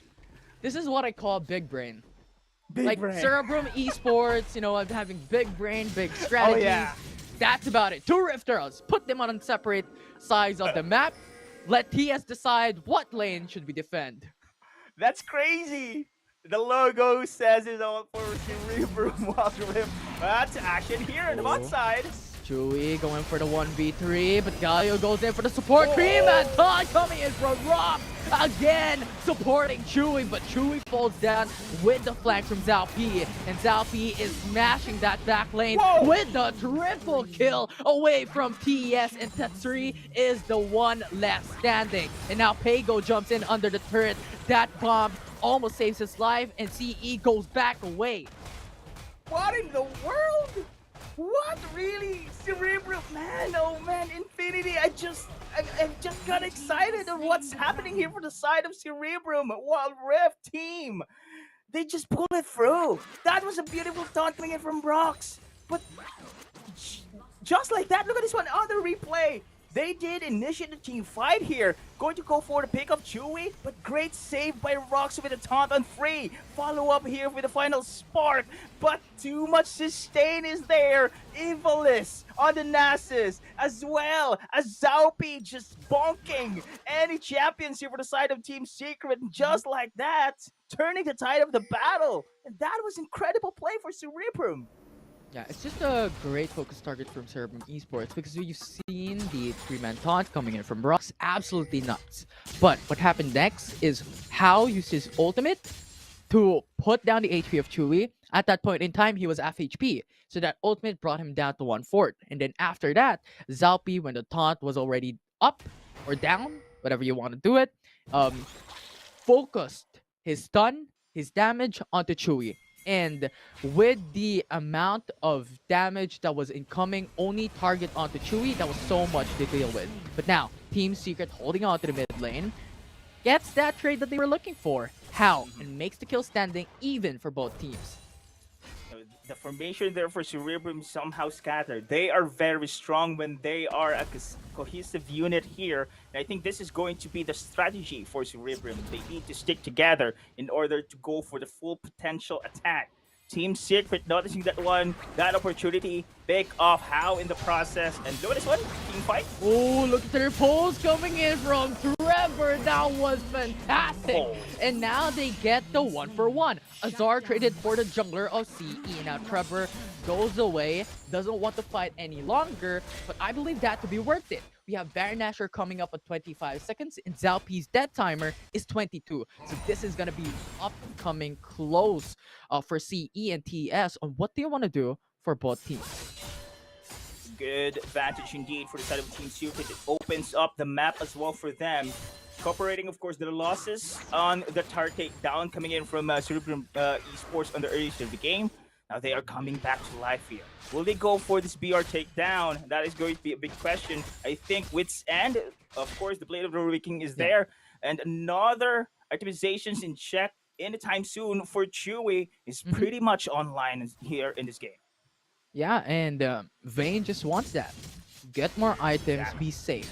And look at the KDA of Vayne. That is what I call safe. 0-1-1. He doesn't want to go into fights because he wants that late game scaling. He wants to be safe, just farm, farm, farm. And when you're looking at the comparison of both ADCs and APCs, it's 1.1k difference. Now at the mid lane though. Bit of a trade. Not going all in. They are not. But so far, the itemizations I have checked on the side of Cerebrum there, they are leaning towards defensive progression. We have seen, of course, the Deadman's Blade, Wing Lock in, Death's Dance as well for Xiaomi there, trying to go for the prolonged team fights. I'm only concerned if they do have the damage here in the later stage of the game, because clearly it is going to be on the side of Team Secret. It is going to be their bane. They don't want this game to prolong heavily. They need to rely for Evilus to have that stacks in order to have that burst. But I'm still doubting, of course, the capability of Cerebrum Esports, especially right now, Team Secret. They are now being the aggressors in the game. Yeah, and look at that. Infernal Dragon coming up at 5 seconds. So both teams is ready to engage, is ready to go for the setup. On this one, as Chewy goes in for the stun. Nice shot coming in from Chewy. And now the Mega Inferno Bomb connecting across all the team of Cerebrum Esports. Azar is safe. Chewy is safe. They're going in for the retreat. So much damage coming in from CE. They push back away the Kings, but the fight is not over. CE's HP is also low. So TS, what you're gonna do onto this point? Are you gonna get the Infernal Dragon or not? Ross is ready to engage, is there to go for the taunt, and they do, but Chu is very low, and CE gets the Infernal Drake. Fleur, my man, with a great grand entrance there, follow up with backlines, instantly picking up Chewy in the process. Without Chewy, it enables Cerebrum right now to go to that push. They have secured as well the Infernal Dragon buff Infinity, which is going to be the lacking aspect in this team composition, the damage. But man, that was beautiful. Re-engage for Fleur. You have to give credit on this support. Absolutely fantastic plays coming in from both supports, right? As we've talked throughout the day, this is the support day. We're featuring every single supports coming in from both teams in the past series and also the following series, including this one. It's just a great sight to see coming in from both teams here. But we're looking down a bit, or we're looking too advanced coming in from this lineup, right? Because even though Cerebrum Esports got the 2-kill lead, Team Secret still has the even gold away from Cerebrum Esports, so we're not looking that high coming in from Team Secret. Oh, this is going to be a gank. Look at this one. Cerebrum Esports right now just looking for the opportunity to go for the pick-off.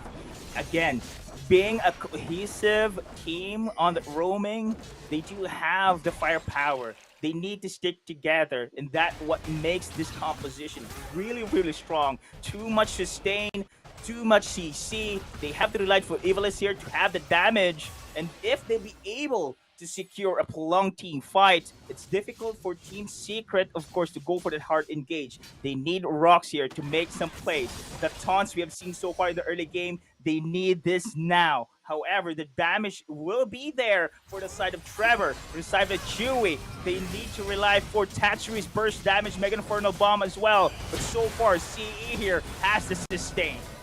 Yeah, remember, Rox has his ultimate ready. The taunt is ready as well. And now it's going to be Trevor into the front lines here in the jungle. Chewy in the back can go for the free hit. Now half HP coming from Zhao P. Their jungler is in danger. And look at the clash. You don't want to fight a Galio on the pitch. And now this is what Team Secret needs. They get the kill on Floor. They get the kill on Hao. And now they have minced up Cerebrum Esports and they're going for the Baron Nest.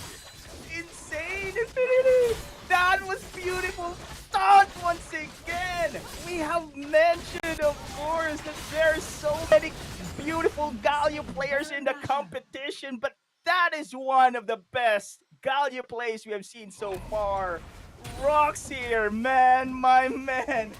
His of course, support. Thresh has been denied. Rakan has been denied. Galio, here we go. Showing some life here for Team Secret.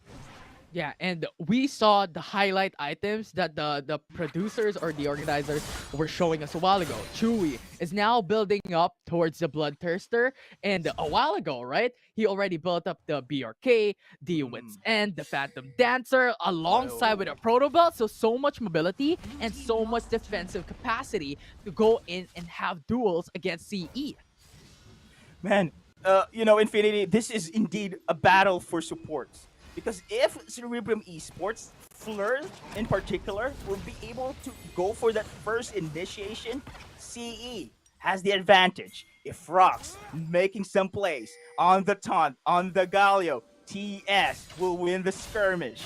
Oh, this is indeed a beautiful support Sunday. And Fleur and Rocks showing us this rivalry between these two supports is indeed to be noted for. Now, Team Secret still respecting, of course, the capability of CE at this moment in time, having this BR buff there that's forcing the issue here. And this is it. The Elder Dragon is up. This will tip the scale to one team or another, and Trevor is split pushing. CE has to respond, has to bring a champion in the top lane to be able to defend that. But even then, Team Secret secured that turret, and now they're slowly but surely pushing away Cerebrum Esports. We're gonna take our dominance. We're in now in the late game. We have this in the bag. Again, late game is one of the victory conditions here for side of Team Secret. They do have now the Vayne very much online, pushing through here in the inhibitor targets Infinity. This is going to be a siege right now.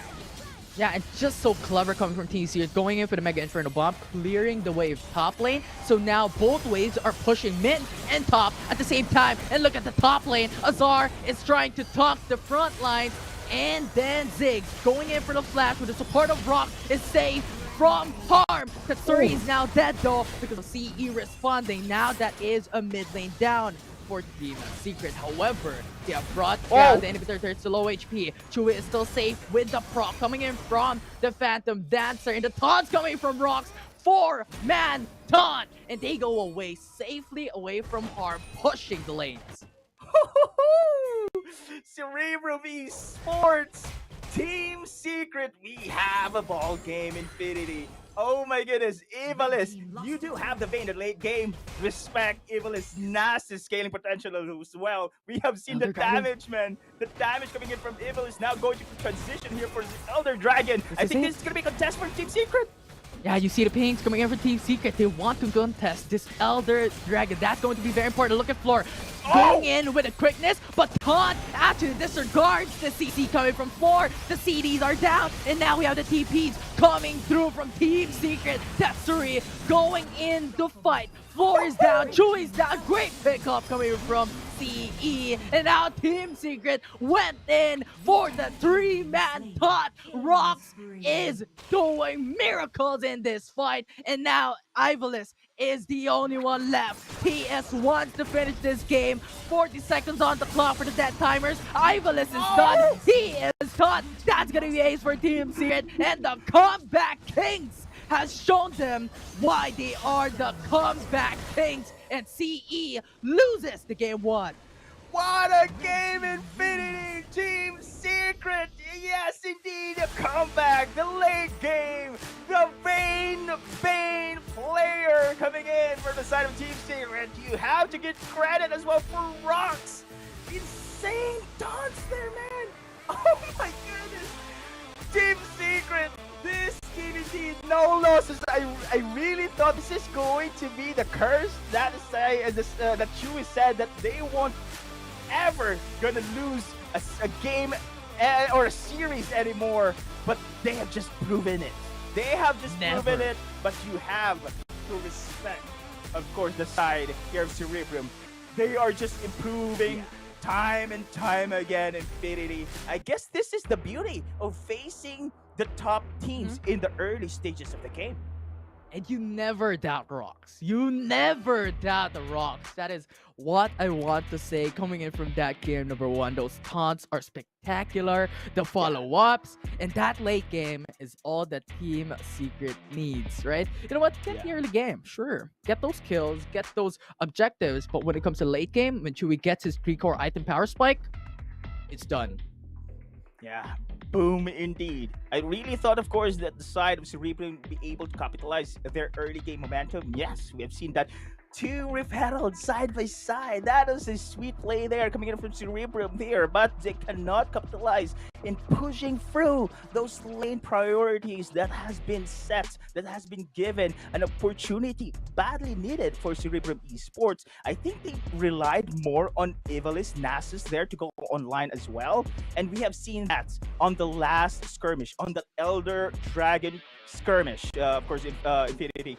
They have targeted the Chewy on the back lines. That was somehow their mission there, but they have lost track of the rest of Team Secret, just going to go for a flanking maneuver, eliminating the back lines. Evalis left alone because he chased Chewy star in that skirmish. Although I have to tip my hat off to Floor from that game. He was always so protective of his team, and even in that Elder Dragon fight that we'll see later, he's waiting for the opportunity. He's not attacking the dragon because he doesn't want the enemy team to see him.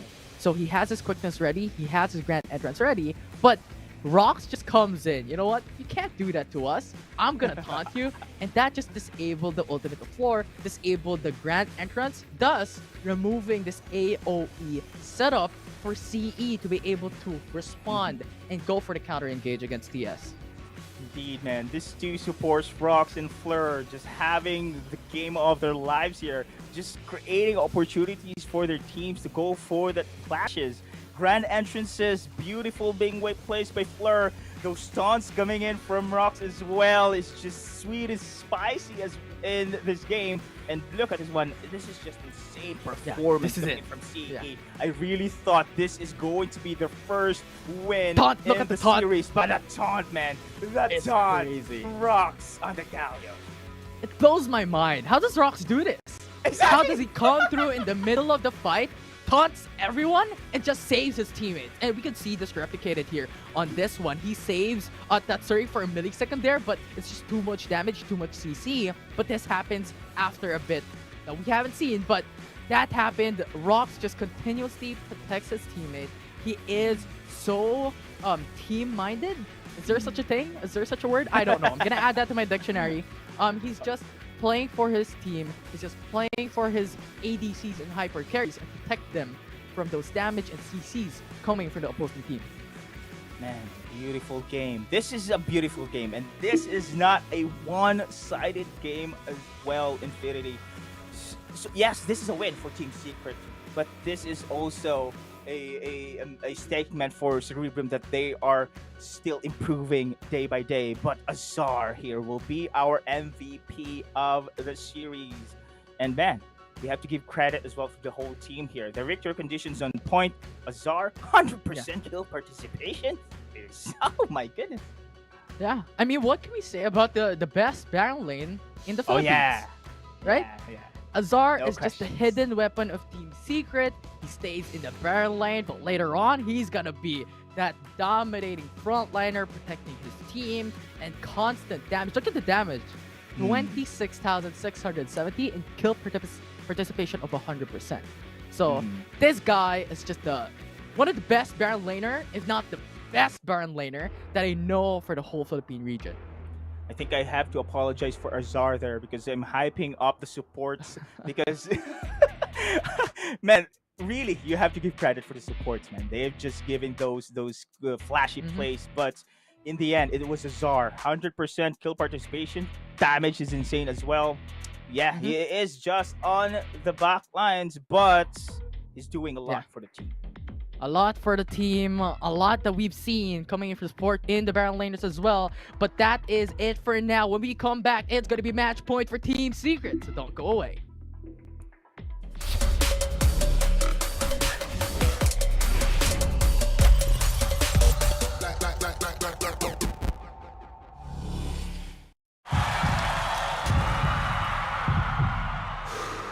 Stop and refocus. Get a clearer perspective. See things from different angles. Power up and set your eyes on the prize. It's time to step up and rise to the challenge with the Redmi Note 11.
Welcome back, everyone, here at WCSPH for Series 3 of Team Secret and Cerebrum Esports. Once again, I'm Infinity and Deadeye with me for the cast. And what we've seen from game number 1, absolutely fantastic. CE took that early game, took the early lead with a lot of objectives, but Team Secret went in with a bang, with a comeback from that late game. Exactly, Infinity. I'm just very hyped for these two supports, Fleur as well as Rocks, doing some flashy plays in the game 1. But of course, I'm somehow deep in my mind there. I really thought this was going to be the first game of Cerebrum Esports going to take away from Team Secret. This could be a great story if that happened, to be honest. You know, an underdog story. Chewy just mentioned that they will not go for that loss anymore. If that happened, this is going to be a bang, and it will shake the power rankings in this game. Yeah, absolutely. I mean, that's the scary part, right? But, however, take note what you have just stated, right? Chewy was like, we will not be defeated anymore. It's just the start. It's just the beginning.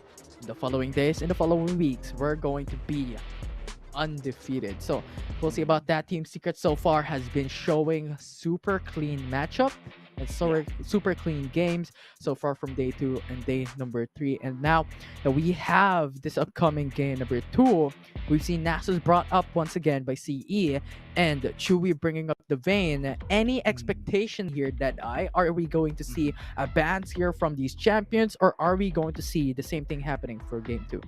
For sure, comfort pick bans will be there. I don't know if the side of Cerebrum going to deny again Rock's comfort champion picks.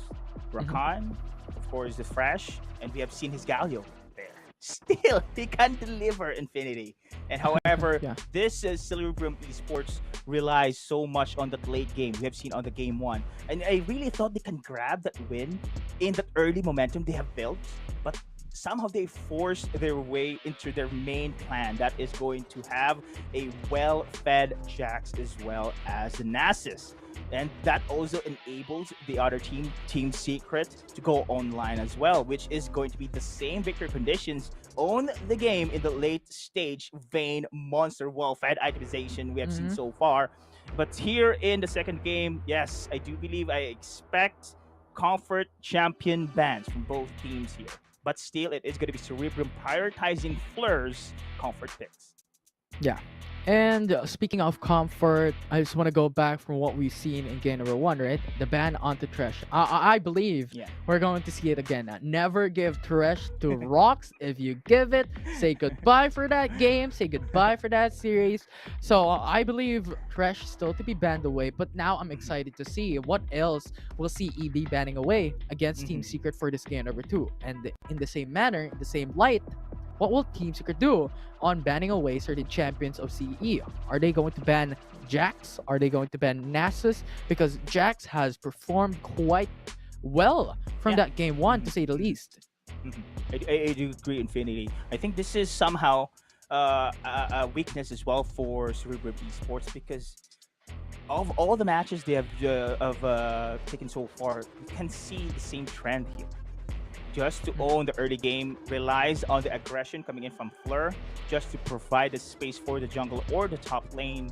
And I think this is going to be, we have seen that on the game 1, but they executed every match beautifully. They are just progressing. They are just doing the same strategy, but better.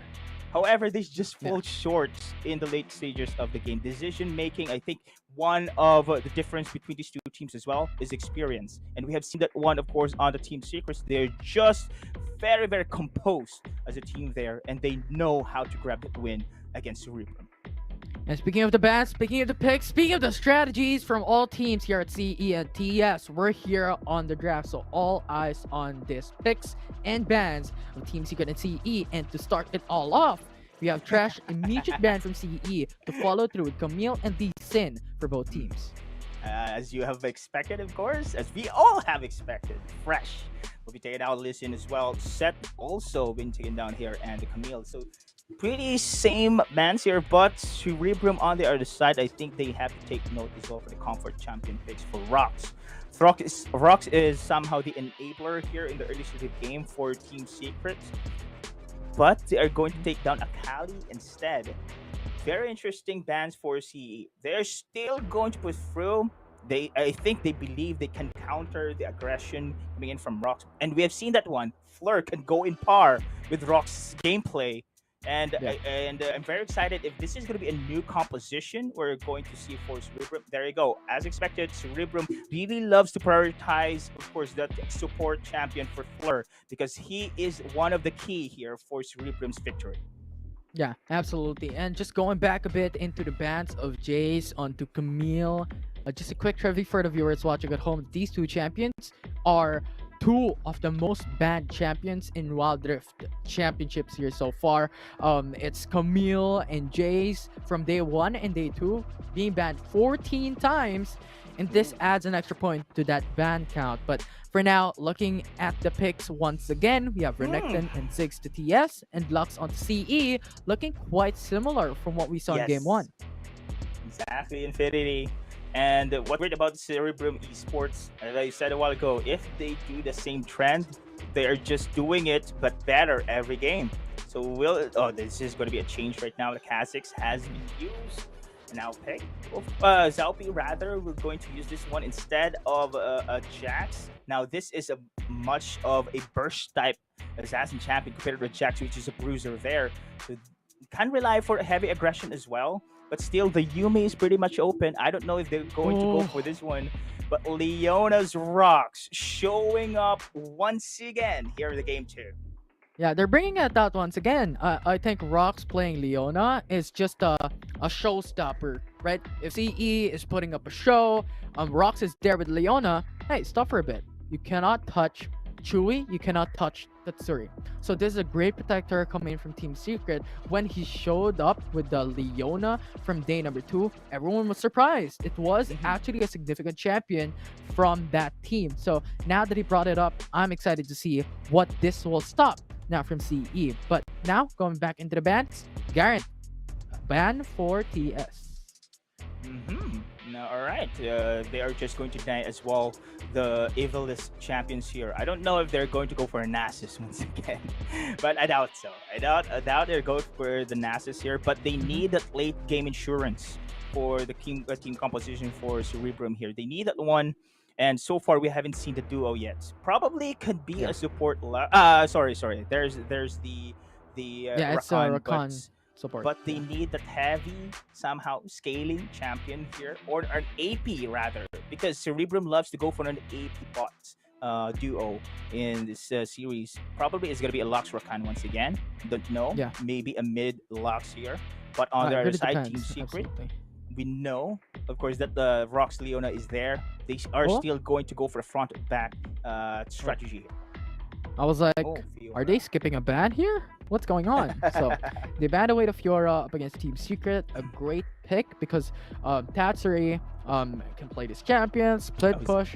We've seen him play Zed, right? Why not play Fiora as well? So it's a great ban coming from CE, but CE has not seen the Jarvan for coming. I haven't seen it through and through, and now CE is bringing up the Nasus once again. Now the question is, what will TS bring up with this Nasus pick, with this Rakan pick, similar to what we've seen from Game 1? All right, now. This is still, to be honest, Infinity, I'm still thinking this is going to be the same strategy that Cerebrum Esports will be having here, but two assassins Zed. in their team composition. Now, this is very risky. They do have, two Kha'Zix and a Zed. It will enable, of course, the leash here for the Nasus in the late stage of the game through those heavy aggressive roaming. You have an aggressive support that is going to be Fleur on the Rakan. Possibly four players just to go harass around the Wild Rift while Evil is here just providing his stacks until the late game, until he will be enabled. But, Team Secret, the synergy between these champions. Classic Zig Jarvan. You have a Lucian with a follow-up in the back lines. Team fight, 5v5 heavy composition is no match for against rather CE is no match for this team composition when it comes to that brawl. Absolutely. I think Vayne at this point in time, Team Secret does not need to put it up. Why? No Garen, no bruisers available. Only Nasus will be that bruiser for CE. And now the question is he going for attack Nasus? Is he going for damage Nasus? That's still the question as well. So picking up Lucian, I think, is a great bet here for TS, right? 1-2 punch, 1-2 shots, you're gonna kill someone. Especially with Lux, especially with Zed, Kha'Zix, and Rakan being those squishy champions. So great pick, a great draft coming in from Team Secret. We'll see how CE responds to this one in game. And yeah, we do have seen that composition for Team Secret, but I forgot to highlight that the composition for Cerebrum is also highly mobile champions. You have a Zad here could easily escape a Catalysm. Same thing for the Kha'Zix.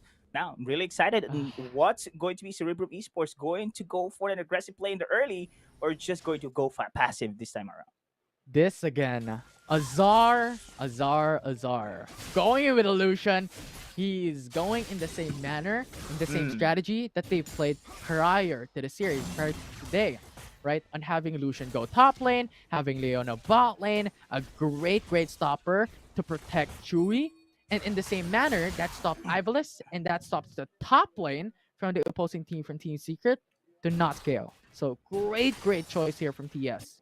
Exactly, I do agree, and this is one of the weakness right now for Cerebrum because they are showing the same strategy here. If they're going to shut down Ivalice on his Nasus as early as possible with a great matchup coming in from TS here, Azar and the Lucian, now somehow the victory conditions for CA is dwindling down. You cannot just own the lane against a Lucian here with a heavy poke, heavy range disadvantage on that matchup.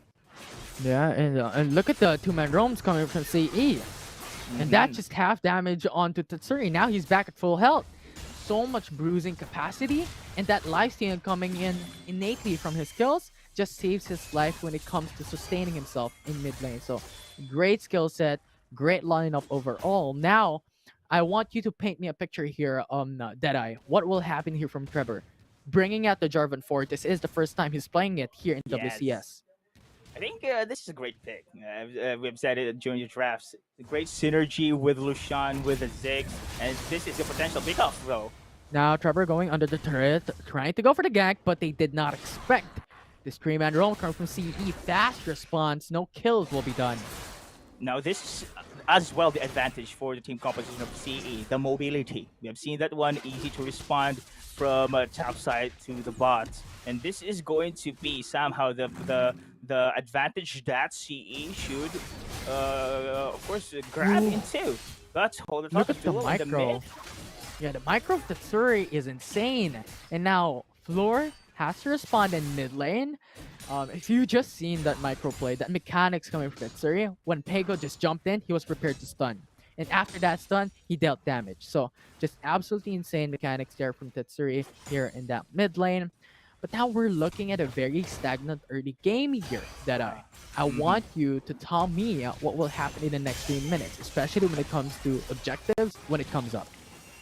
Now, this is not what you want for the CE, to be very passive here. You need to go for an aggressive roaming here, especially the rest of the TS here is not yet online. But once objectives pop out, prepare, of course, for the inevitable because the power coming in from TS here is just insane already.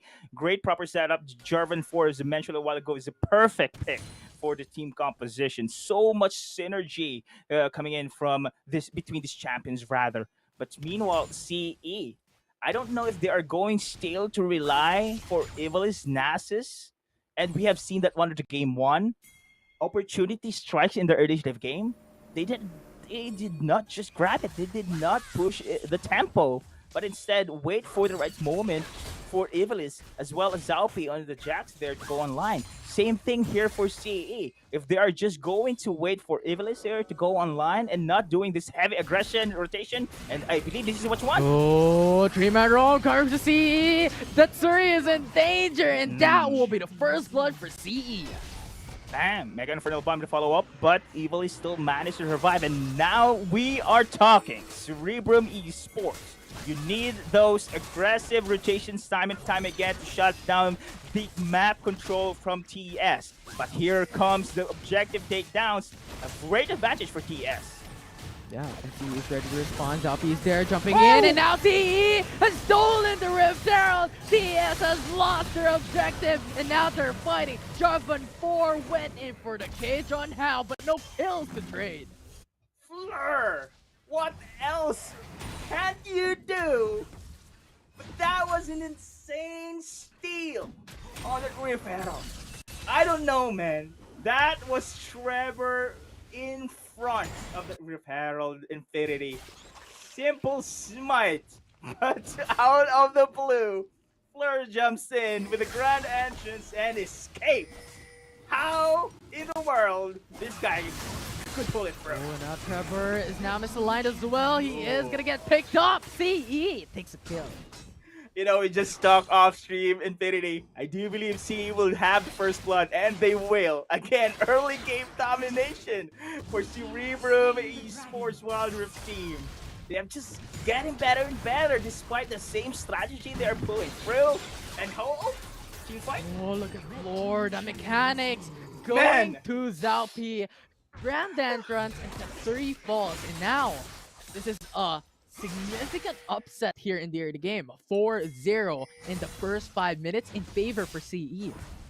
Fleur, the man of the game here in our second game between TS and Cerebrum, showing his skills on that support, grabbing the steal, creating opportunities for the pickoff, and speaking of which, Once again, with the quickness with a grand entrance as well, but Chewy placed the bomb before Floor went in. So he's safe. He jumps over the wall. It's fine. oh my, Fleur is just everywhere. Infinity, I think I'm getting somehow a top fan badge for this guy. But you cannot blame Infinity. He's just showing so much prowess here, so much dominance in his support. Support Rakan. Support Sunday's best, man. This is just great. A great scene to see for our WCS. The supports indeed are stepping up. Fleur here, despite their team have not having not of course grabbing a single win in our series until now, they still managed to have the composure to control Now P isolation. That's a double assassin. Takes another kill for the bag. The power of 2 assassins, single burst, and that was a Renekton, mind you. And he did not pop his ultimate on how quick that burst was. But meanwhile, here Infinity in the mid, this is going to be a potential push for Cerebrum. Rift Herald spawned in mid lane. CE wants that early turret in mid side to open up the map, to open up the right and top quadrant jungle. And on top of all that, we have Pago speed pushing bot lane with a lot of punish on Tatsuri from the lane swaps time and time again. And now that he is falling down behind, you have Pago having that security on the tower first blood for bot lane. I really do love the macro plays for Cerebrum Esports this time around. Infinity, they know they are in a disadvantage to go for the 5v5 brawl. Now the split pushes are here. Aggressive rotations for Fleur, going for isolation pickoffs, providing this opportunity against Team Secret, just creating this map control across the rift. Floor, Zalpi, Azar.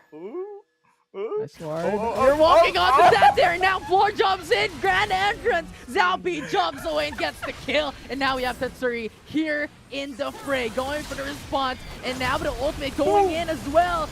Great response from Rox with a Mega Inferno Bomb. A lot of damage coming through. CE is now in danger. Ivalice is forced to flash away, but Rox with the flash stunts him up. And now Ivalice will fall with the trade for PS. Sheesh! I really thought that was the 3-man pickoff, but still Fleur managed to go for the charm clutch. Ivalice falls down, but still it is going to be a good trade. And CE here, Pego just going for the split push, but a kill as well. Insane performance for CE. This game too. 7-1. Two Rift Heralds, Ocean Dragon, Tower First Blood, 3k goal lead for CE. An exceptional early game from Cerebrum as we see as of yet.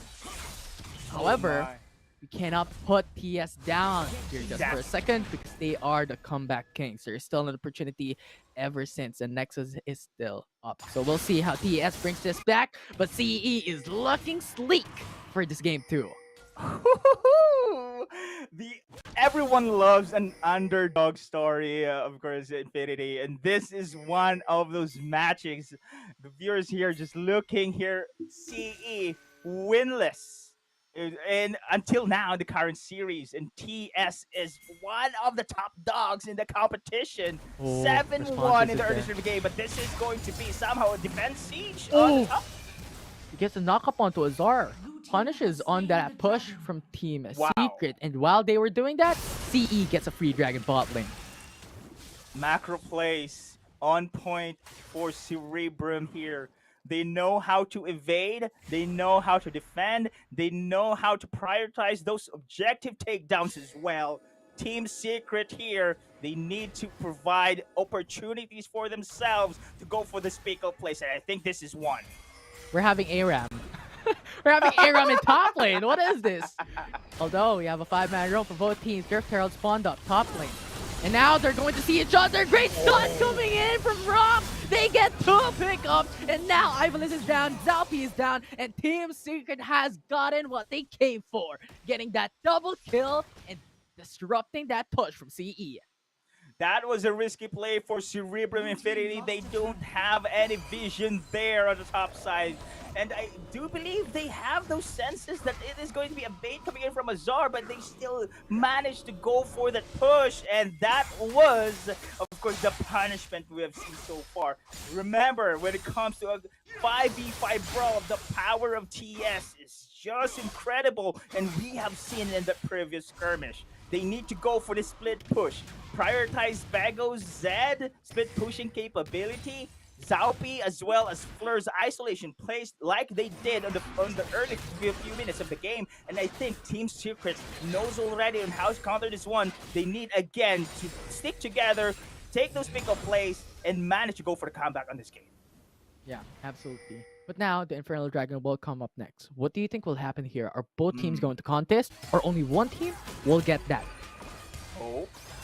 Roberto is in a solo fight against Tree. But now going back to the question, Infernal Dragon, what is your opinion on this? Now, this is a very risky play if Cerebrum East was going to go for the contest. But this is also an opportunity for the pick-off. Hold that on. That's right. Look at the lifesteal, though. Oh He gets that HP back. However, Zalpi's isolation damage is too much. They get a free kill bot lane. Look at this one, Infinity. Just like that, a great pick-off there for Cerebrum, while the side of Pego split pushes on the top.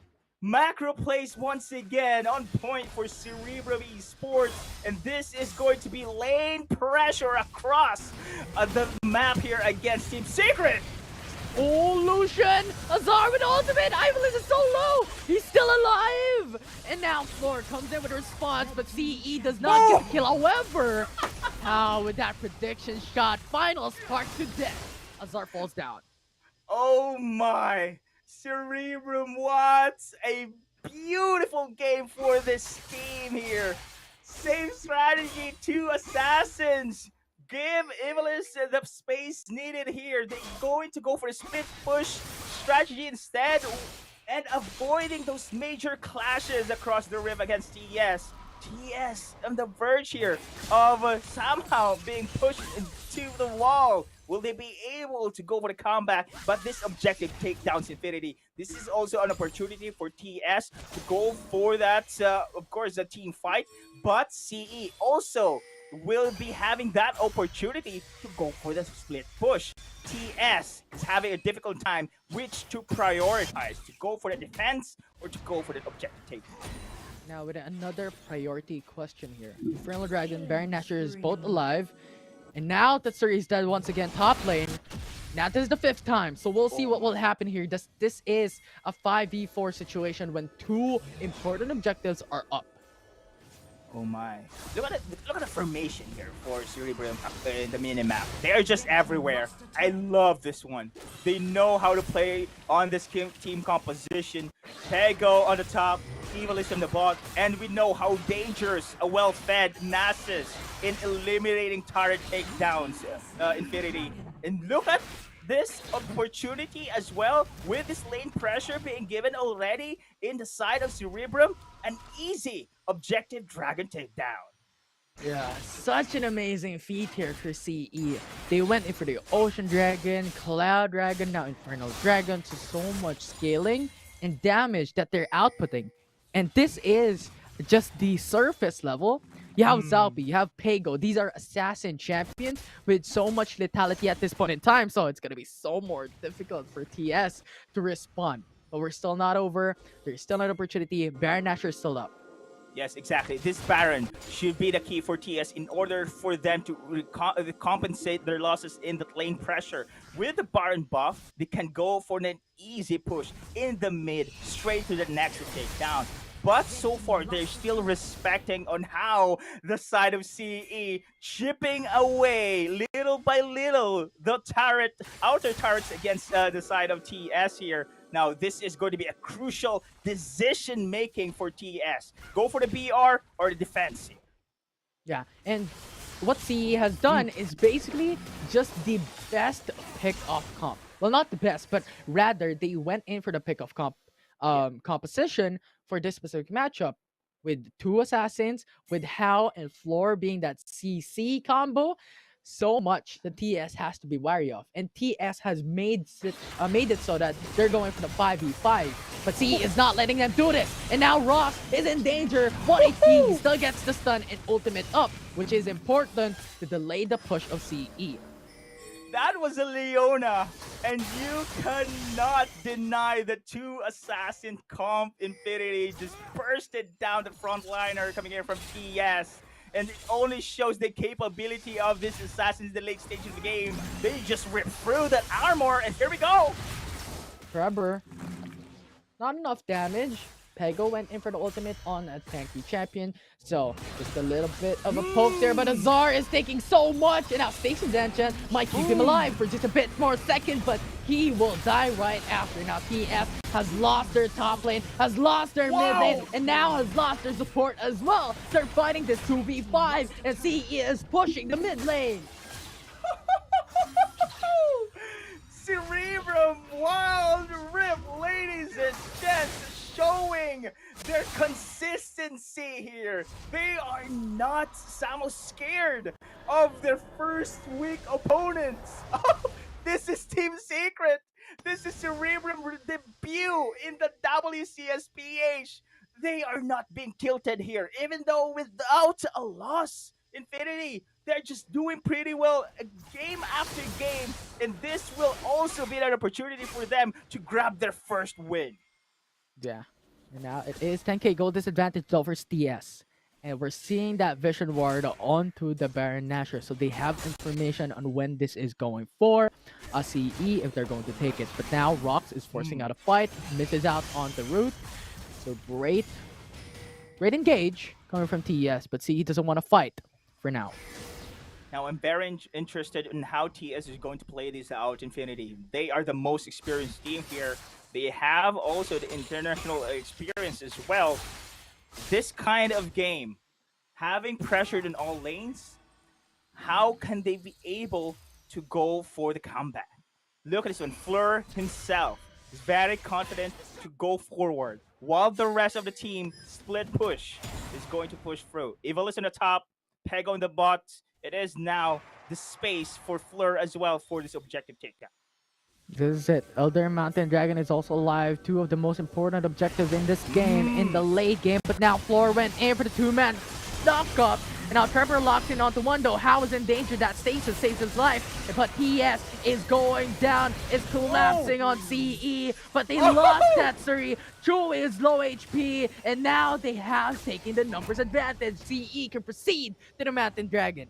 Exactly. This is going to be a perfect opportunity for them. Oh, the death rush! The death rush! No, they see the flag, and Trevor is safe using up the flash, though. So a lot of Summoner spell burned down by TS. Oh my, Cerebrum. You just have to idolize this team here. They just playing this somehow according to the plan. And I really thought Evilis here was their same strategy, but no. This is just a bait. They are just going to go for the split push instead. And now on the top though.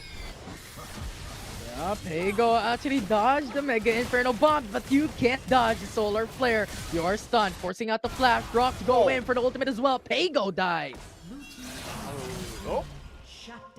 Oh, so much damage from Zelpy. Alongside with the final spark, but now Floor goes in with a grand entrance to trade. 1-for-1, both teams. Now going to go Oh, look for at Flash a coming from Zelpy! Chewy is now low HP, now they have to defend, but Chewy died in a millisecond that CE steps on them, and now TS has only one left. Tetsuri, the sole survivor, and Ivolis just lays him to the ground with an ace for CE. Oh my! And I don't know if that was a Nemesis duel achieved or Evil is there, but what a great re-engage for Cerebrum. Wildrift!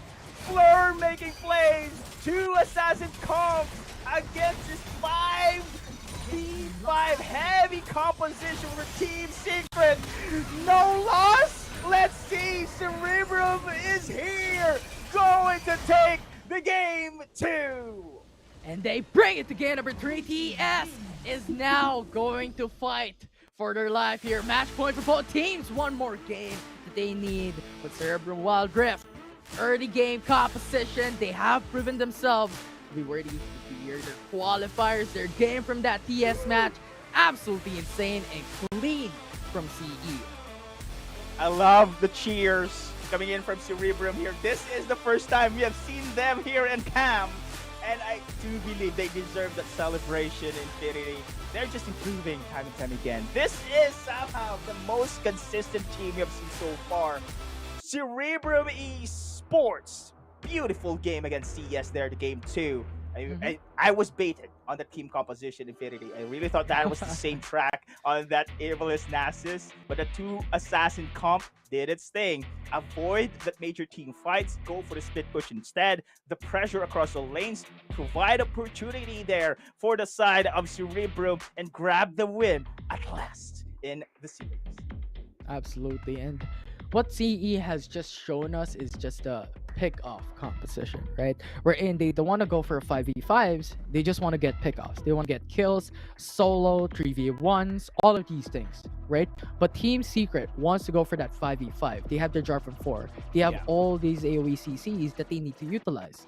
But CE is not making space and making an opportunity for that to happen. So it was just an exceptional play coming from CE in that game number 2. And we have to give credit for Infinity. And that Rakan play, even in the later stages of the game, usually supports middle down, just going to go for that supporting role that they are. But I think Fleur was just carrying on his support Rakan the late stages of the game as well. Incredible rotations, great macro plays for Cerebrum in that, and they have just proven, of course, that they can also take down a king despite their debut here in WCSPH. They do deserve to be here. Absolutely, but there is one more game. One more game for this series to decide who will be the winner of this series. So Team Secret still has an opportunity, and CE as well. That's the same. One more game for that series win. You know, predictions of the panels. What are the predictions, Infinity? Remember the predictions? 2-0 TS? I guess not for now. Not for now. Not for now, indeed. Oh my goodness. This is a beautiful game for the side of Cerebrum there. Early game domination. This is really their signature, Infinity. They just want to control the early game here with Fleur at the front there. Just providing opportunities, providing plays, providing those, of course, bake-off potentials as well, and enabled the control of the lanes through the split push, because he is the center of attention here against ES. Yeah, and multiple times in this game, because of the split push that Pego is doing alongside with his team, constantly doing a 1-2-2 type of thing, with a long-range support coming in from How to clear the wave. What happens is that Chewy is now forced to use the Mega Inferno Bomb instead of doing damage into specific team fights. It's now being used to clear the waves. And that is just hurtful when it comes to the damage output that Chewy can provide for the team in a 5v5. So I think that's just something that we need to look out for. How would CE respond to a potential change of Team Secret's draft from game 1 and game 2 here to the game 3. Yeah, I'm also shocked, to be honest, Infinity, with this team composition, right? We have seen so far for Team Secret. These are bruisers. These two Assassin's comp, I guess they do have the advantage in there, ripping through that armor, and that we have seen the combo of Zaupi as well as Spago. Death Mark at the jump and the slash, easy delete in the Wildrift. And so far, the Team Secret, they're trying to go for that opportunity as well to have the sprawls, but they are just being outplayed, especially here in the later stages of the game. A great re-engage here for Cerebrum. They know they have controlled the map. They have the itemizations, and I guess this is somehow a sweet play as well. The question is, since this is going to be a best-of-3 series, will they be able to secure another game in order to grab the bag? Zaupi, Well, ladies and that's the gents. question. Yeah, player of the game. Yeah. Well, that's a question that I don't know what to answer. Yes. Right, we still have game number 3. Anything could happen at this point in time, but as you stated, we're looking at the player of the game, Zhao P. The damage that he was providing for that matchup was absolutely insane. 25k damage, 800 gold per minute, and kill participation of 89%. Pretty much in every aspect of those team fights, he was ready to punish, right? And look at the lethality items that he has built up. So much damage basically from this player, and when it comes to those isolation pickoffs, he has it. He has it. Beautiful game indeed for the side of Cerebrum, and just getting hype here, and it only shows the capability of Cerebrum Esports when it comes to facing the giants here in WCSPH. Now I'm looking forward for the game 3, Infinity. I'm looking forward for it as well. The Comeback Kings versus the underdogs, the dark horses of this tournament today. It's going to be match point for both teams. One more game for this series. It's TS versus Cerebrum Esports after this short break.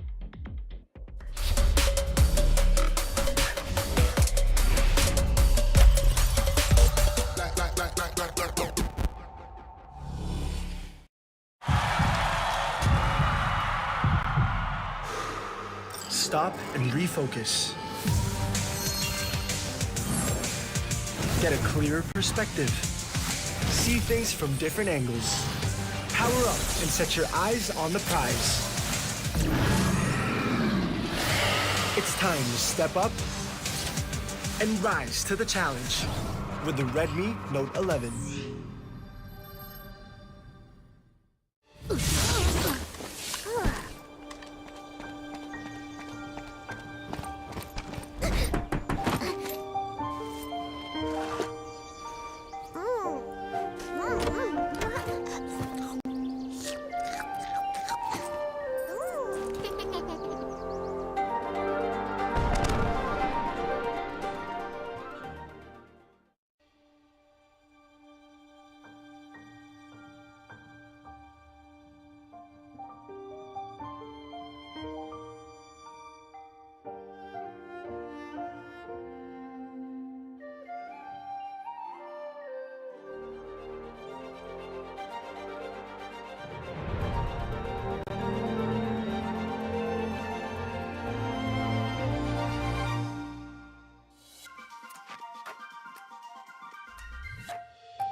Welcome everyone to the last hurrah, the last game of the series between Team Secret and Cerebrum Esports. It's a fantastic show that we've seen so far from both these teams. I'm Infinity and this is Deadeye, and we're here for the last game between TS and CE.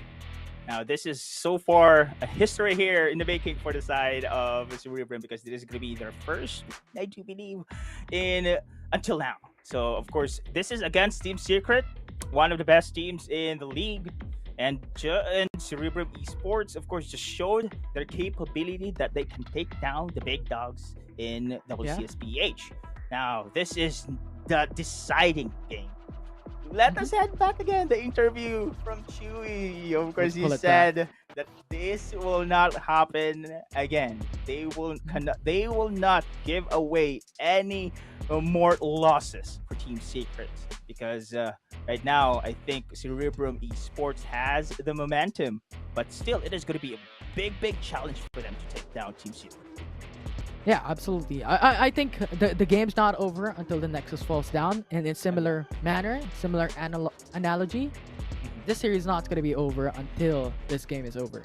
So it's going to be an absolute blast between both teams, and Team Secret, we all know them as the comeback kings. Yeah. They lose, they come back 2 steps higher. So we'll see how Team Secret does this game number 3, but CE has shown us exceptional game from that game too. Now I'm curious here, Infinity, if Team Secret will be able to go for that respect ban against Fleur this time around, because I think Fleur has a really big role in the victory there for CE. Even in the game 1, he's very good in the early stage of the game, providing, as I said a while ago, opportunities there for the rest of the team to get their victory conditions. But this is now the start of the game 3, Infinity. Let us see what will be the picks and bans. Yeah, I'm absolutely excited. This is the do or die, and it's all eyes on here, and every single role should perform, because if they underperform, this is going to be a disaster for both teams. But now, looking at the couple of bans that we're seeing at the moment, we're seeing a Thresh, Decent, Camille ban, and Set right out of the gate. Yeah, I think we are seeing the same bans, actually. Same order as well. Fresh, Listen, Akali for Cerebrum, TS here, Camille, Set, and Jace. There you go. So the Rakan of Fleur is still open. I do believe Cerebrum Esports love to lock in their comfort pick champions.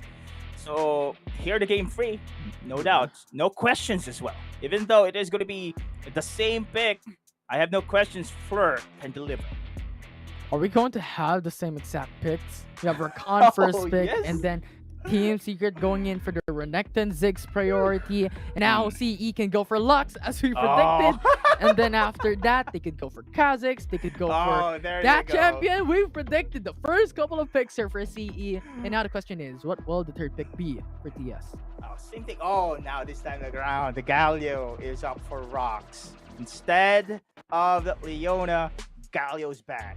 Same great performance there to game 1, and this is also Rox Galio that provide that victory, big role actually for Rox as well to fill in here in the game 3. If the same vibe we're about to see for TS on game 1, exception for Zaupi's Kha'Zix this time around, I think TS should be having the advantage here.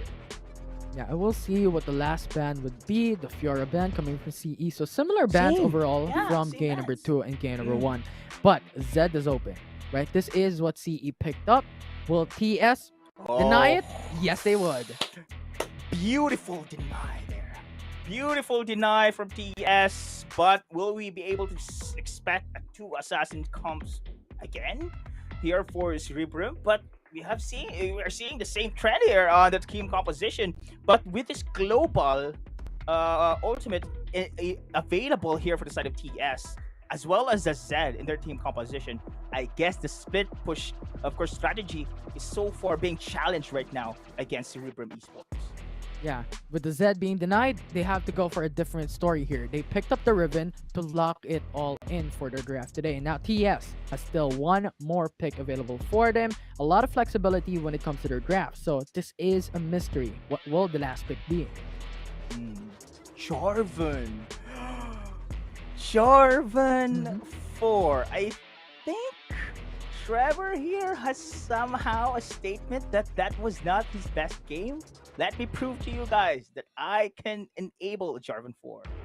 Yeah, and it's also about looking at this team composition as an overall, right? Jarvan 4 alongside with Galio going to be a very strong CC setup Yes, for their team, right? Jarvan 4 locks in, and then to follow up, you have Galio going from the sky, coming down with big AoE knockup. So I think this will be a great 5v5 comp. And now the question is, CE, how are you going to respond? How are you going to play this game? Are you going to do the same thing from what they've done from game number 2? We're in, we don't want a 5v5. We want 3v1, we want ganks, we want plays, but not an overall all-in team fight. So that is the question now that we're looking at CE. What will you do? There you go. So I think NASA still needs that time in order for this champion to online. That's true. But on the other side, though, with this Zed coming in from Tatri, somehow they have the capability to go for the challenge on the split push that we said a while ago. The Galio, Jarvan 4, Ziggs, still pretty dangerous when it comes to 5v5. I think now the side of Team Secret has the capability of a major 5v5 advantage plus a mobility champion that is going to be Zed to deny the split push. Well, we'll see how that would work. This is game number 3 between CE and Team Secret, the last game of this series. Who will win, who will prevail, we will find out on this game. So far, this is going to be a first series here in the day 3 that stretch into the distance, Infinity. What a great series indeed between these two. With this Riven mid being locked in, coming in from Cerebrum, what is going to be their somehow strategy? Will it change? Will we see again Zalpi as well as the Riven mid going to constant pressure across the Wildrift while Evilis has those stacks being built up until being enabled in the later stages of the game? I think this is going to be the same strategy indeed for Cerebrum Esports. Absolutely. And look at the early punish coming from Pego against Tsuri. He brought him down to 1 bar HP, so he has to force that Honey Fruit, and he has to force something to battle against Pego, because when it comes to the early game, at level 1, he doesn't really have an escape. Now at level 2 though, different story. He can now have his shadows, he can now have the dodges, so much more safer at this point in time for Tatsuri. And I think this is a pretty good matchup as well. Riven is there, and they have additional shield there for at least to negate the first damage coming in from Zed. But hold that thought on the nice knockup. Ziggs is now in danger with that root, and now he's forced to flash away. While Zalpi, of course, going to secure this conquer here on the bot side. I think this is how Cerebrum Esports playing it. Very proactive across the rift. Under 5 minutes in the game. Cerebrum Esports, will they be able to pull through rather this moment in time? But hold a thought in the middle. Whoa. Man, I think Pego is doing a great job here against the side of Tatsuri. Absolutely. When you're looking at the summoner spells burned, you already don't have a flash coming in from Chewy, so no escape. And also no flash coming from Tatsuri as well. So Chewy, Tatsuri, no flash. Yeah, the summoner splits there. Even, of course, the aggressive rotations being denied there. Summoner spells being used already. Great advantage again for the bot as well. Cerebrum Esports looking good during the early stages of the game. But now, when it comes to a 5v5, they have to be very careful. I think with this Zalpi alone, unlike the game 2 that we have seen the Zed doing mostly the split push, will Zalpi fill in that role? Yeah, and look at the resets coming in, right? TS have seen Lux or How and Fleur going for the reset, so they have to counter reset. They have to match these items building up for both players, right? So they could go in and win the lane. So just a clever little bit play of Team Secret here in the early game. And there you go. I think we are seeing some aggressive rotations once again for Cerebrum. Yeah, good knockup coming from Floor, but the ultimate of Galio falling down. 2-man knockup with a taunt, and now they are locked in under the turret, but too early, too late. It's first blood coming for CE. Thumbs up! Wow, what a message there for side Cerebrum there. But so far, this is what you want. This is typical Cerebrum still. I do believe, of course, Infinity, Cerebrum Esports has the most first blood compared to all the teams. They just secures the early games pretty well, and with those diving strategies we've seen so far, this will not stop. This is one of the characteristics of Cerebrum Esports. Yeah, I think CE is one of the most aggressive teams here in WCS. So we'll see how they would play this out. But now Galio going for the taunt onto Floor, and Floor going away with a grand entrance. He's safe. TS still looking for that trade. Compared to game 2, I do remember, of course, that it was Floor. But hold on, thought. Rock going in, going for the taunt. Grand entrance not gonna save your life there. And Final Spark almost puts down Azar's HP. But Trevor is alive, Azar is alive, and they got their trade from that early game, 1-for-1 for both teams. But still, they're going to go for this Rift Herald objective. Xiaomi, though low on life, he needs to be very careful. Remember, it's going to be Chewy having that Mega Inferno bomb soon. One more hit here is going to be dangerous. Will he be able to take this one? Whoa! They stole the Rift Herald. They got the kill. Chewy's Mega Inferno bomb doing miracles here for TF. There you go. I've said it, man. That Mega Infernal Bomb. I think that was a risk the side of Cerebrum Esports willing to take, but the risk is not going in your favor. Look at the quickness. Look at the grand entrance from Floor. Goes for the knockup. Delays the push. So TS does not get the Tower First Blood mid lane. This is the disadvantage for Cerebrum Esports lineup, to be honest. 5v5, team fight oriented TS gonna rip you through. We have seen that one on that game 2, though. We have seen a cheeky play for Fleur with that grand entrance steal, but this time around TS will not let it happen once more. They need to secure, of course, objectives here, but so far Team Secret has the vision game this moment in time. Look at Rocks Yeah. being a chameleon in the river. You can't see me, I don't see you. Well, we don't see each other, that's fine. But TS is now starting the Infernal Dragon, and CE has to respond. This is such a high priority objective to lose out on. This is very crucial. Infernal Drake. And I think TS will surely grab this one, but load the position coming in from Pego here. He needs to go for this steal. Oh, nice knockoff coming in from Chewy, but saves with the Trevor coming through. And now TS is fighting this with a Galio ultimate with a knockup, and now CE has stolen the Infernal Dragon once again. 2 objectives, time and time again. You steal the Rift Herald, we're gonna steal the Infernal Dragon. Still, it is good. Tatsuri, though. Ooh, now Tatsuri gets that trade up for Zhao P, and now that will be the 2-for-3 for both teams. Man, Infinity, this series just surprising me time again. Cerebrum Esports, what a steal here on the Infernal Dragon. It was Team Secret's formation already having the advantage, but Pego, we've seen there on the back lines, providing the space. Zhao P out of nowhere, trying to go for the steal as well.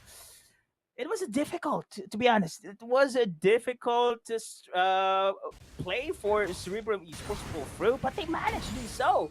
And this is also one of the characteristics for Cerebrum Esports. They are really wanting to take risks. And those risks we've seen so far, the diving, turret diving on the early first blood, this contests on the objective takedowns. I think this is also giving them those advantages in the early stages of the game. Yeah, and look at the icons in the map here, right? We have Zed only being the only one on bot lane, and now here for TS, they have 2 Magro coming in through for Ivalet, but Kha'Zix is there to respond as ever needed, and they will go for the Final Spark. So much damage, but that Cataclysm gets that kill, and Zalpi goes for the 1-for-1 trade, but Trevor trying to get that kill onto Zalpi will not be able to do so, and a Blade of Exile from Pego gets the kill onto Azar.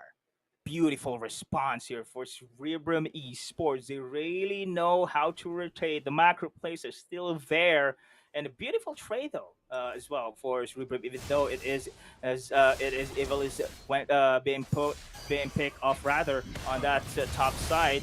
Easy response here for Cerebrum. Dead ultimate on how that root coming in from Lux don't matter. Cassidy goes away with a free kill off lane.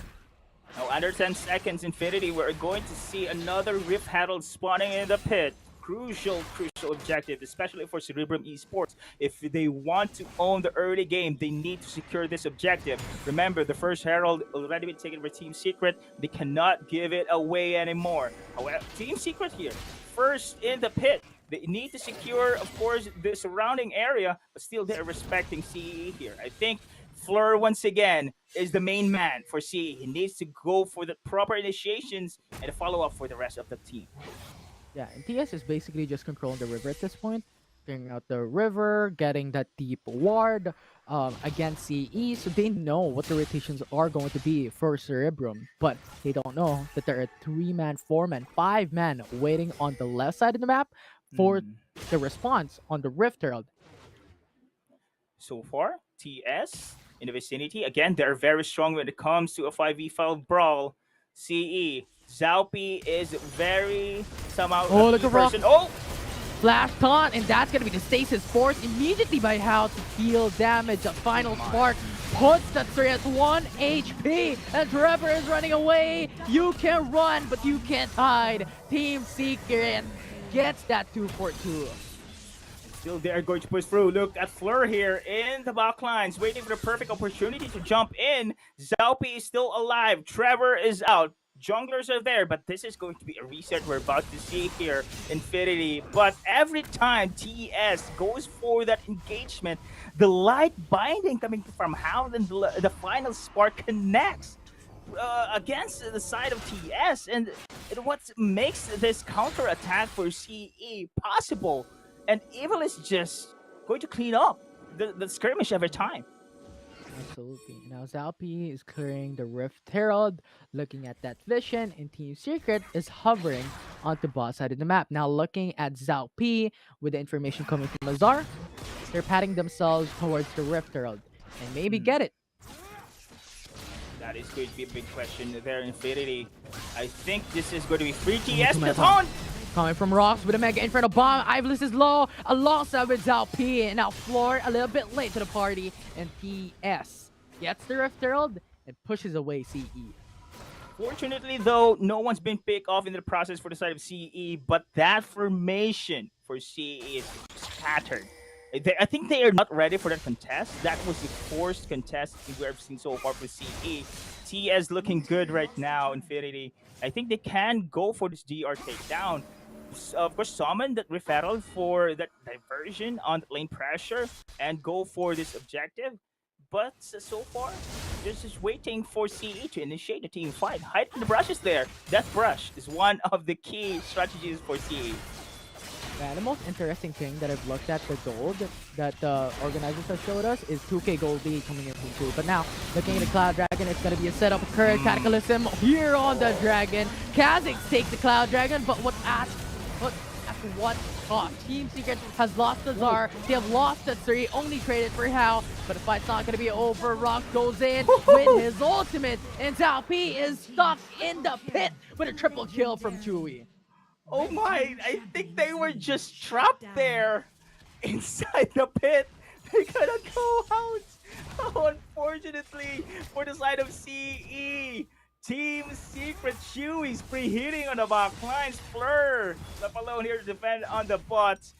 We only have to see that replay. That was unfortunate for CE in that moment. Team Secret with it win on that skirmish, but CE still grabs that objective takedown, which is also one of the victory conditions here. Evil is going to go online in the late stages of the game, but without a 2 assassin comp, we are not seeing any split push here, Infinity. Remember, tariffs are still there for the side of TS.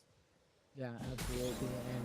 And with no dragons for the side of TS, it's Cerebrum Esports getting this early objectives for their team. And even if they have this 4k gold deficit, when it comes to that late game, that Infernal Dragon is gonna act up. But now, let's look at the replay here from the Cloud Dragon, how that happened. The Cataclysm was spot on. It locked in onto 4 to follow up with a Galio, taunting 3 members. But Zalpi already got the Dragon, they got what they came for. And the Rocks went in with the ultimate to go in and get some clean pickoffs with the 3-4-3. But when it comes to value for value, CE has gotten more out of that clash.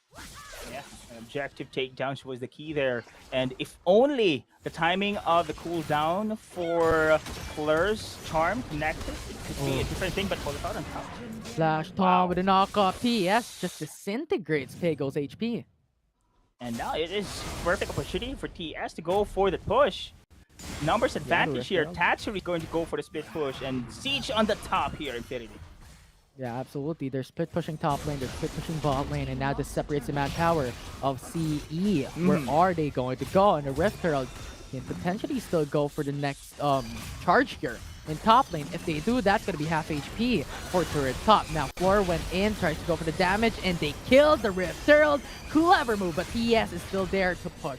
Still there to go for damage.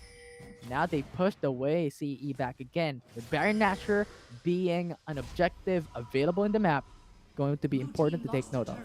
Yeah, great defense there for the side of CE, and great defense as well for Ivalice on the bot side. Not giving away. Oh, sorry, my bad. It was already been taken down, but they have provided that stacks for Ivalice. Again, one of the victory positions, but all I thought, this is going to be a duel on the bot. Yeah, it's 2v1. It's Floor going for the grand entrance. Knock up on Tatsuri. Say goodbye. What's Fleur here? It's just everywhere, just quick to its feet, and he knows that this is also going to be somehow a dangerous, a dead lane on the bot, and it is now the response for CE to have that compensation, taking down outer tires as well against TS. To be honest, Infinity, of all the series we've seen so far for TS, I think they're being challenged here by CE. This is one of the most interesting series we've seen so far here in our week 1. Yeah, absolutely. This is, I think, the biggest upset that we've seen so far. Although the game's not over, but CE has shown so much improvement from day number 1 to day number 2 to day number 3 with a massive jump. So this is such a great series that CE is showing us, to the viewers watching at home, to the fans out there, to the supporter of Cerebrum Esports. Fans of Cerebrum indeed is smiling at them here. They're doing pretty well. And this is an even game, despite, of course, that goal deficit we're seeing in our screens right now. This is still an even game. One mistake can dictate the tempo of this match. This is now the objective takedown. Contest is ready for CE. Yeah, absolutely. But TS, 5k gold lead. Mountain Dragon might be in their books, but now it's Peiko going to jump away. TS gets the Mountain Dragon. Now the fight occurs. Final Spark connects onto Deuce. Double stasis enchant for both teams to stay alive for a bit longer, but Azar is very low on HP. Interpreter as well, and CE is just pushing through, getting the kill onto Rocks. Man, yeah. It is going to be Team Secret securing the Mountain Drake, but unfortunately, the Justice Sponge did not connect for Rocks. If it only connected, so many follow-ups could be pulled through for the side of TS. But then again, that was the mission. Take that Dragon objective, but CE only showed as well that they can go for a brawl this time around. I've seen Ivalice somehow positioning there, is trying to chase. Of course, the players here on the side of TS, but so much mobility is there coming in from TS. Here we go, another Nemesis duel has been triggered. Interesting game we're about to see here. Yeah, absolutely. But for now, I'm looking at a great disparity here, right? On CE, yes, they have the Infernal Dragon. Yes, they have the Cloud Dragon. However, take note, Team Secret has the Mountain Dragon in the bag, 5k gold lead, and 5 turrets in their favor. So if ever CE does not get the Baron Nashor and they get eviscerated by TS, TS could finish the game. Yeah. With regards to optimizations here, I do love the pick up the Force of Nature for Trevor as well as Rocks. They respected the burst capability of Hal on Lux, and you believe this is going to be a big part when it comes to major team fights, because on the early stages of the game, Infinity, we have seen Hal's like binding there, and the final spark deals a lot of amount of damage from crowd control. But with this magic damage mitigation items right now, especially during the later stages of the game, will be very, very crucial. Another point to be taken note for Ivalice progression on the Nasus. Dead 1v1 against this Riven. Tatsuri stays alive with 1 HP once again. Those miracle plays coming from TS saves them repetitively from their series today and from the previous series that we've seen. That was just one hit. Survive, and no, the final spark unfortunately did not connect as well. Oh, action here at the top. Look at the duel. That's going to be the knock-up onto Nasus. Stasis from Kha'Zix. Stays alive, and Floor goes in with a quickness. Charms off everyone, and this is just a close match. Final spark will connect onto one. Look at the root. Look at the cage. Look at the Cataclysm. TS removes 2 from CE. Now this is going to be a disaster for CE, but Flaky Maneuver, Fego! Flash saves TS. Trevor's life, and CE gets punished with that risky play. They are just evading Ivalice here in the process. Oh my! And I'm just interested to see the duel between Azar and Ivalice. And I don't know why Ivalice targeted Azar in the process because so much frontliners are there low on life. And TS is going to seal the deal here. Come back, Kings is back. They're going for the end game. We push. They're getting the kill onto Ribbon. Ivalice is left to defend, but he's too late. TS is going for the base. They're going for the Nexus, and Comeback Kings has risen back for Game 3 and has won against CE. Great run. But look at this one. The faces of Team Secret. You could really tell that they had a hard time here in this series. Beautiful game, Infinity for Cerebrum, but that was a big challenge for Team Secret indeed, showing the capability of Cerebrum Esports. But Team Secret, Chewy, a man of his word, still no loss in the series. But let us see the following week because Cerebrum is also here for the statement that they can be in par with the top dogs. But congratulations for Team Secret. Wonderful series versus Cerebrum Esports. And this is why they're called the Comeback Kings. TS, everybody. That was a fantastic series that we've seen. TS performed, the CE performed. Both teams has played at very high level. And I just want to take note of Chewy did not die from that game. 10-0-0 KDA. It's just a fantastic thing to see. And what? At 18 minutes into the matchup, locked items already. Just a great sight to experience. Exactly. Beautiful deny pick indeed. During the draft there, they have taken the Zed against the side of CE. That was the moment somehow that the CE need to adjust as well. Because on the game 2, that was perfect. Split push strategy worked for them. But you know what? Team Secret really prepared for that. Big brain move. Denying that Zed, eliminating the 2 assassin comp. Because they have seen that Cerebrum Esports follow the same, of course, the composition, and they know what Cerebrum will do. But having those denies on those assassin picks, now eliminating the split push strategy and the turrets. Mind you, we have seen that the turrets of Team Secret still standing beyond minutes in the mid game here in our game 3. Yeah, it's a fantastic series to experience. It's such an honor to be here alongside with you, Deadeye. Wow, that was just that was a great thing to experience as a Wildrift fan. But before we proceed into the following more series, the last series of the day, let's look at the highlights on what had happened all throughout the CE and TS matchup. Yeah, the same thing happened in Infinity. It was Cerebrum Esports trying to be very aggressive in the early stages of the game. And you know what? When it comes to a team fight, this is where they somehow fall short because it is the strength here for Team Secret when it comes to 5v5 brawl.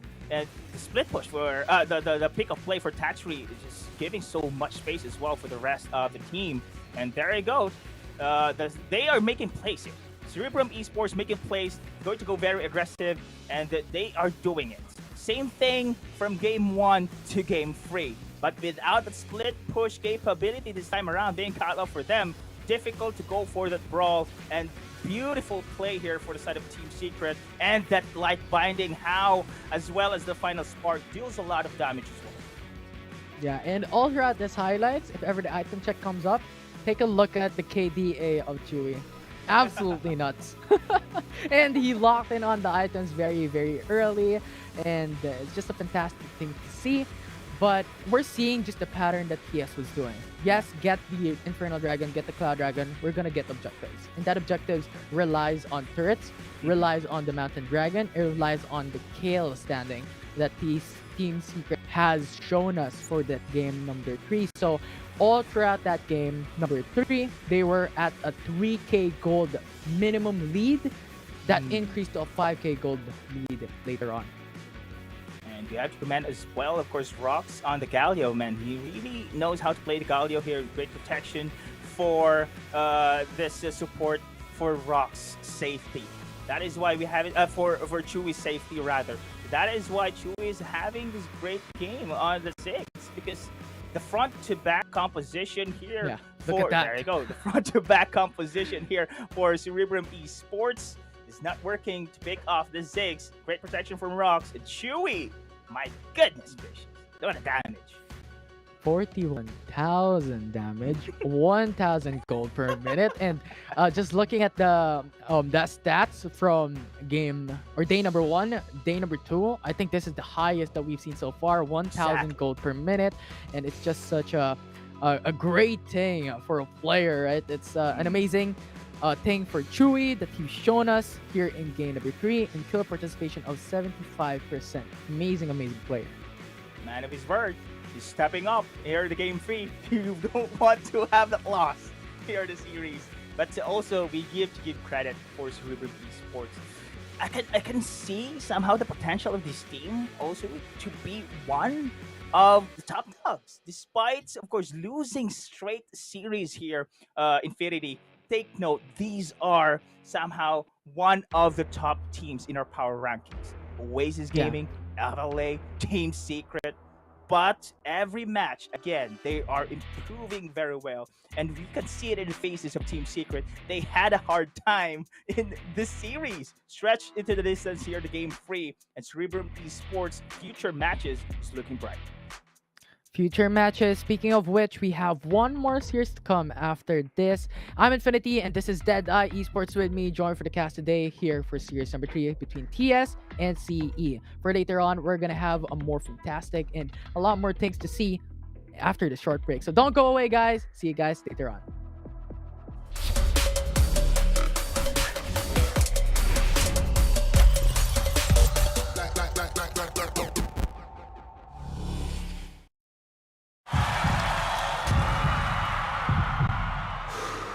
Stop and refocus.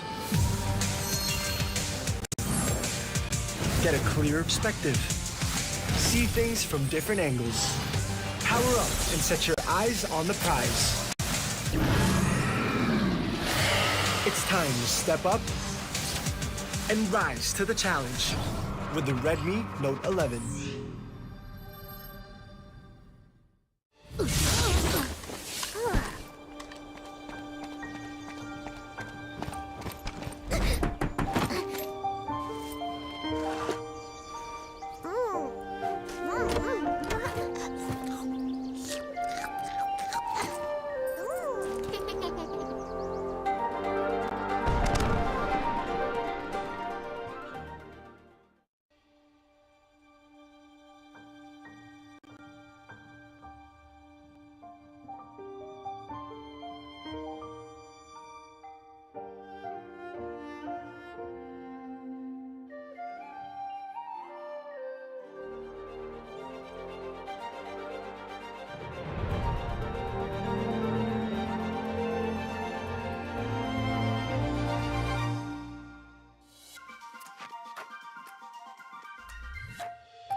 stop and refocus.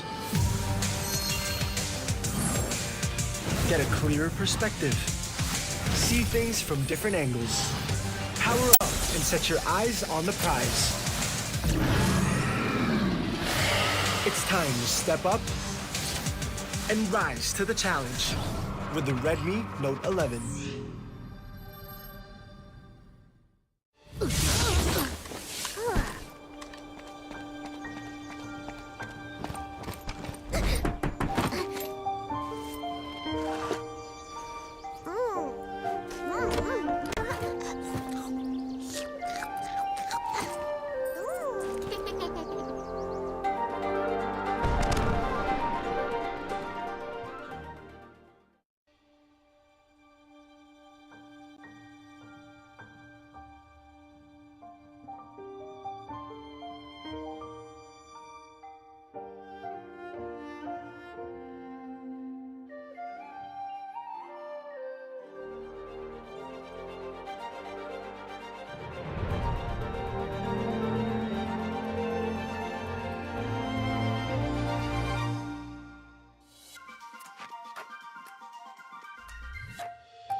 And welcome back to the WCS. It is day number 3, and what a match that we just witnessed between Team Secret and Cerebrum Esports, Potch Spice Autolose, as well as the man that saw the action right in front of it. Jedi. Live.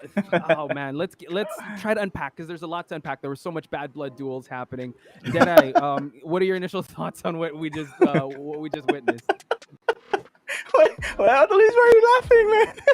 But anyway, that was a great series, to be honest. Of course, I did not expect that the Cerebrum Esports are that quick to improve, because yes, I have mentioned, of course, every time they face the top dogs here in the series, they're just improving time and time again. But here against Team Secret, it doubles their progression here. Just insane. Stretch the series into the distance, the game free.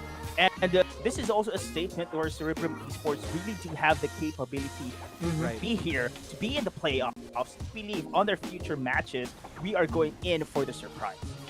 Yeah, that'll be a lot scarier, right? And the dog will be bigger, I guess. Because, I mean, I'm having a field day on Twitter. Like, I was just tweeting left and right. First off, in game number 1, we saw 2 Rift Heralds at the same time, one at the top, one at the bottom. And then we saw, first time in Wildrift competitive, at least in the Philippines, a nemesis duel between Nasus and Renekton. And for the viewers out there, the reason why we are so surprised, in fact, I did some Googling, right? Just to remember what's the prize. Because, one, it's not included in League of Legends PC. It's a Wildrift exclusive event that Renekton and Nasus goes at it. And at level 13, if they are, the conditions, like there's a full moon, it's a Tuesday or it's a Sunday. All the conditions. The quest is going to activate. Basically, if Nasus wins that fight, Nasus gets a cleave or an AoE damage per siphoning strike or the first skill. We all know how powerful that is going to be. Right. And if you are the Renekton, if you won the duel, you basically get unlimited rage whenever you pop your ultimate. So that's how big it was, and I'm trying to understand why Cerebrum Esports keeps on. There you go. A Nemesis duel has been driven. 3 times. Yeah, 3 times. it's been like the 3 times in a row now. I mean, or 4 times or 5 times that we have seen Nasus at the hands of Evilis, and now it does make sense. Like if you win the duel against the Renekton, I feel that it's an auto win for you and your squad. But it's hard. If that's your win condition, it's kind of unique, but it's respectable, right? And Yeah. Cerebrum Esports is just on a rampage right now when it comes to progression. That is right. Feel that on their first series, there were jitters, and they're trying to throw it away, right? And now today against Team Secret, getting a game off is such a confidence booster. Yeah, they definitely popped off in the second, but we do have to talk to the Kings. I would still say still at the top 4 here. Let's head on over to our interview portion. We have Rox waiting for us in Team Secret. They did an amazing job still against Cerebrum. So let's talk to the man himself, because I want to get his thoughts on what an amazing match that we witnessed, because I think all of these players, all of these teams are definitely like vying for that position, and I think Team Secret is actually wearing their targets on their back, and I would have to say they're still thriving. They're still the one game that they did drop was against Underground, and they're really testing the waters here with the other teams like Cerebrum. So I really think you cannot take any team lightly when it comes to this. So about to head into the Rox interview. I believe he's already waiting for us.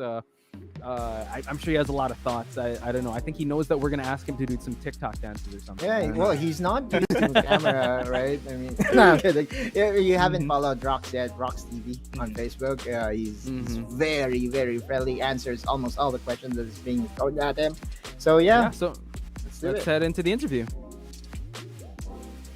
Interview. There we go. There Boom. you go. Rox Cool. himself. There you go. Hello, guys. First off, congratulations on I would say the hype match. How are you feeling after that victory? And did you expect the match going to go 2-1? So, yun nga po, isa question nyo is kung aabot ba dapat sa 2-1. Yung expectation ko was actually 2-0. Siyempre, confident po ako sa team ko, sa Team Secret. Kaso, yeah, nag-show up nga po yung efforts ng Cerebrum Esports po. Sobrang grabe yung grind po kasi nila. I heard from the players themselves kung paano sila mag-practice. So, it showed up naman po sa ginawa nila. And it really made us work a lot para dun sa 2-1 na yun. Pero GG's po sa akin. They still have a lot more to grow, and may potential pa silang mag-top 3 dito sa WCS. Thank you for answering that. And just a follow-up question for me, Rox. What was the thing that surprised you the most again going up against Cerebrum Esports? Yung nasurpresa po ako sa Cerebrum Esports is yung paulit-ulit po nilang ginamit yung team code nila. Right. Exactly. And I know the reason why rin naman kasi it worked at the second game, pero mainly because kami mismo yung nag-make na mistake din nung second game. And when we fixed those mistakes na, the outcome showed. Yun na yung yung lumabas na yung outcome nung inayos namin yung second game. Okay, perfect. Autolose, Deda, I know you guys want to ask some questions to Rox. Who goes here. first, Deda? Do you want to go first? All right. All right, go. Okay, I'll go first. Of course, Rox, been a fan, of course, ever since you stepped into the Wildrift. And I did remember, of course, the interview from Chewy, and he did mention that Rox is a great addition in the Team Secret. So how does it feel being said by Chewy that with regards to that Rox addition in the Team Secret?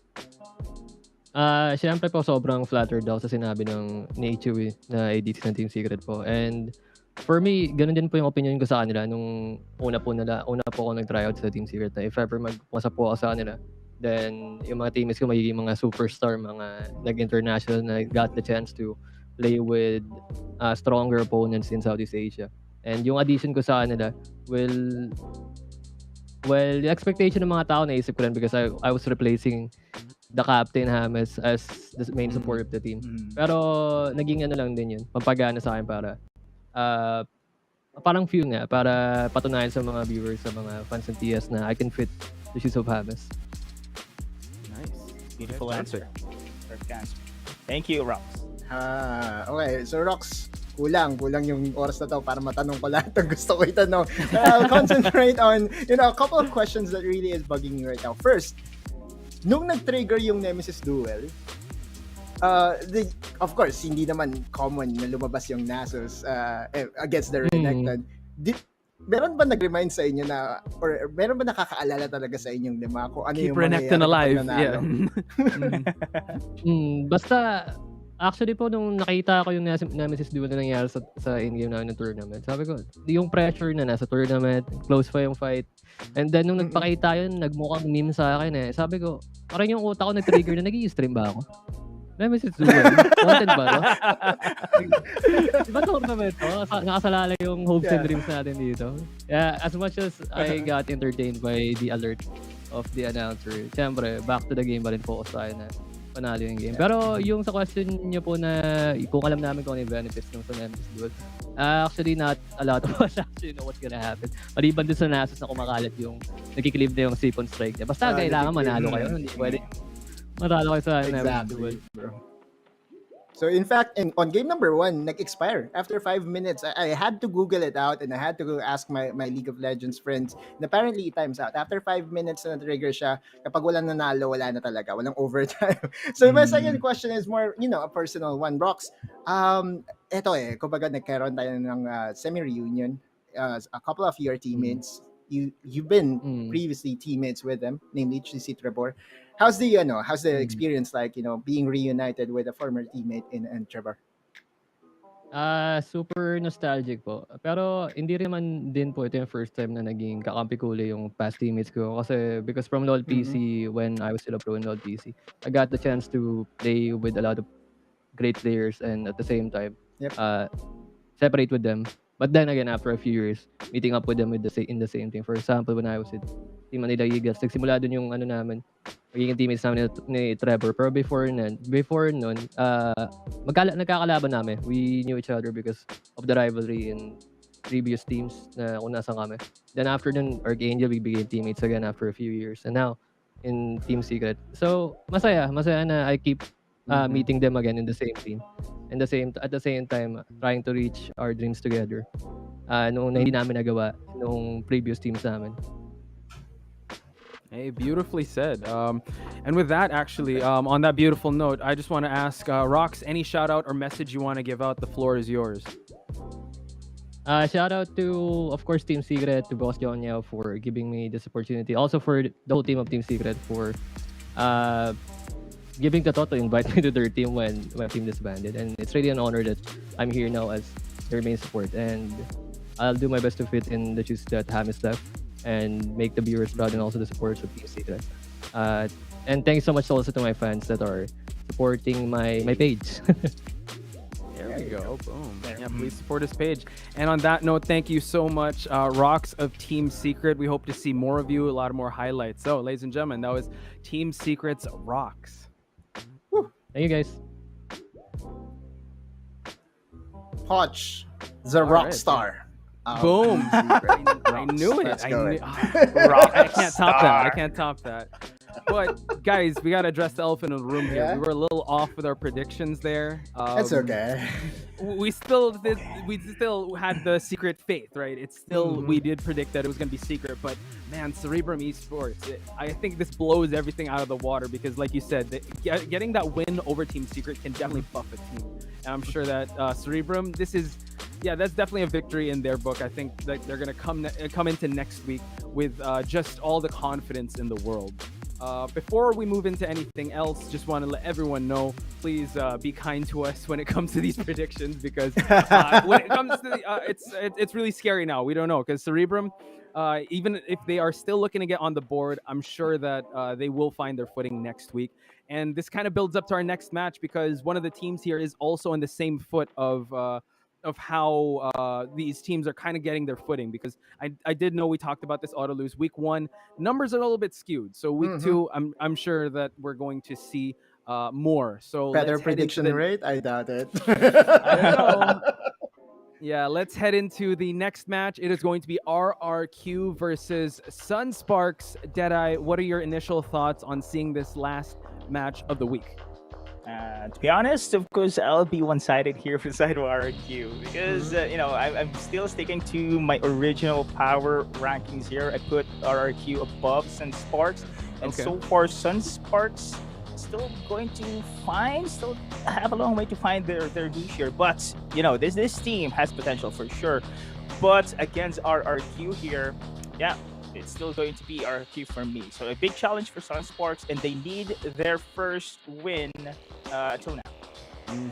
Yeah, that's super important, especially like ending week 1. And if you get one over RRQ, one of the teams that we herald and one of the teams we put in the top 4 would be so huge. Auto lose, we talked about this matchup. Are you still feeling the same? Are you still thinking it's going to happen the same way? Or seeing how Cerebrum Esports performed, do you think that your predictions could change? Well, I want to be wrong. I'm happy to be proven wrong, right? Because it creates a drama that we want to follow for WCS. And if anything, I feel that Sunsparks was inspired by the performance that Cerebrum Wildrift did show earlier today. And I feel that after having to watch that, and after the performances they had in the past 2 days, I feel that Sunsparks will change something a bit, and I will surprise RRQ. But do not get me wrong, I still feel that RRQ is still favored, for the reason being that they are the hyperstack team during the preseason. Wait, what? Is this true? Okay, if this is true, then this is a very, very big development. Exosen is going to take a backseat. Helios will be put in the mid lane, and Devil J is from DR Esports. DR Esports is basically, the former teammate of Edaf. We saw them earlier from Oasis Gaming, and this is a very big development because one, it puts Helios in his original position in the mid lane, and then you also have Devil J that was originally a Baron laner, now being placed inside. Now the Kuya factor that we have highlighted so far, where will that come from? Maybe from Kuya Marky. Let's go. I'm excited. A roster change could definitely change things up, especially this early on. I think this is the best time to experiment. So I want to get your thoughts, Deadeye, because we will be featuring Maze since it's already a support day. So let's see the stats on Maze as we get Deadeye's thoughts. Yeah, Maze. I think this guy really loves to go for initiation. Very aggressive as well. We have talked about support Sunday, of course, here in our day 3. And Maze here is also considered as one of the aggressive supports throughout here in our league. Our star, Galio Gragas, only shows on how proactive actually Maze is on the supporting role. Look at his skill participations here. They need to go for the roaming potential. I think this is one of the strengths of our queue as well. And we have seen, of course, a heavy AP on the bot and an early roaming for the support as well. I do believe this is going to be the same strategy against the side of Sunsparks, and they're effective in doing such strategy here for RRQ. Yeah, Auto, is anything to add with Maze? Because, we do herald this team as the superstar team. They have performed pretty well, and going up against Sunspark, I think might actually have the same odds as Team Secret versus the Cerebrum, the team, the match we just witnessed. That's true. Maze is, I always see him being at the right place at the right time. Again, RQ has a long history of supports, and just quick history again, all right? Auto is the historian. Maze's previous team is Sunsparks, which we are going to highlight now. Sunsparks, again, the original version of Sunsparks. I love it. Sets, and yeah, the 8722 stack. That was a year ago, over a year ago. That was Maze's previous team. And again, Sunsparks. We talked about Cerebrum Wildrift getting a game off of Team Secret, the confidence booster. I hope that Sunsparks will find that spark, because my cat is so angry right now, and Sunsparks has to be angry as well. Let's go. Yeah, Sunspark.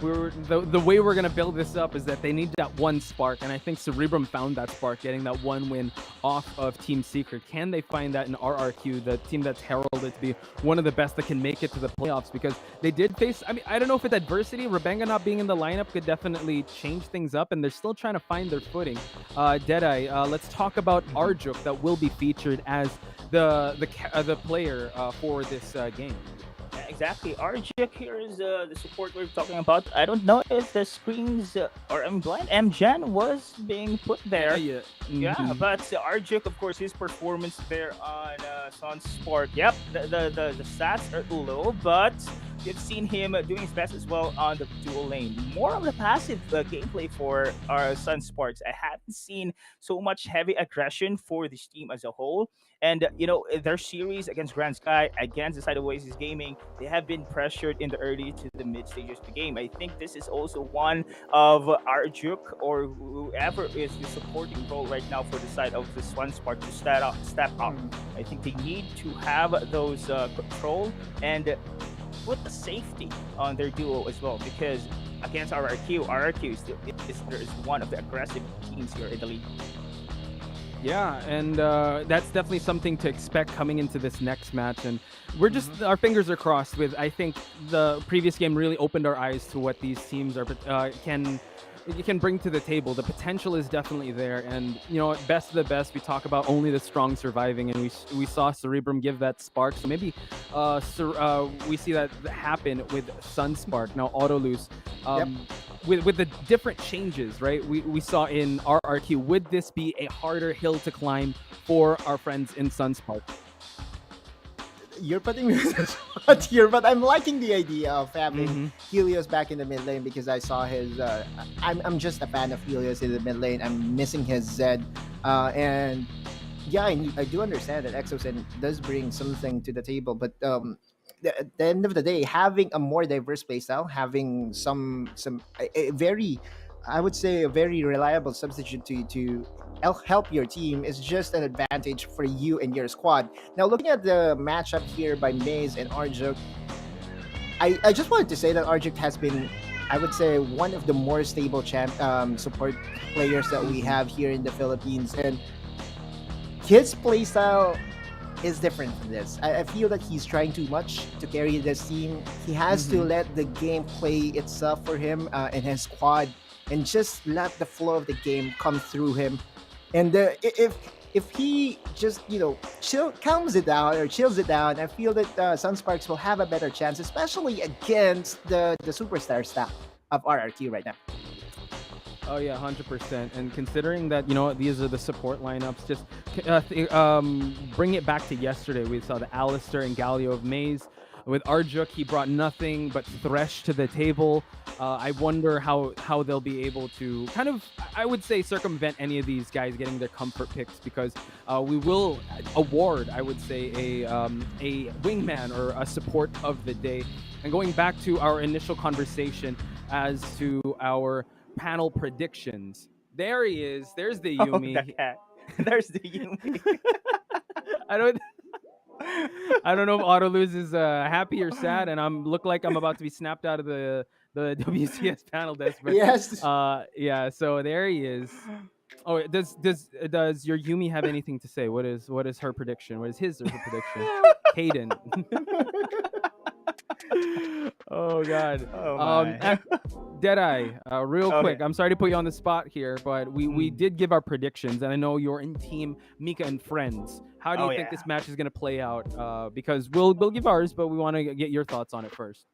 Still, as I said a while ago, of course, still I'm going to base on my power rankings. Originally, it is going to be RRQ 2-0 against Suns. RRQ 2-0, too, and that unlocks RRQ 2-0. Yeah. That unlocks our nemesis battle. We got to consider now, because we all think it's going to happen in 2-0. Deadeye, since you are the guest here in panel, how are we going to break this down? Would you want to have goal difference, kill difference, or objective difference?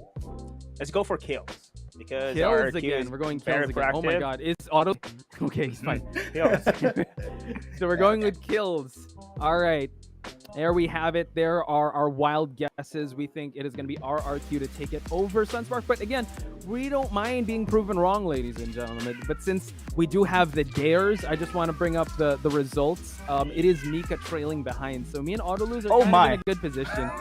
But don't worry, Mika will be the one to take the brunt of this. But you will have actually, I would say, Yumi Mika in your ear to give you her choice. So now I gotta ask you, what is the kill difference that you have in your mind, Deadeye?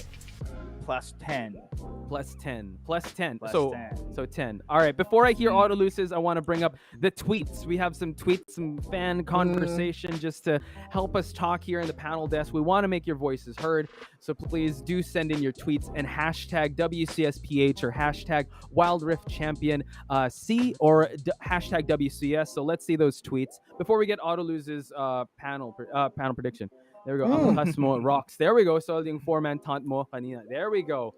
Big shout out to Miss you, Yon. Miss you, Yon. Miss you. Miss you too. Let's go. Thank you for that. And I'm sure Rox is watching as well, so he sees that as well.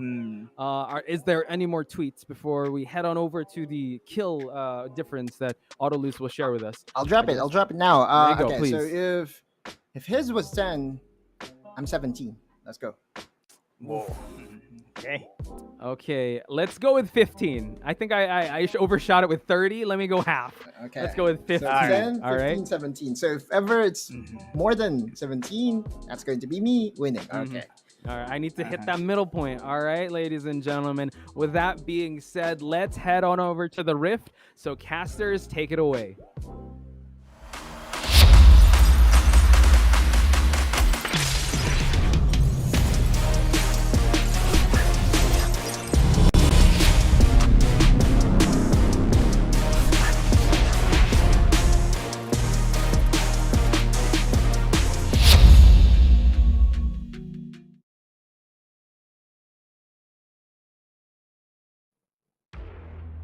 Welcome back, everyone, to WCS Philippines. Here today, we're going to have our last series for the day and last series for the week, Crazy Apple. So, it's going to be exciting. It's going to be fantastic. I'm Infinity, and of course, as I've stated a while ago, this is Crazy Apple, alongside with me, join for the cast.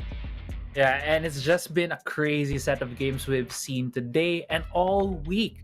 And I just want to point out that coming into this game, it's going to be RRQ versus Sunsparks. And if you guys were watching our third series of the day, which was Team Secret versus Cerebrum, Wildrift, Esports, it was just amazing to see the adjustments and what Cerebrum pulled out essentially against Team Secret. They were able to just keep on using the same composition with that Nasus pick and taking a game off of Team Secret. And I feel like we might see something like that today. As the panel has been suggesting, we're just waiting for that one spark coming from Sunsparks. And there is a bit of history, as has been discussed as well by the panel, between these two teams, with the support player from Sunsparks previously also the support player from RRQ, I believe, has also played in Sunsparks. So a lot of history, a lot of players that know each other at this point.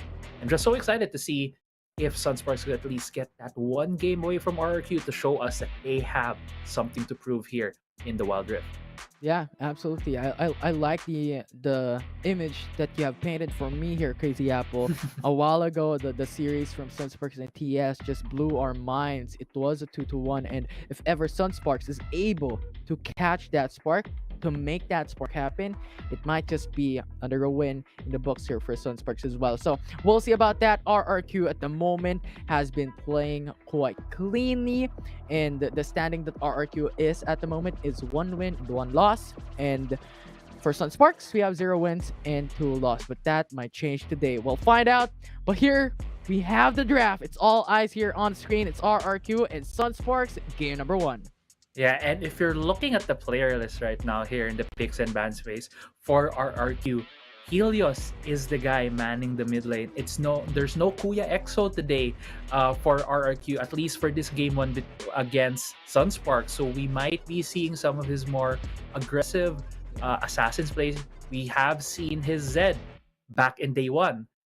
He did do a lane swap with EXO, and now it's just more, more formal thing right now with Helios and Devil Yeah. J coming into this game. We'll see what will be the bans from Sunsparks. Will they notice that, or will they ban out some of the champions that Helios might be comfortable with, or will they go for more of these, standard bans that we've seen, like the Yumi, like Thresh, like the Rakan? They have started out with that Fiora. We're still waiting on their next two bans.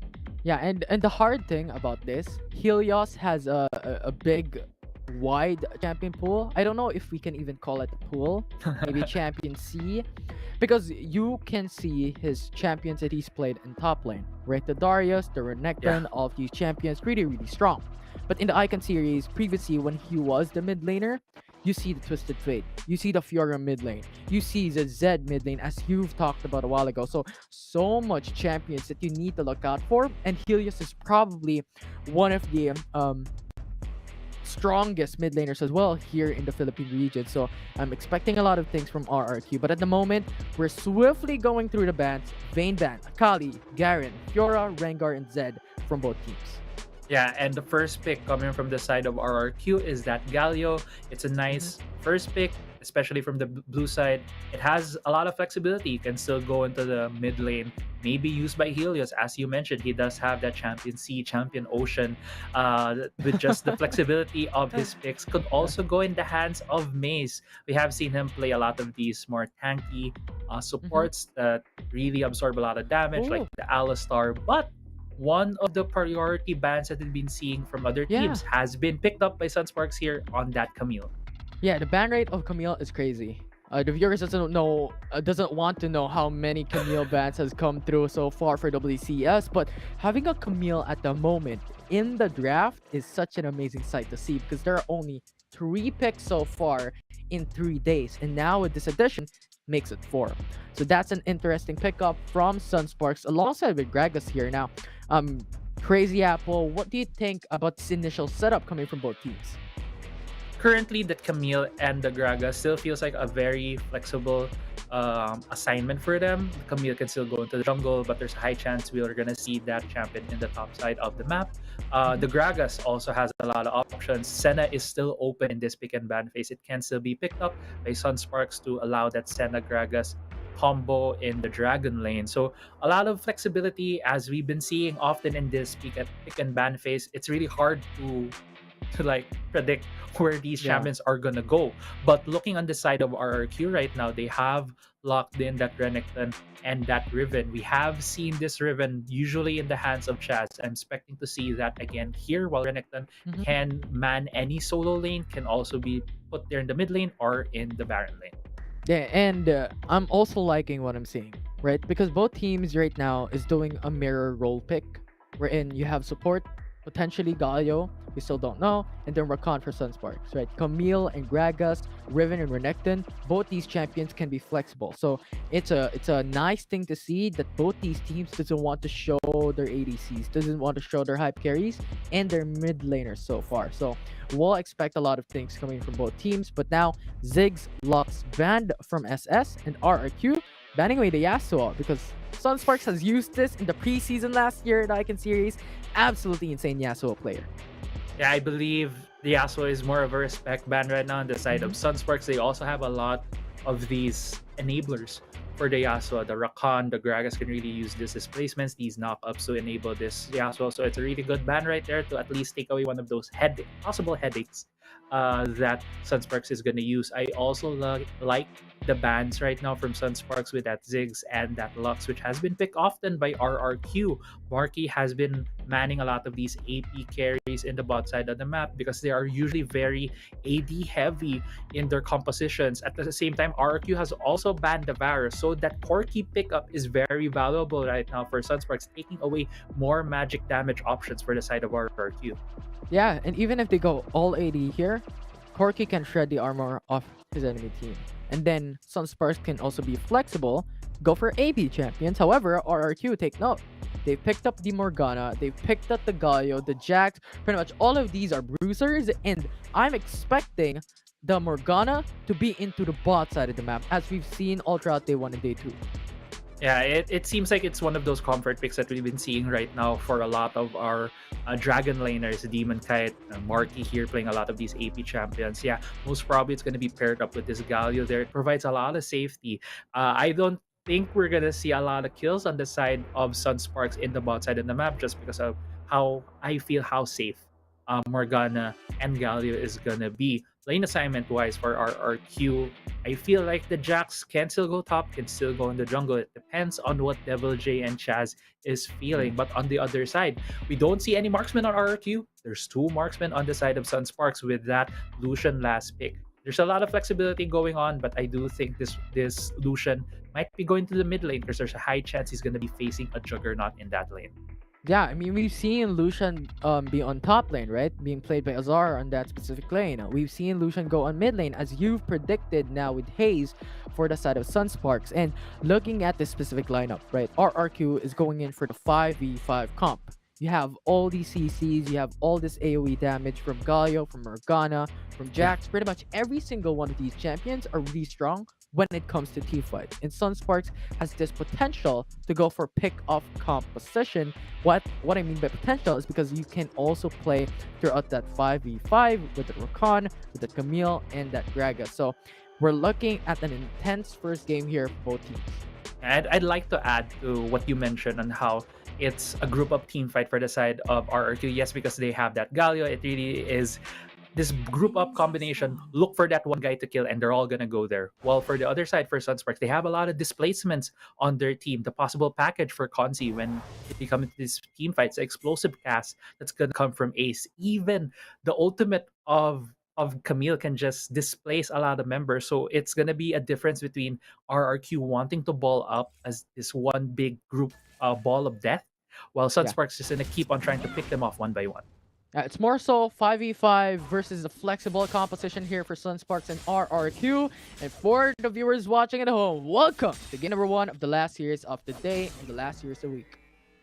Yeah, welcome everybody. And looking here, we are starting off a bit with the default starts for both of these teams. No initial invades, a bit of just a scuffle here in the mid bot side of the map and the top side.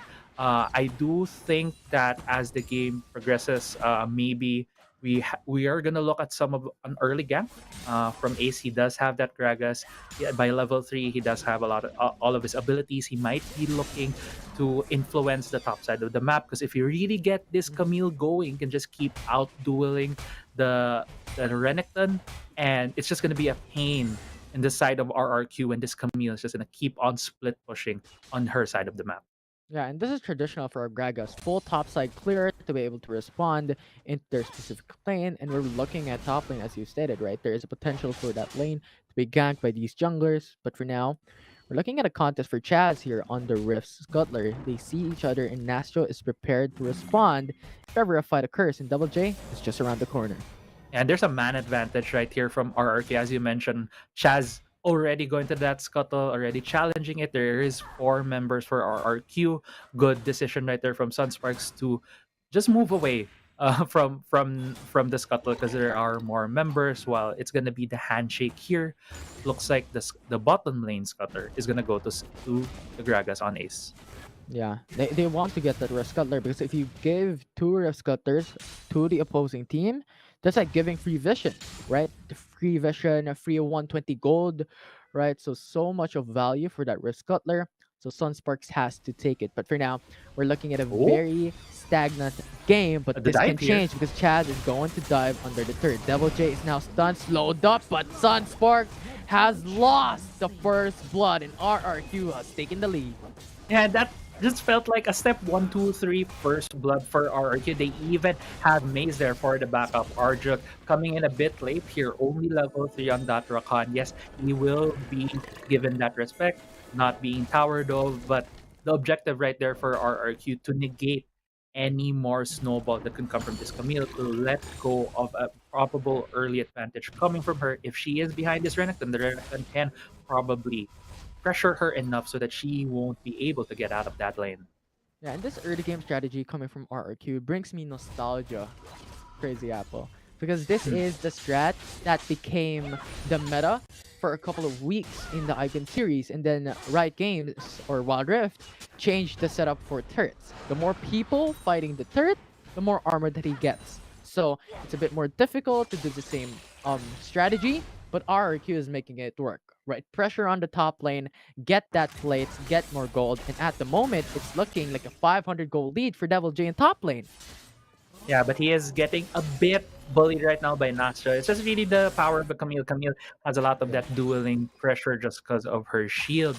Devil J wanted to get that honey fruit, but was denied by Consi with a very good rotation. They have initiated the lane swap already. The Dragon lane is now in the mid lane turret, while the Lucian here might be looking at RRQ as they start the Dragon. Yeah, I'm liking the priority here by RRQ. They understand that they have this 5v5 composition to play with, and if you have the Infernal Dragon, so much scaling later on, so much scaling in mid-game, late game fights. So that will increase the damage for RRQ, and Sunsparks will take the Rift Herald, so a lot of early game push that they can provide for Sunsparks to get this early lead. Yeah, it's just a handshake right here, but another dive here at the bot side. That was a very quick kill for the side of RRQ, immediately taking down Haze, but the top side, the package has been used. And Marquis is there as well. Double J 2v3 with Rift Herald. They cannot just go in. They are on the weak side of the map. They have to let it go. And Sunsparks takes the trade with a 1-for-1 turret for RRQ. Yeah, 1-for-1 turret, but I believe only RRQ got that kill. I also want to commend RRQ's understanding of the game right there. 4 minutes, yes, the objective is up. We have seen a lot of teams contest the objective, take up the other team, but hearing that the package has been picked up by Consi, they initiated to just go for that handshake. We'll go for the bot side on the map since that is the weak side for the side of Sunsparks. Get that tower dive, get the first turret even though the Rift Herald was essentially surrendered to the side of Sunsparks. Yeah, they're playing for the late game. They're playing for scaling for later on. But now that we're talking about the teams, now that we're talking about the maps, the objectives, I just want to commend how Sunsparks was placing a lot of deep wards when they were trying to push the top side. They have one in the blue buff, they have one towards the wolves, so much vision for Sunsparks to be able to respond if something happens. But for now, we're looking at a two-man roam from RRQ to try and push the top lane, just getting the plates, get more gold in the pockets of Chaz. Yeah, and I think when they noticed that Consi and Arjuk was missing from the map, they already noticed that hey, these two duos might be going in here. So let's back off. Let's not risk our debts for more gold on the side of Sunsparks. But they are going back. There are still 3 members of RRQ about to destroy this top tier turret. Yeah, so much mirroring from both teams. Like you're looking at Camille and Gragas go bot lane, and you're looking at RRQ with Devil J and Chaz going top lane and pushing that turret. And for now, RRQ is leading on the objective train, getting 2 turrets and the Infernal Dragon. Comparison with Sunsparks only getting a turret, so 2k gold lead for RRQ. Yeah, 2k gold for RRQ. And this has been, I feel like, a bit uncharacteristic from some of the teams we've been seeing today. Not a lot of action. There's only been 2 kills on the board. If you look at the item breakpoints right now, I think everyone has at least their first items. Even the supports already having their first, their boot enchant. So very even across the board here. That's only a slight gold difference, 2,000. I think when you have the package on Consi, that makes up for it on the proper usage. I think that's one of the things that we'll be looking at when the team fights come. And maybe the Dragon or maybe the Rift Herald take later on. This is a package that's so effective. Haze, you're in a bit of a trouble there against Sunsparks, and that ultimate coming from Haze, so much damage! And now Maze just got disintegrated from that, and RRQ lost 2, and Sunsparks just got more and more and more. Brought it back, but Haze actually just went in. Chaz got the kill, but this might be danger for RR2 as Chaz goes down. Haze might get that trade, but Helios got the shot to put him down. And now it's going to be Maze trying to go in and respond. 2-man taunt. Helios is low HP to go back in, and they lost another player from that fight, putting them at a 1-kill disadvantage. But it bought time for Devil J to be able to push that Baron lane. He's able to take another turret down. It's 2 It's 2 turrets down in the Baron side of the map for Sunsparks. Yes, 4 kills went to their side. They also have the package right now to be able to challenge these objectives. It feels like the momentum is shifting a bit to Sunsparks, but at least in the gold department, it's still pretty even between the two teams.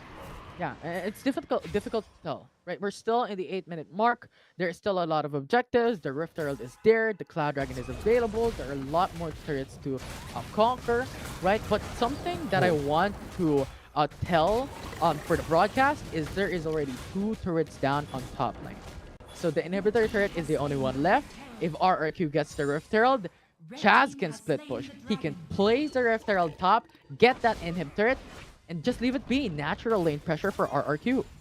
Yeah, it would be a natural lane pressure right there, but at the same time, it is minions continually funneling into the base of Sunsparks. They could capitalize on that. Helios are going for the engage here. Yeah, nice stun, and now with a response coming from Arjuk with a grand entrance, but this is a 3v3 with Devil J on the front lines going in for the stun. Now Hayes with his ultimate went in for just some damage onto Devil J, but no response, no trade from Sunsparks.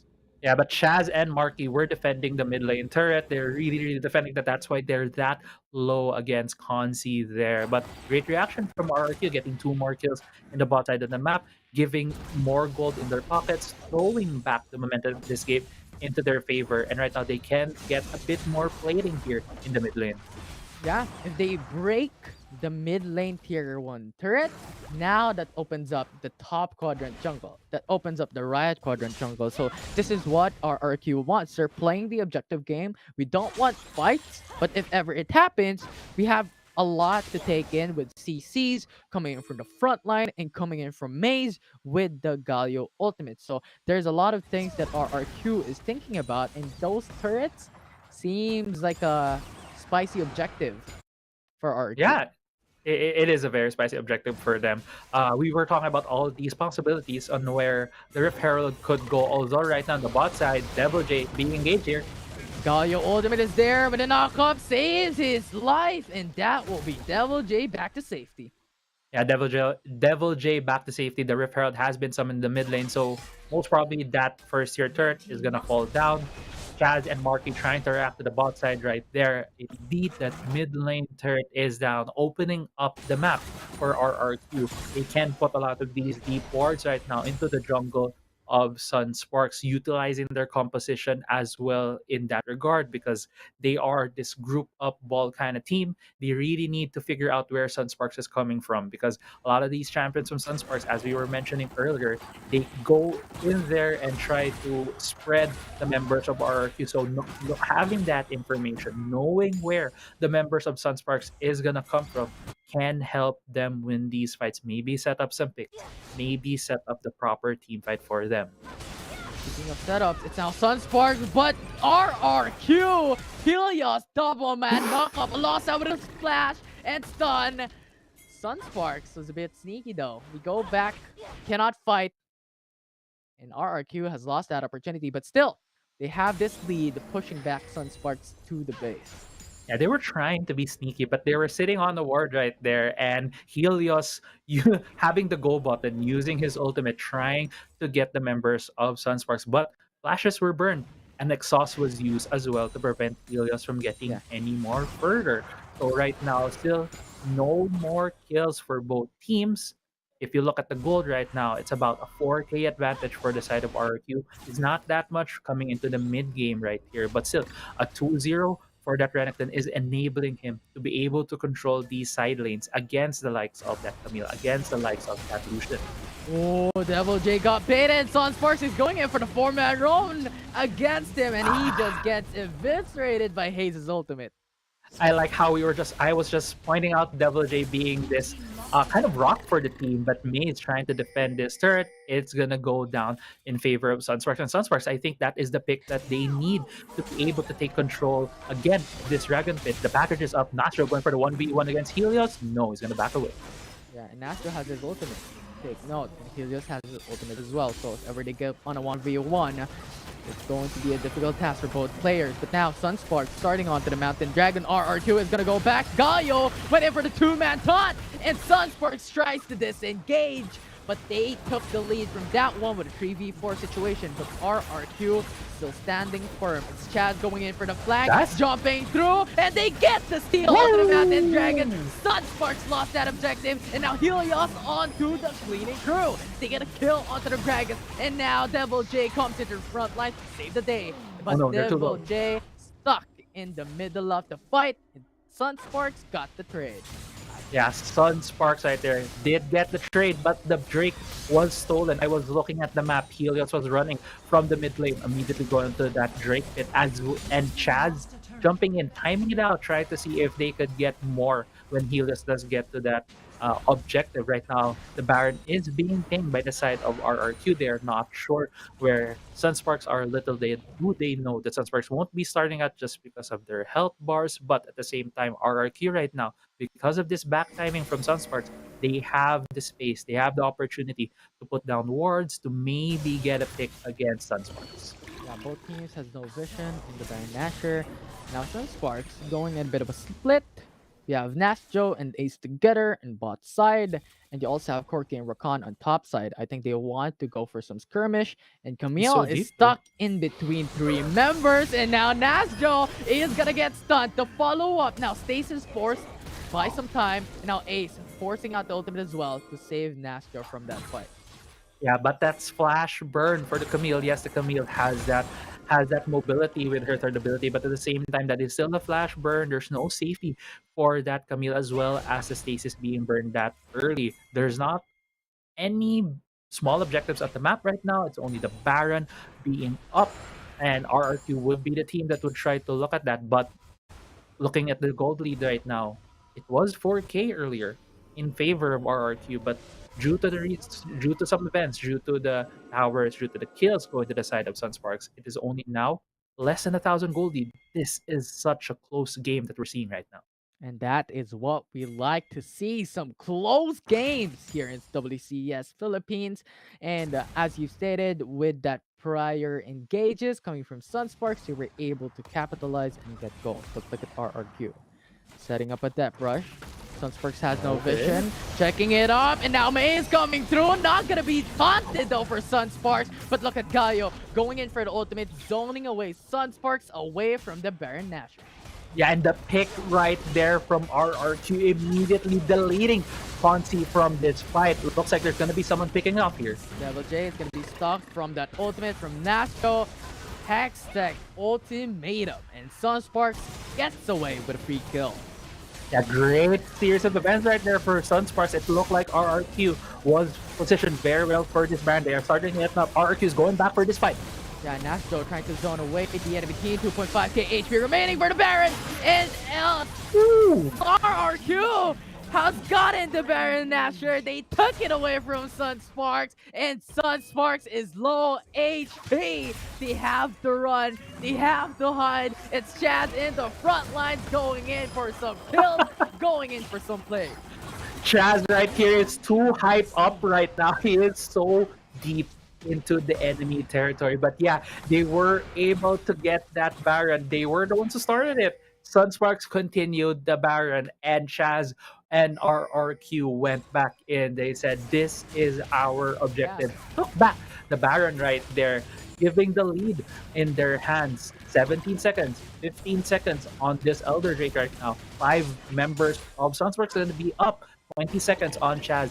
Maze is going to be up. This is going to be, might be, a 4v5 between these two teams. Yeah, absolutely. I was thinking there, like, blue team has gotten the Baron Nashor, but didn't Sunsparks start it? But I didn't know RRQ has started that Baron. They just took it for themselves. And thank you for the leash, Sunsparks. Yeah, thank you for the leash indeed. Sunsparks wasn't able to force the issue right there with the man advantage on their hands. They weren't able to start that Elder Drake. So all members right now up for both teams. They're gonna look now. What is the opening? Where will RRQ let Sunsparks in? On the other hand, it's the same thing for RRQ. I think RRQ will try to replicate what they did earlier, balling up as a 5-man unit, waiting for that pick. But if you look at the map right now, Nasher is the top side, running right now into the Elder Drake pit. Yeah, so numbers is advantage for Sunsparks. You have a lot of ultimates, all ultimates ready for both teams. And now the quickness, the grand entrance ready for Arjo going for the two-man knockoff. But look at the front lines. Look at Chaz pushing away Hayes. And that removes the ADC from the fight. RRQ can go back at it.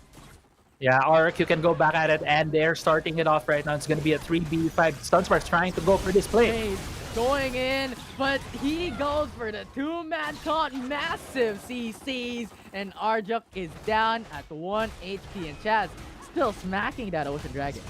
Nasru though, still in the area, pretty low though. Trying to go for the steal, Stasis Anchan is there, and that is RRQ getting the Elder Dragon, and that will be sustained. RRQ can fight, never die. Yeah, never die indeed. And Astro is on the wrong side of the map, doing a loop-de-loop right now against Marky. Marky wasn't able to see him. He's now recalling back to base. 2 members down for Sunsparks. The Elder Drake goes to the side of RRQ, and man, RRQ with the great bait on that objective. Only 3 of their members were actually hitting the Drake. That's what's so good with having a champion like Jax. Jax is able to just tank the objective and slowly take it down while his team was waiting in the bush. Maze and I believe Marky was able to catch out Hayes right there, immediately taking out the jungler. That's why Sunsparks needed to start off a very desperate fight to be able to have a chance to take that mountain Drake. But alas, they were able to take it. Chaz here might be getting picked off, but then again, RRQ in the driver's seat. Yeah, and Nastro has to clear some minions bot lane, because if you're looking at the lane control, everything's frozen in the mid side of each lane. So they have to push away RRQ, because if they get the Baron Nashor, this is going to be extra push for all teams. Yeah, it's going to be that extra push. And we're getting into the 20-minute mark of this game. Game 1, it's really, really close. We were thinking, the panelist test was also thinking this is going to be a 2-0 in favor of RRQ, but as it stands right now, it's still really, really close. This game can turn at just a dime. It just could be a coin flip at this point for Sunsparks to be able to get their first win. But the package is on this Corki. The RRQ heard the alarm, heard the sirens that there is the package. They chose not to start this objective, while Sunsparks is trying to look for that pick right now in the mid lane, shoving the wave. Yeah, and Sunsparks has to force the fight, because RRQ is at the advantage of 5k to gold lead, of having the Elder Dragon, on having the Mountain and Infernal Dragon, and Sunsparks needs to have something back in their favor to change the tides, because as we're looking at it right now, RRQ is staying put on that lead. Yeah, RRQ is staying put on that lead, but we have to look back on the actual champions that have been picked in this game.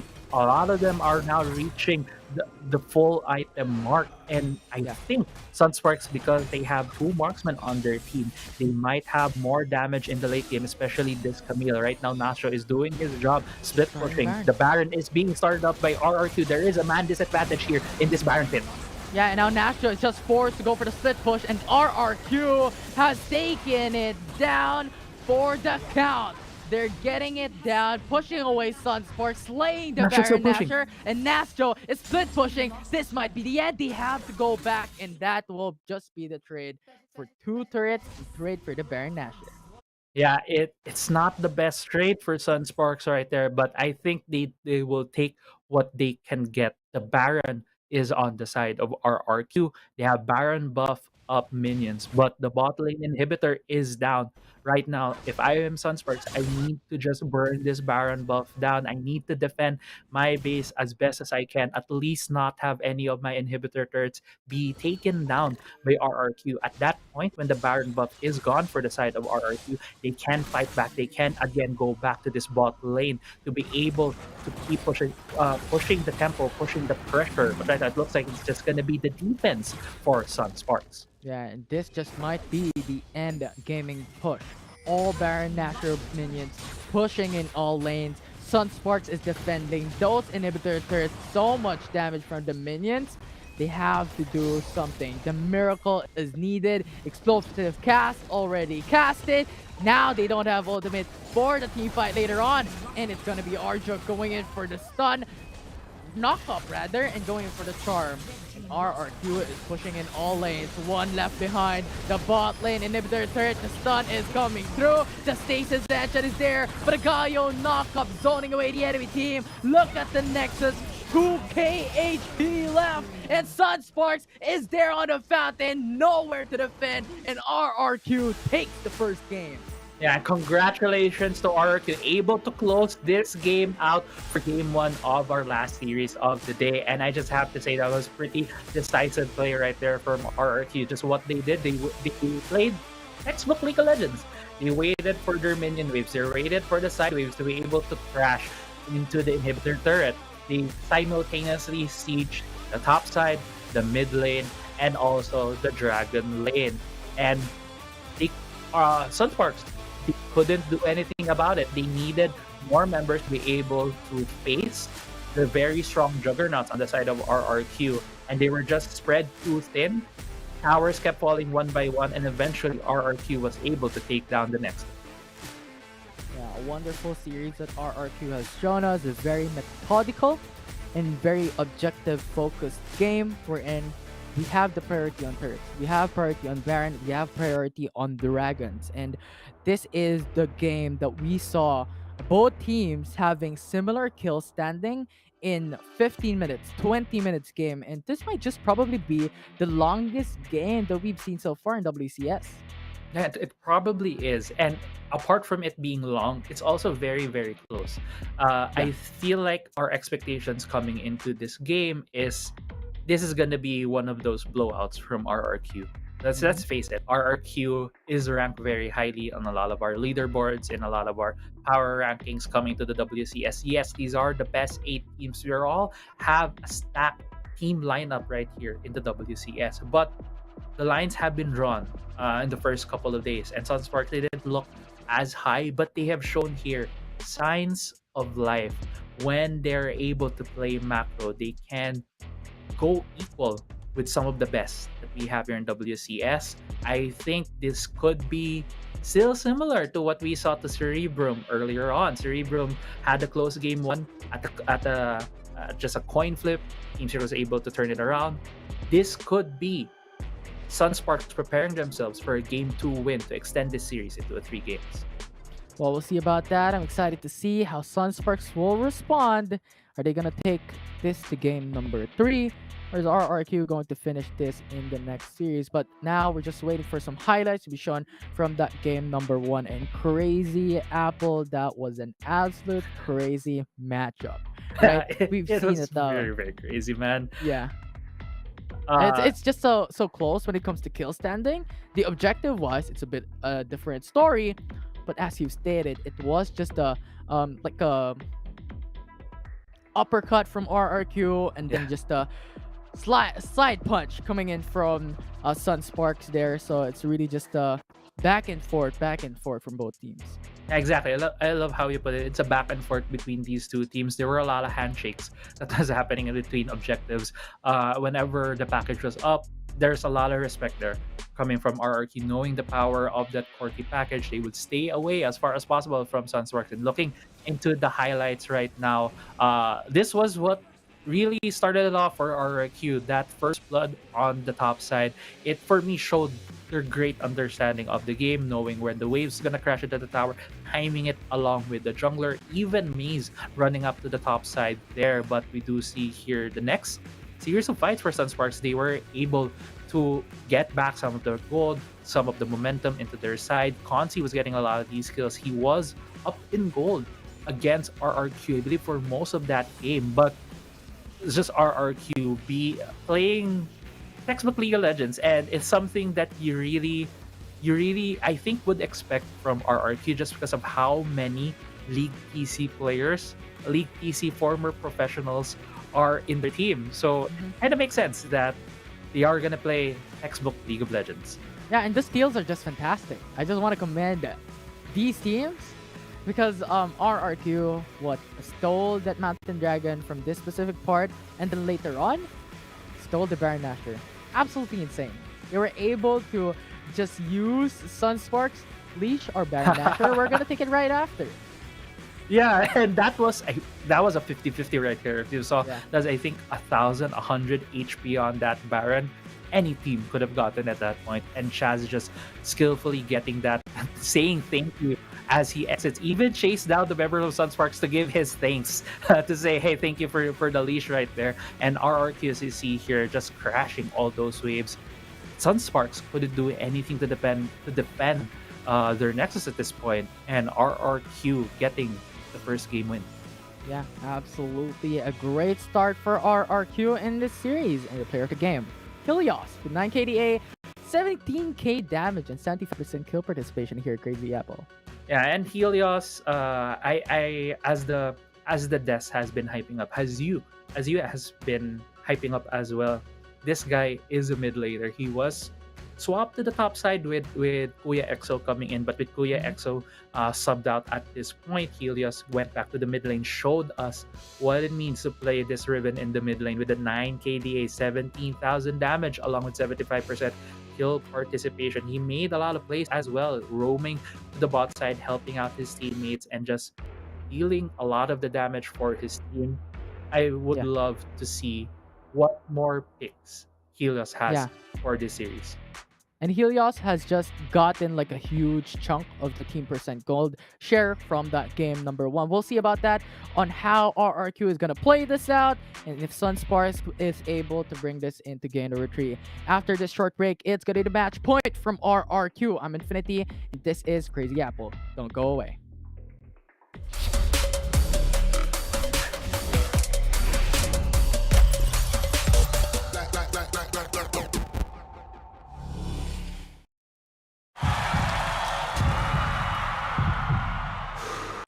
Stop and refocus. Get a clearer perspective. See things from different angles. Power up and set your eyes on the prize. It's time to step up and rise to the challenge with the Redmi Note 11.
Stop and refocus.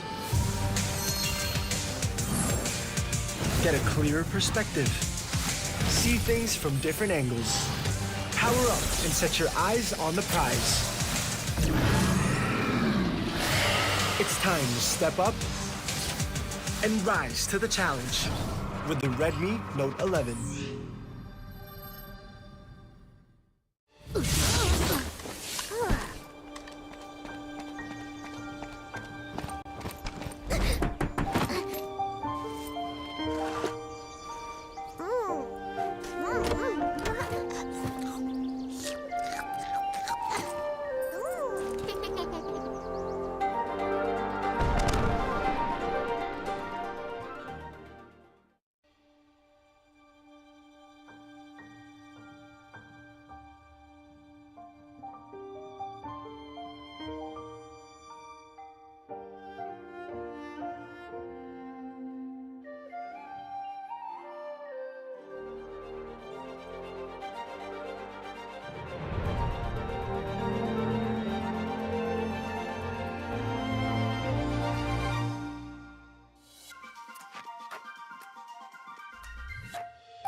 Stop and refocus.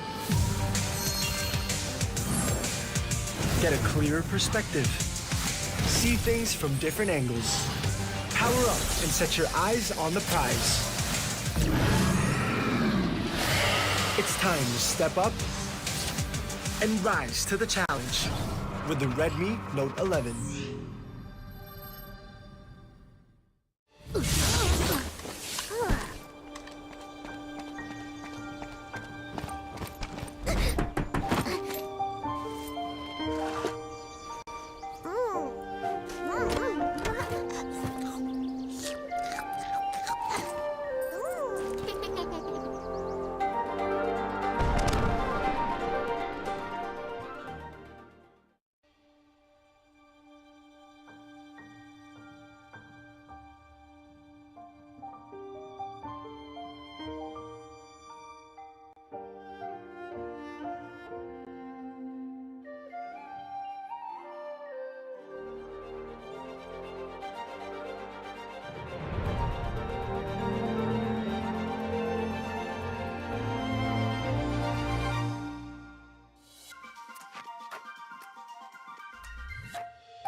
Welcome back, everyone, to WCS Philippines. I'm Infinity, and this is Crazy Apple. We're here for a treat. It's Match Point by RRQ in this series up against Sunsparks.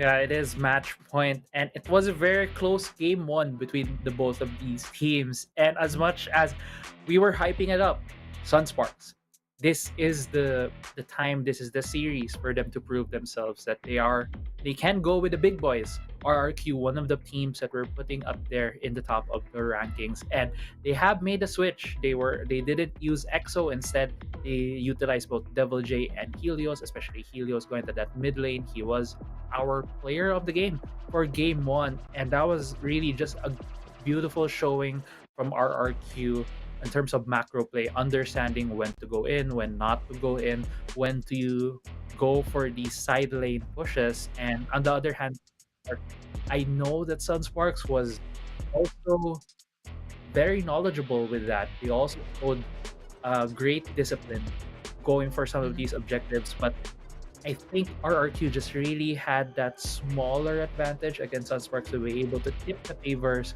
to themselves to win that first game. And speaking of showing, right? You talked about Exosan now being switched and Helios going to the mid lane, Devil J coming into Baron lane. Helios showed us his mid lane bruiser champion. And Yeah. his Riven, right? This is the Helios that we know and love coming in from the Icon series last year. He has shown us this Renekton mid lane, the Fiora mid lane, and now he's showing us the Riven. And what I want to see personally, I want to see his Twisted Fate back again in play, because he used the Twisted Fate in the Icon series, and that was just a blast to watch. His responses for his teams in other lanes was fantastic, was phenomenal. So I don't know what champion that Helios is going to use for this next game, but I'm expecting them to mix it up a bit.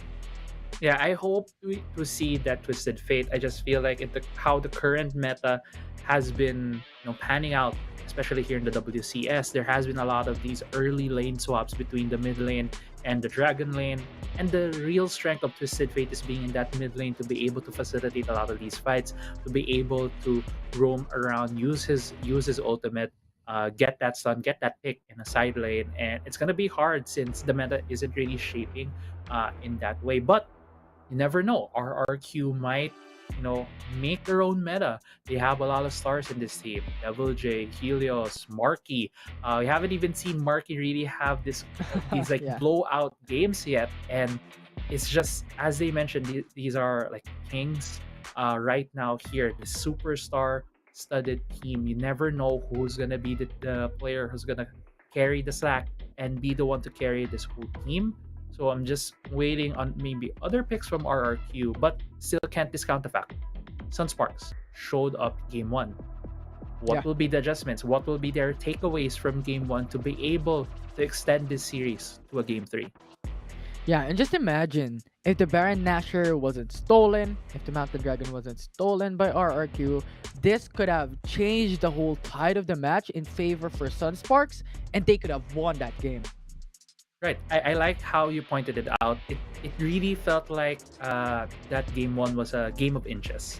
Someone tries to get a small advantage, other guy tries to get a small advantage, and it wasn't, as we were talking about in the cast earlier, it wasn't these games that we've been seeing in the WCS where it feels like there's a lot of fighting going on, there's a lot of macro play that was being really thought out by both of these teams. And yeah, the back and forth push and pull, the game of inches that was happening in game one.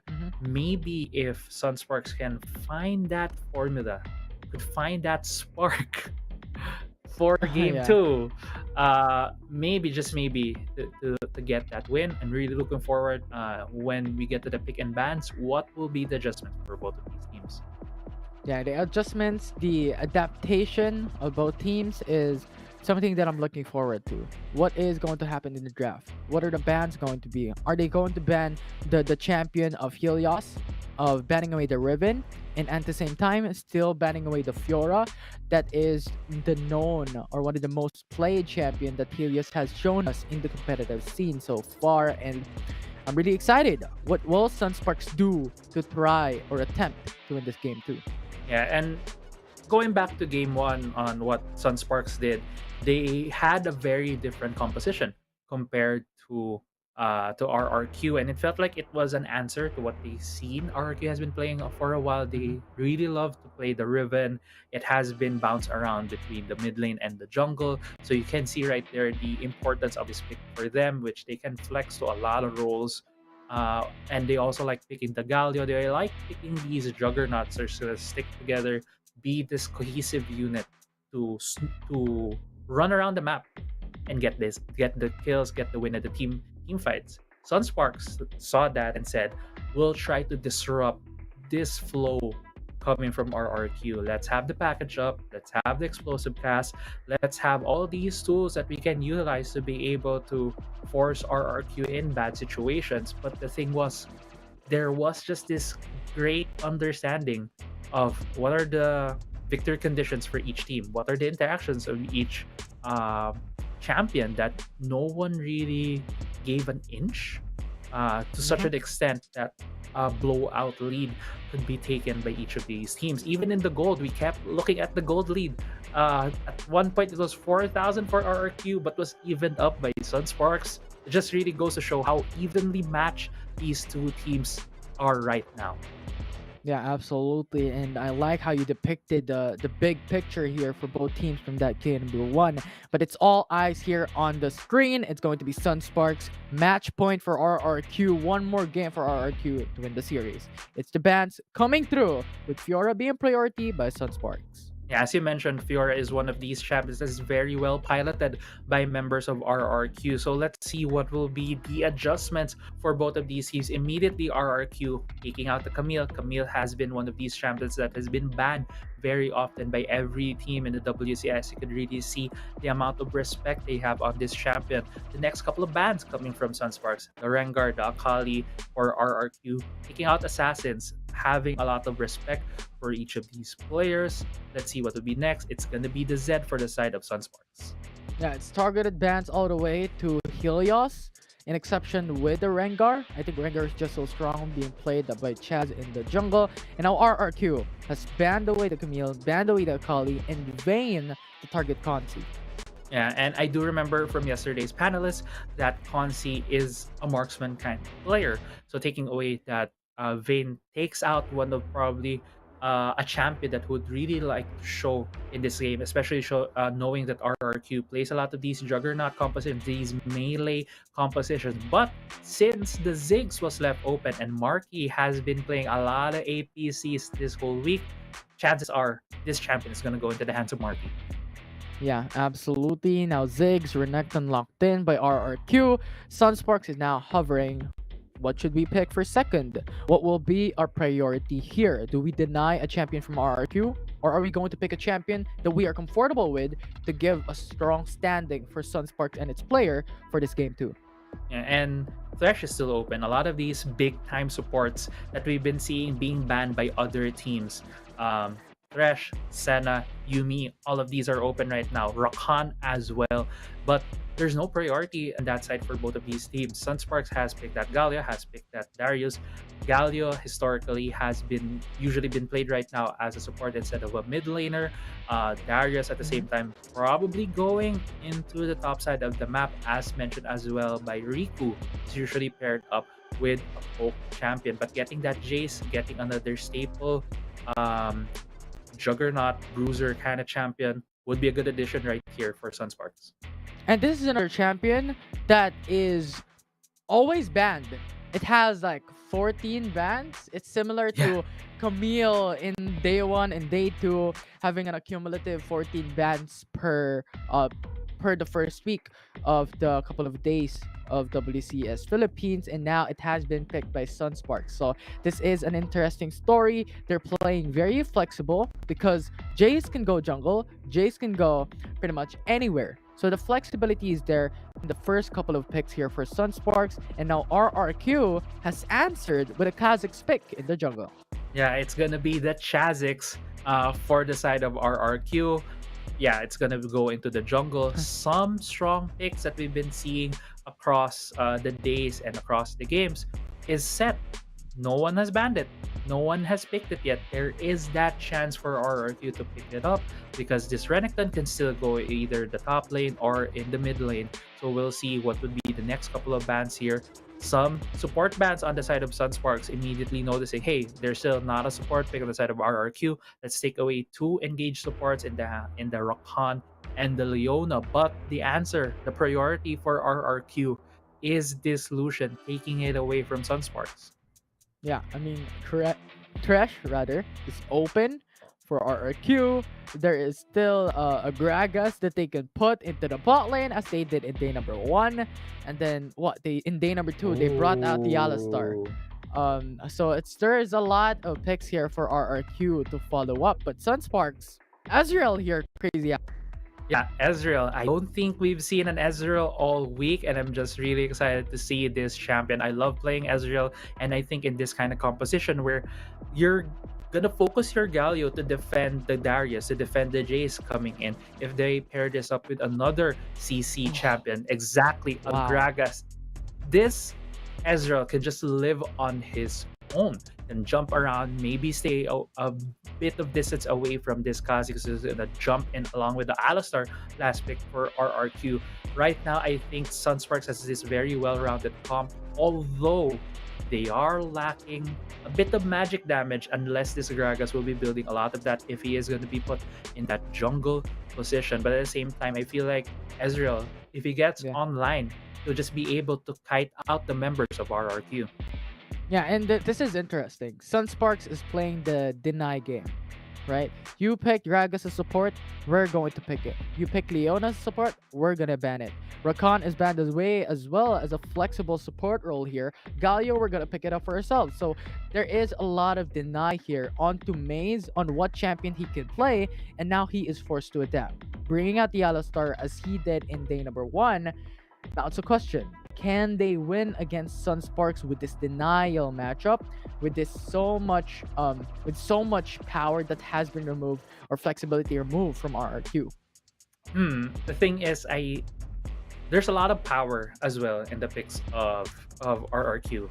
We have seen they are very good at going for these early game tower dives, getting the first blood of that. And Alistar is a very good addition when it comes to roaming, maybe in the top side, maybe in the dragon lane to be able to pick off one of these members. Yes, Ezreal has a jump, also has that flash, makes him very mobile and could get away from a lot of these crowd control. But the target for the Alistar could also still be that Jace, who still only has the form change and the movement speed. Could also be the Darius in the top side. We'll see here what RRQ tries to go for the early game. Right now, looking at the map, a lot of default starts for both of these teams. Yeah, just a shook hands in top side of the map.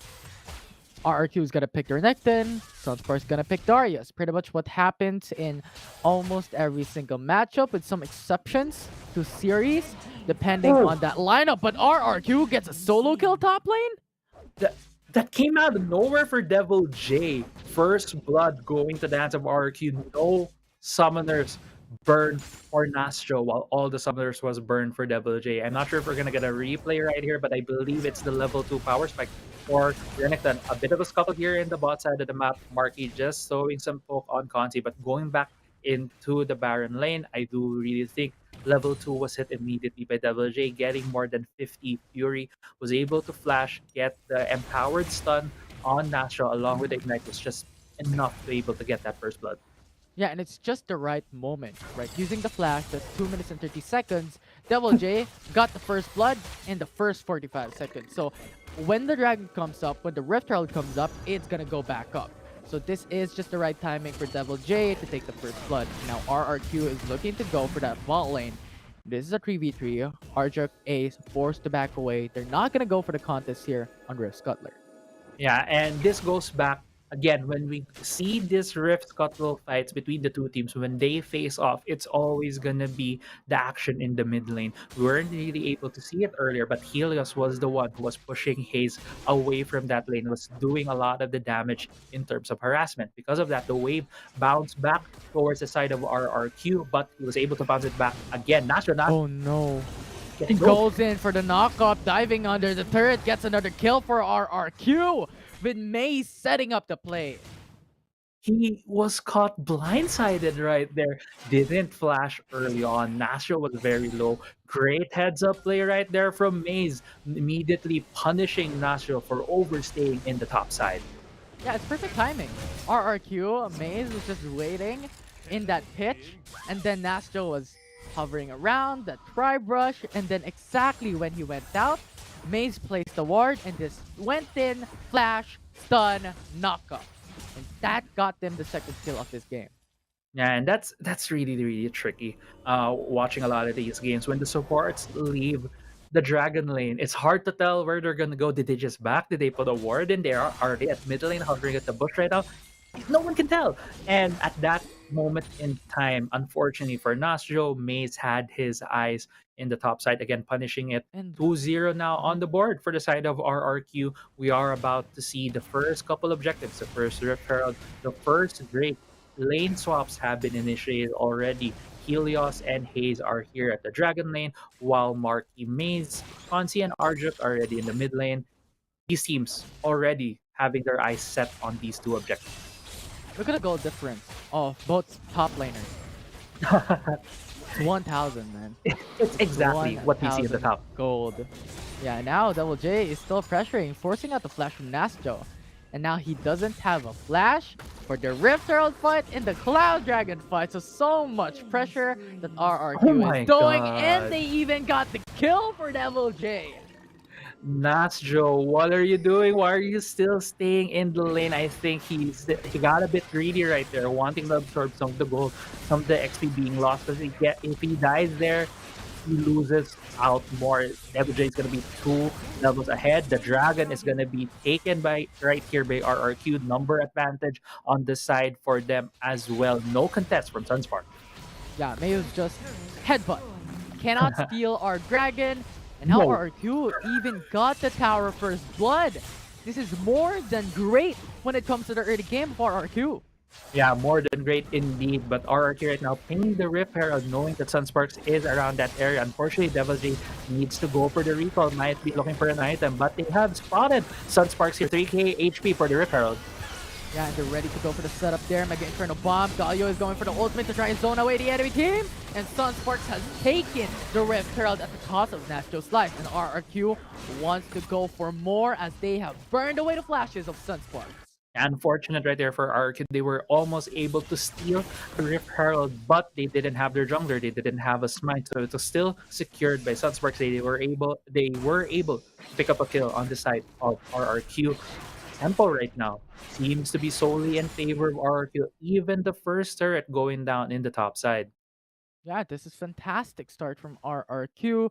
The way that they were able to capitalize and even get trades, despite Sunsparks going for the Rift Herald, securing it and trying to go away, they were able to take Nastos' life. So there's a lot to take in here from RRQ on what they do, which is very methodical. They're going in for objectives once again here in Game 2 on getting Cloud Dragon, the Tower First Blood, and securing their 4K gold lead. Yeah, I could really see. You can kind of picture the playbook that RRQ has right now in their brains. It must have been, drilled into their heads by their coach Kaigo right here. They really have a lot of these set plays ongoing, knowing when they have that advantage. Maze though, going for the headbutt on Haze, was pushed back immediately by the hammer of the Jace. Not gonna be converted into kill, but going back 6 minutes into the game. We're about 2 minutes away from the next Drake. So both of these teams right now might be just going for the farming, might be going for these timings, but look at the item graph. Look at the item graphic for deaths on the side of the Darius. Oh, now Chaz comes in, goes in, isolation, knockup coming in from Maze with the double, and RRQ followed up flawlessly, and Devil J following up with a flank, and Haze, Maze, what is going on as they survive with 1 HP, but RRQ has taken 2 kills. Yeah, 2 more kills on their side. Almost a 5k gold lead. Dragon's gonna be up in about a minute. Nashville trying to make some difference right here. Looking for Marky, looking for Helios, but the back timings right now for RRQ are just at the right timing. Getting more items, completing some of their first items right here to be able to box out Sunsparks in the next Dragon take. It's just great series of plays coming from RRQ. Yeah, look at the gold of the top laners. This is what I'm looking at. 2.5k gold lead advantage of Devil J compared to Nastro. Two Great completed disparity items. there. So much. Yeah, that's 2 completed items already for Devil J. He has the build. He has the build where he will just be able to eviscerate this Darius when they go toe to toe in the lane. That's why there's going to be a lot of control for RRQ in this side lanes. Arjuko sitting in this brush might be seeing Chaz. No, they weren't able to catch him over there. Rift Herald was subbed at the top side, probably because it timed out already, but 10 seconds on this Mountaineer. Yeah, and that was a clever move from Sunsparks, putting the Rift Herald top. Bit of a delay because they place it in the jungle, and now Double J is forced to back away. The Rift Herald shows up, Mountain Dragon being started by Sunsparks. This is the strategy that Sunsparks is doing. Yeah, but a bit of pokes right now on Chaz was hit by the powered shock blast right there for Haze. They are right now for Sunsparks shoving this mid lane turret. 4 members are there in the mid lane, but they still haven't started out this Mountain Drake. Yeah, well, I guess Chaz is playing a bit of a battle there, cat and dog fight away from the Mountain Dragon. And they're actually continuing it. 3k HP left, but resets. RRQ is gonna have a hard time because Sunsparks is already here. And now Sunsparks is ready with all the ultimates there. It's gonna be Maze going in for the knockup. Arjuk is pushed back away, and Sunsparks has stolen the Mountain Dragon. And RRQ is left with 2 kills instead. Devil J gets smacked by Nastro, and he is gone. 2 for 1, Sunsparks. Yeah, 2 for 1 in kills and the steal on the Dragon. Beautiful steal right there from Sunsparks, even though that is 8 to 1 in kills. The bounty gold now goes to Nastro, was able to execute Devil J right there. Even the Rift Herald right now is again going to the side of Sunsparks. The momentum right now seems to be going slightly in favor, going back to the side of Sunsparks. They still have the Rift Herald. They can initiate some of these sieges, maybe going for that mid lane to open the jungle of RRQ. Yeah, and basically Sunsparks has to change something.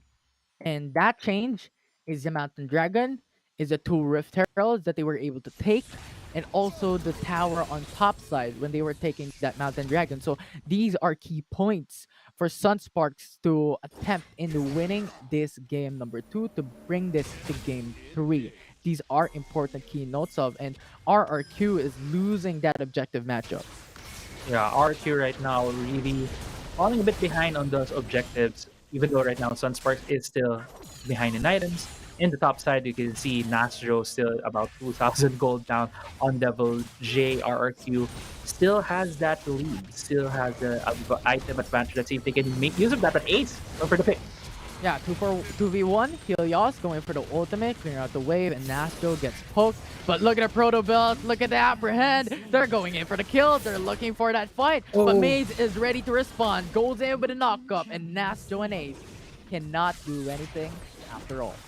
Yeah, and that was a very sneaky play right there for Sunsparks, but immediately RRQ, knowing that there's only 3 members here in the mid lane, probably dove the tower, catching 2 members, catching both Consi and Arjuk, giving 2 more kills to this Renekton. This Renekton is just so much accelerated at this point. This bully of a bruiser there, 6-1-1. Devil J is having a great game, this game too.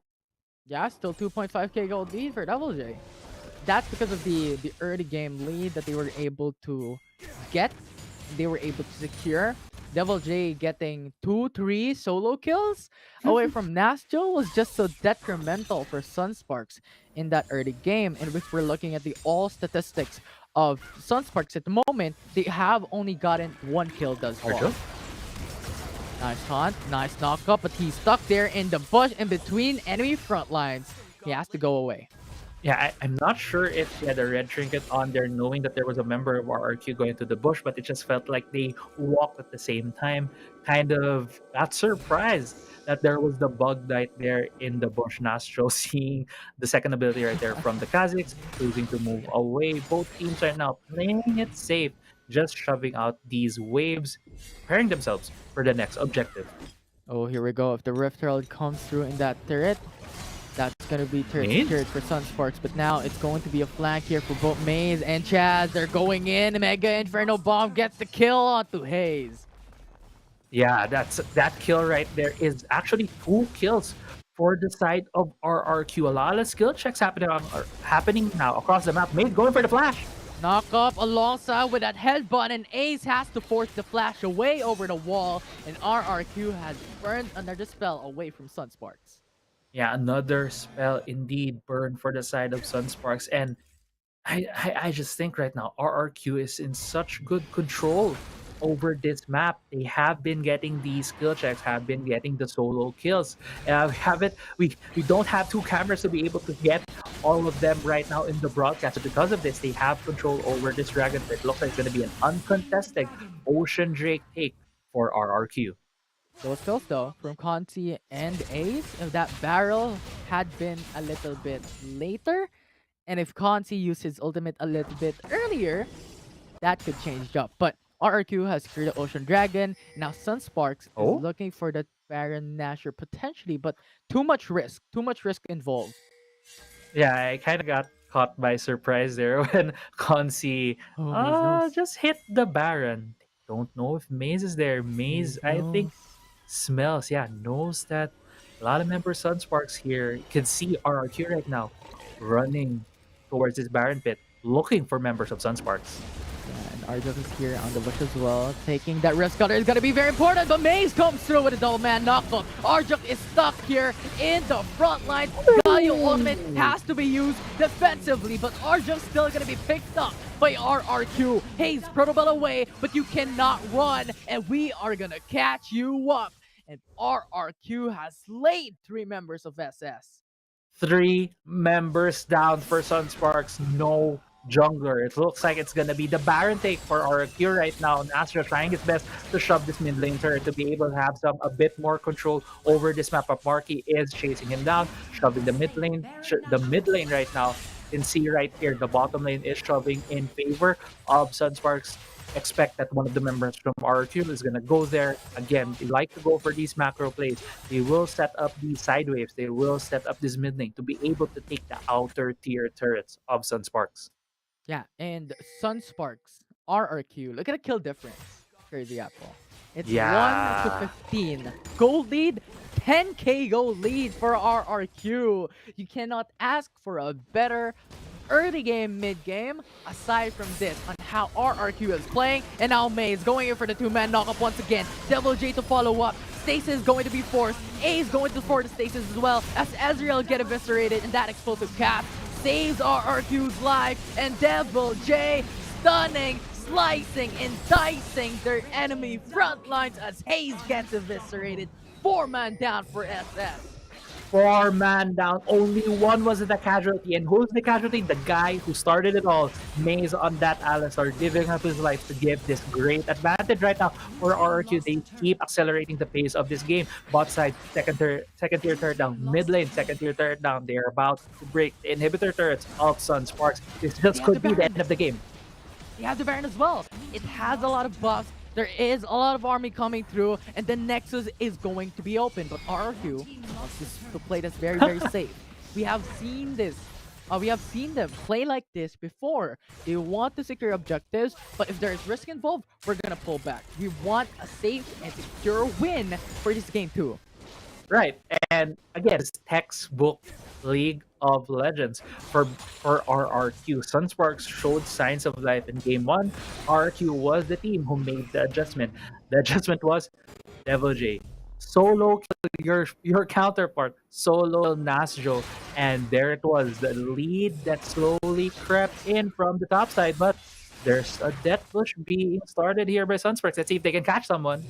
Yeah, Sunsparks is just waiting behind. Waiting for a flank. Infernal Elder Dragon is going to come up 20 seconds after. So we'll see what will happen here for SS, because RRQ is pushing.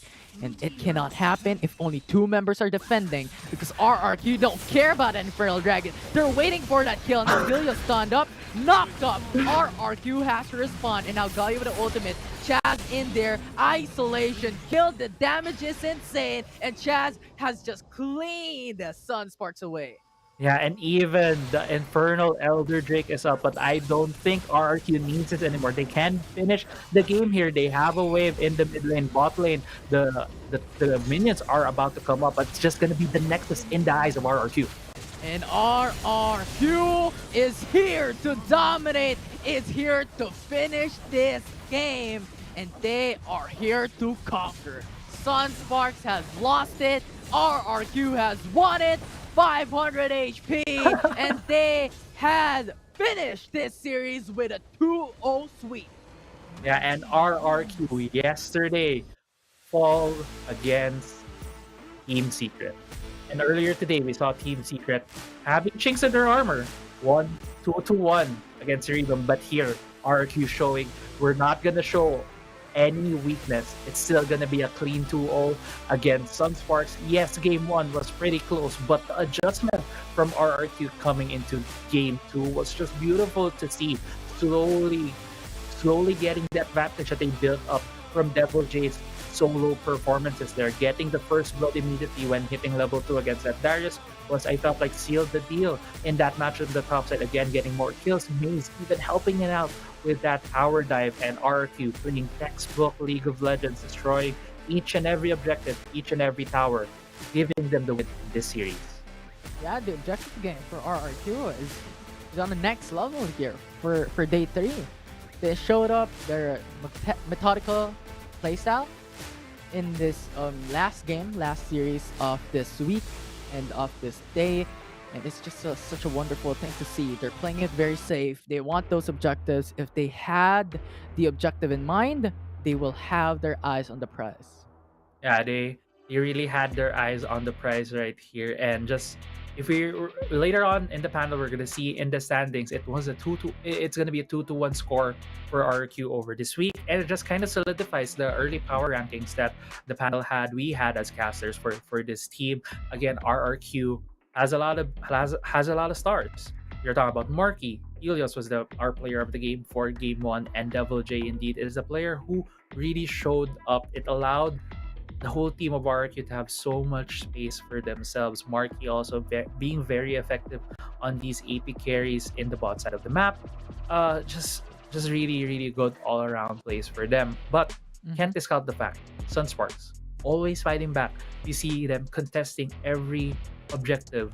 It's just that RRQ has been the faster team on the draw. They are already there. They really capitalize well on the strength of the Renekton, who was able to get these early kills. I really can't forget how much this Renekton was effective, seeing in this game too. And if you look at the replay right here, you can see the kills early on. It was 4-0, 3-0 in this Rift Herald fight. I believe the Rift Herald did go to the side of Sunsparks right there, but Maze with this Alistar just keep pushing the tempo, keeps forcing the issue, going for these dives, using his ultimate very well, picking off targets over and over again, and just this has been a clinic of a game for RRQ. Yeah, I mean, only 1 death, 2 deaths. It's a single-digit death. I can't count. I'm bad at counting. I'm bad at math, but RRQ has dominated that series. That early game from the beginning that Devil J showed us shows his mechanical playstyle. That 1v1 kills on Nasjo was phenomenal. And at that point in time, now Ace has to decide, what do we do? Am I going to respond on top side, wherein Devil J has 3k gold lead already away from our top lane? Or am I looking at a different route? And I think he decided, let's look at bot lane, let's look at mid lane, try and capitalize that and get it for our team and get that advantage. However, you have Maze, great heal from the side of RRQ, so you really can't penetrate the back line on Marky, on Helios that quickly. So that is just great beginning for Double J. Yeah, and this last fight right here, we're looking at the highlights right now. It's kind of unfair to see Helios go against 3 members of Sunsparks and they weren't able to finalize the kill. At that point, that was just how much ahead RRQ was. And going back to the kill count, it is 2-23 in favor of RRQ. That's a 21 kill difference. And if I do remember, Analyst Desk has that bet on who has the more kills in terms of objectives, and I feel like Otlus might be the one on the winner side for the amount of kills. And there we go. The crown to the MVP, Devil J, the player of the game, having that great early start, 15 KDA, 65% kill participation, but it doesn't matter. He got that early advantage for his team. He set up the early phase for RRQ to then capitalize when it comes to objectives, when it comes to those key moments. He shined. Yeah, he did truly shine. And it wasn't only with his individual performance. We have seen that he also got help from his team. And it's what I've been liking about RRQ. And I think one of the places that they can really lean on, just because they have a lot of stars in their team. They have a lot of good mechanical players. So what you do, whoever is feeling hot today, feeling hot that game, Feeling hot. keep supporting him. Keep putting more resources. Keep feeding him more of these gold, more of these kills. And that's what they did with Double J. He was just able to carry the team on his back to be able to finalize that series. Yeah, it's basically to build a strong building, you need to have a great foundation. And Devil J built that foundation for RRQ to have a strong building built up, to be harder to penetrate and to break down from the opposing side. Yeah, I really agree. Right now, though, Sunsparks is, I believe, the only team in the WCS hasn't even doesn't have yet a game win. We're really close, game one, but the thing is, if you learn a lot from mistakes. I am a Absolutely. believer that when you make a mistake, it's when your time to really grow, to really learn from it. And Sunspark showed that they are a relentless team. They are very unrelenting. They always make plays. It was a bad thing to see wherein there's 3 members in the bush not being able to kill Helios, but it's very characteristic of them. Always looking for that out. Always looking for that play. Always looking for that miracle to be able to probably turn a game around, or at least prolong it enough for them to be able to squeeze out a slight advantage. Unfortunately, they weren't able to find it here today, but I'm looking forward to the rest of their games. This is a very long tournament. It is a double round robin. I'm just excited to see more pace coming out of this team. And that's the beginning of WCS Philippines here. Domestically, great start coming in from all teams. This is just the start. As we have just reiterated, there is a lot more ways to go. There is miles and miles and miles of distance that all these teams has to conquer before that end that day, before that playoffs, before that grand final. So more opportunity to grow, more opportunity to improve. Yeah, and the thing is, even if you're the team who lost, there's also a lot of improving for a lot of these teams that we've been seeing. A lot of flexibility. RRQ has been this team who has a lot of players that they can shuffle around, and without EXO, they have shown that even without their veteran Puya in the roster, they can still produce results. Yeah, results is what we need, but more to that after a little bit of a short break. In behalf of the Shoutcaster and the caster's desk, me, Infinity, Crazy Apple here, Deadeye, and from the prior Shoutcasters before, we thank you everyone for watching, and hopefully you can stay, because after this short break, it's gonna be the panel talking with Helios and RRQ.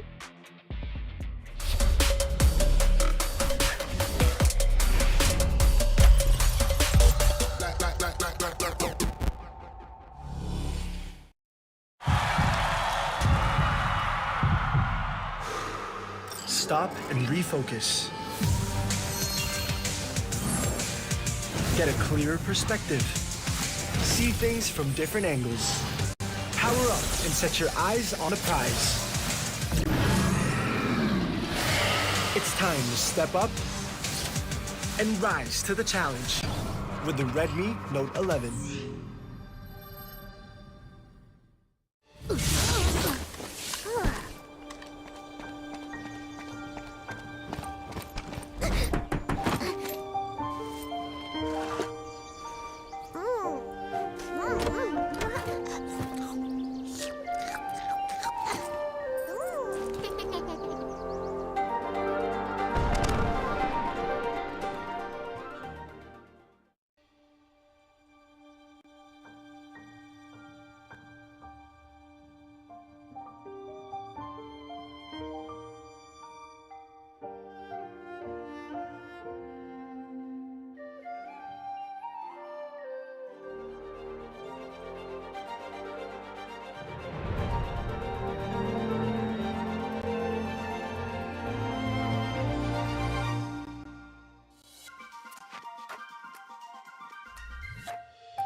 stop and refocus.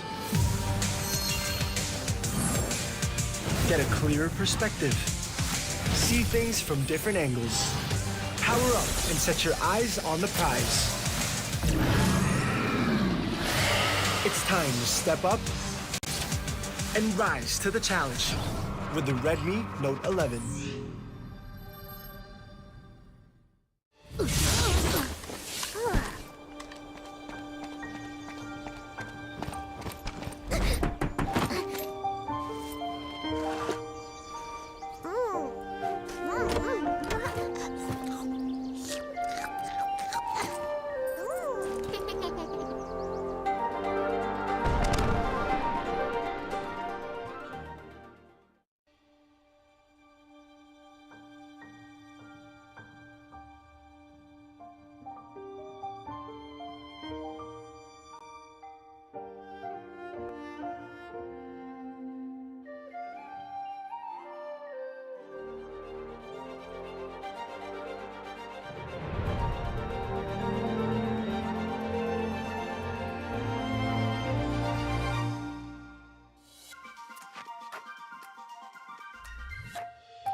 And we are finally here at the finish line of day number 3, the Support Sunday day, with an amazing series we saw between Sunspark as well as RRQ, Autolus, Deadeye. Let's get some thoughts. Let's get some highlights and lowlights. Let's start with Autolus with Sunspark. Sunsparks, lowlight is what happened today, right? I feel that on game number 2, Nasjo, man, I don't want to really isolate you on this, but you know better, brother. I feel that if you want to really give yourself and your team a chance, then I think you have to perform better against Level J. I know he's a very formidable opponent, but Nasjo, I have faith in you, my guy. You would do better next week. And my highlight for them is that it's already at the end of the week. So the weekend is what they need to reset, and they need every bit of it. The mental, the practice time that they will put in order for them to come back stronger. Then again, it's just the start of the season. Anything could happen, and if they really want to contend for the top spot, or for at least for the playoff spot, they have to do better. Yeah, we started seeing a little bit of signs of life when we saw Quansi use the Ezreal, and we were thinking game number 2 is going to be different, but unfortunately it really went in RRQ's favor. Now, Deadeye, let me get your thoughts on some highlights and lowlights that you thought for RRQ. Of course, RRQ highlight is there. The original position coming in from Hilda's in the mid. I think this is what RRQ's strength lies on here in the series, as well as Devil J stepping up here in the top side as well. Doing pretty good though, but lowlight, Posh, I think on the game 1, they're just overconfident against the side of Sunsparks there, but in game 2 they just come back. Clean play there in the series, and I do believe RRQ still really favoring the series against Sunspark. My prediction is correct. All of us, our predictions are correct, but I gotta call a spade here. It is Autolus that got the kill count correct. He did go above 17. I don't know, he's looking at his crystal orb. Look at Was that exact? Like 17? all day? Yeah. No. What I mean, the gap was did I call 17 and then the cap Yeah. was really 17? Because No. I get double points for that, right? Not that Yeah, it matters. But, Unfortunately, I think it went a little past 17, but in that same past range. 17. But we will actually talk to one of the RRQ members in the name of Helios. So let's head on over to the interview to talk to our favorite mid laner of RRQ. Helios, wow, and everyone, the whole gang is here. Congratulations, first of all. Hello. Chaz is over there. Everyone's celebrating. Helios, congratulations, first of all. How does it feel like going back to the mid lane? Medyo kinakabahan po.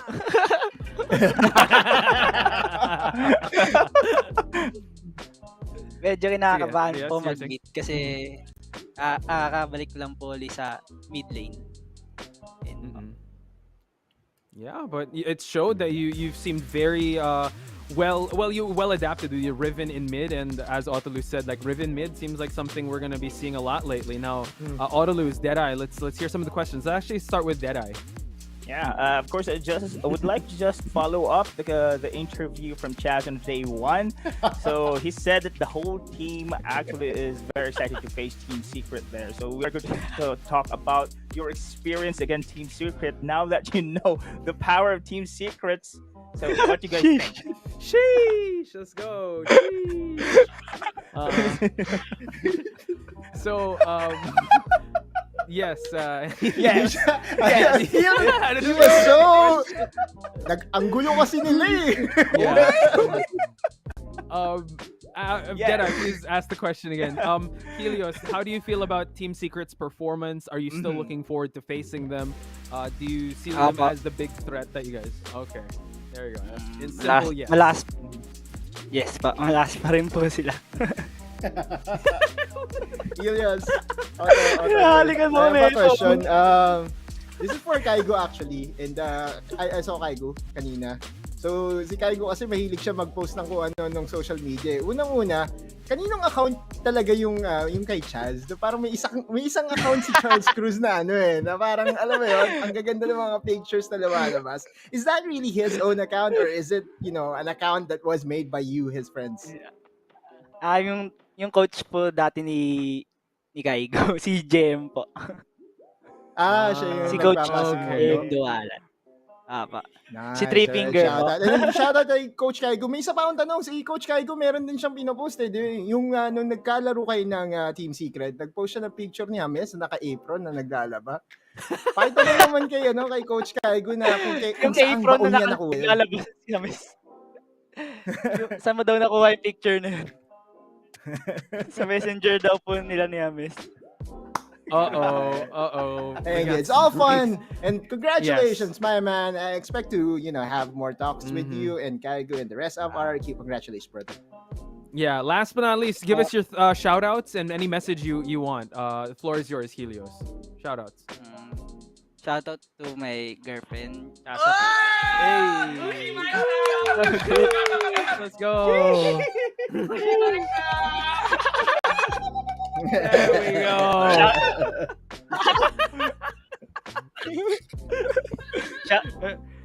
Tapos Anything else?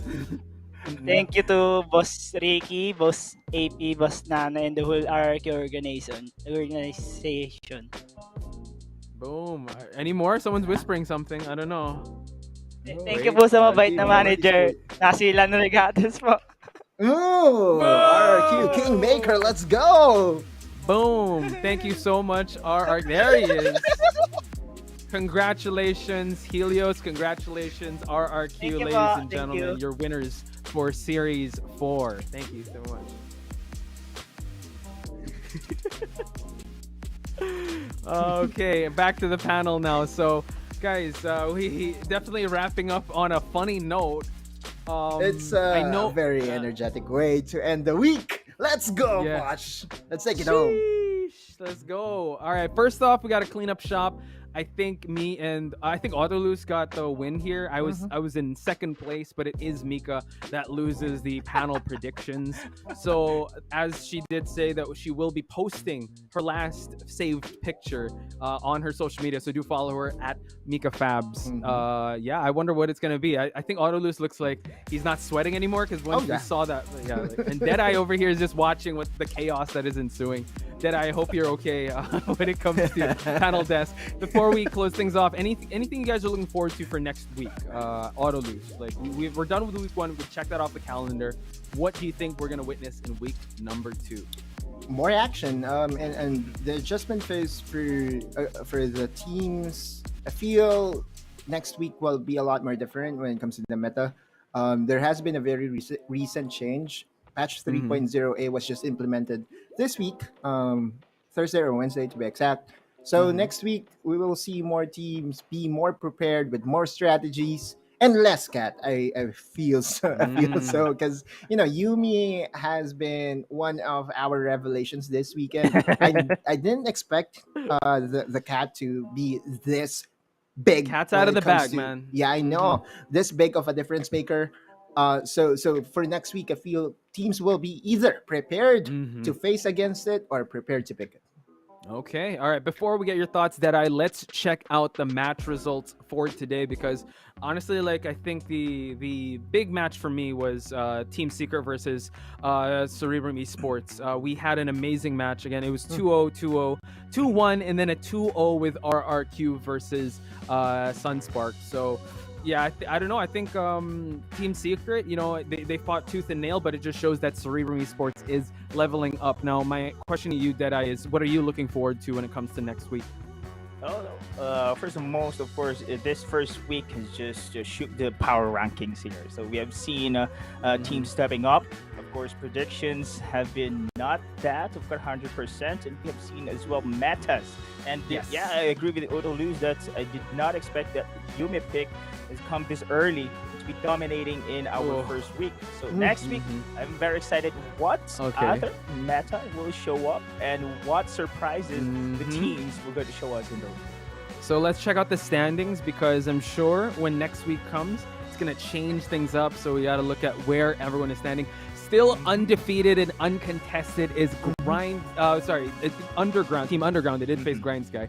Fennel Adversity 2-1, all tied up with Oasis as RRQ and Team Secret. Grindsky getting 1 win, and Cerebrum, Wildrift, and Sunsparks still looking to get on the board. Gentlemen, do you think we're going to be seeing some changes here, or would this be the order or the food chain of how the WCS will be playing out? Start with Autolus. You know what? 1-5, I feel is going to be very tough to predict as to if it's going to still be the same. My power rankings is relatively closely similar to this. I feel Grindsky Esports is really the clear number 6 when it comes to this 8 teams, and Cerebrum, Wildrift, Sunsparks will be our 7 and 8. But things could change, and that's where things get exciting. Next week, I expect it to still relatively be the same, but we will have more 3-game series. Has this changed your power rankings, Deadeye, or this is pretty much like I know we didn't ask you. I know we asked Crazy Apple to rank them, but is this pretty much a snapshot of how you consider the power rankings of the WCS? To be honest, the top 5 here, yes, they are on the top of the food chain here, but with the performance coming in from Cerebrum Wildrift, so far I've witnessed this one. I casted their series against Team Secret. Yes. I'm looking forward for this team to rise and climb the ladder.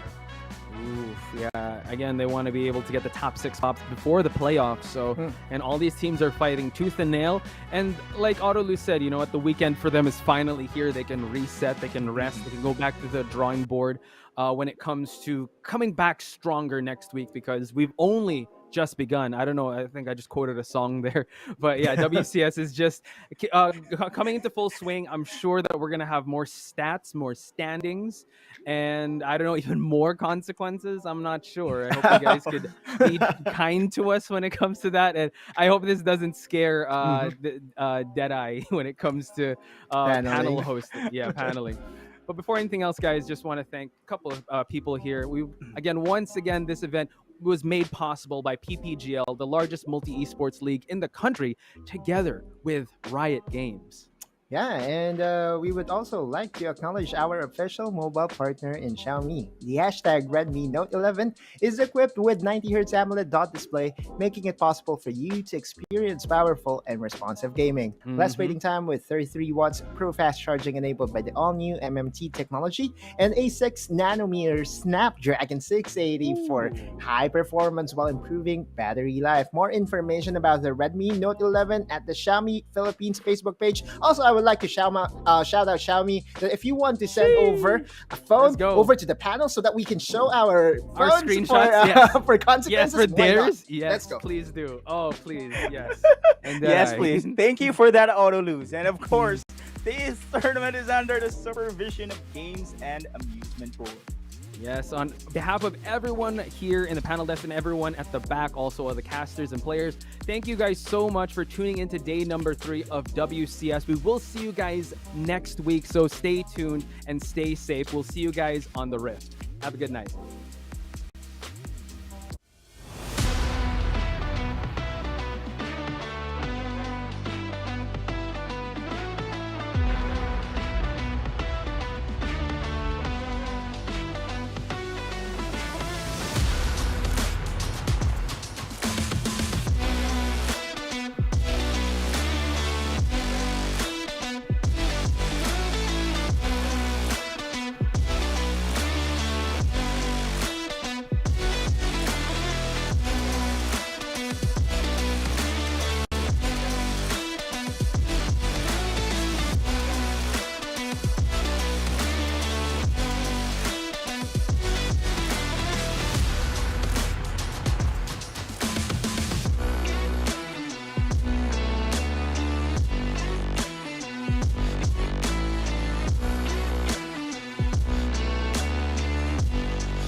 Feels right. I can't lie.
the sun went down. Now my search is over, over, over. Wherever it takes me, my world will be complete. 'Cause I've been going crazy, but now I've landed on my feet. That's how I found my lucky star. Found my lucky star. Found my lucky star. Right here in the shadows. Right here in the shadows.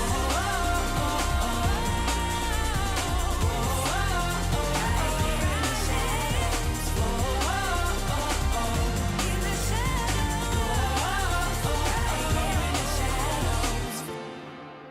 Right here in the shadows.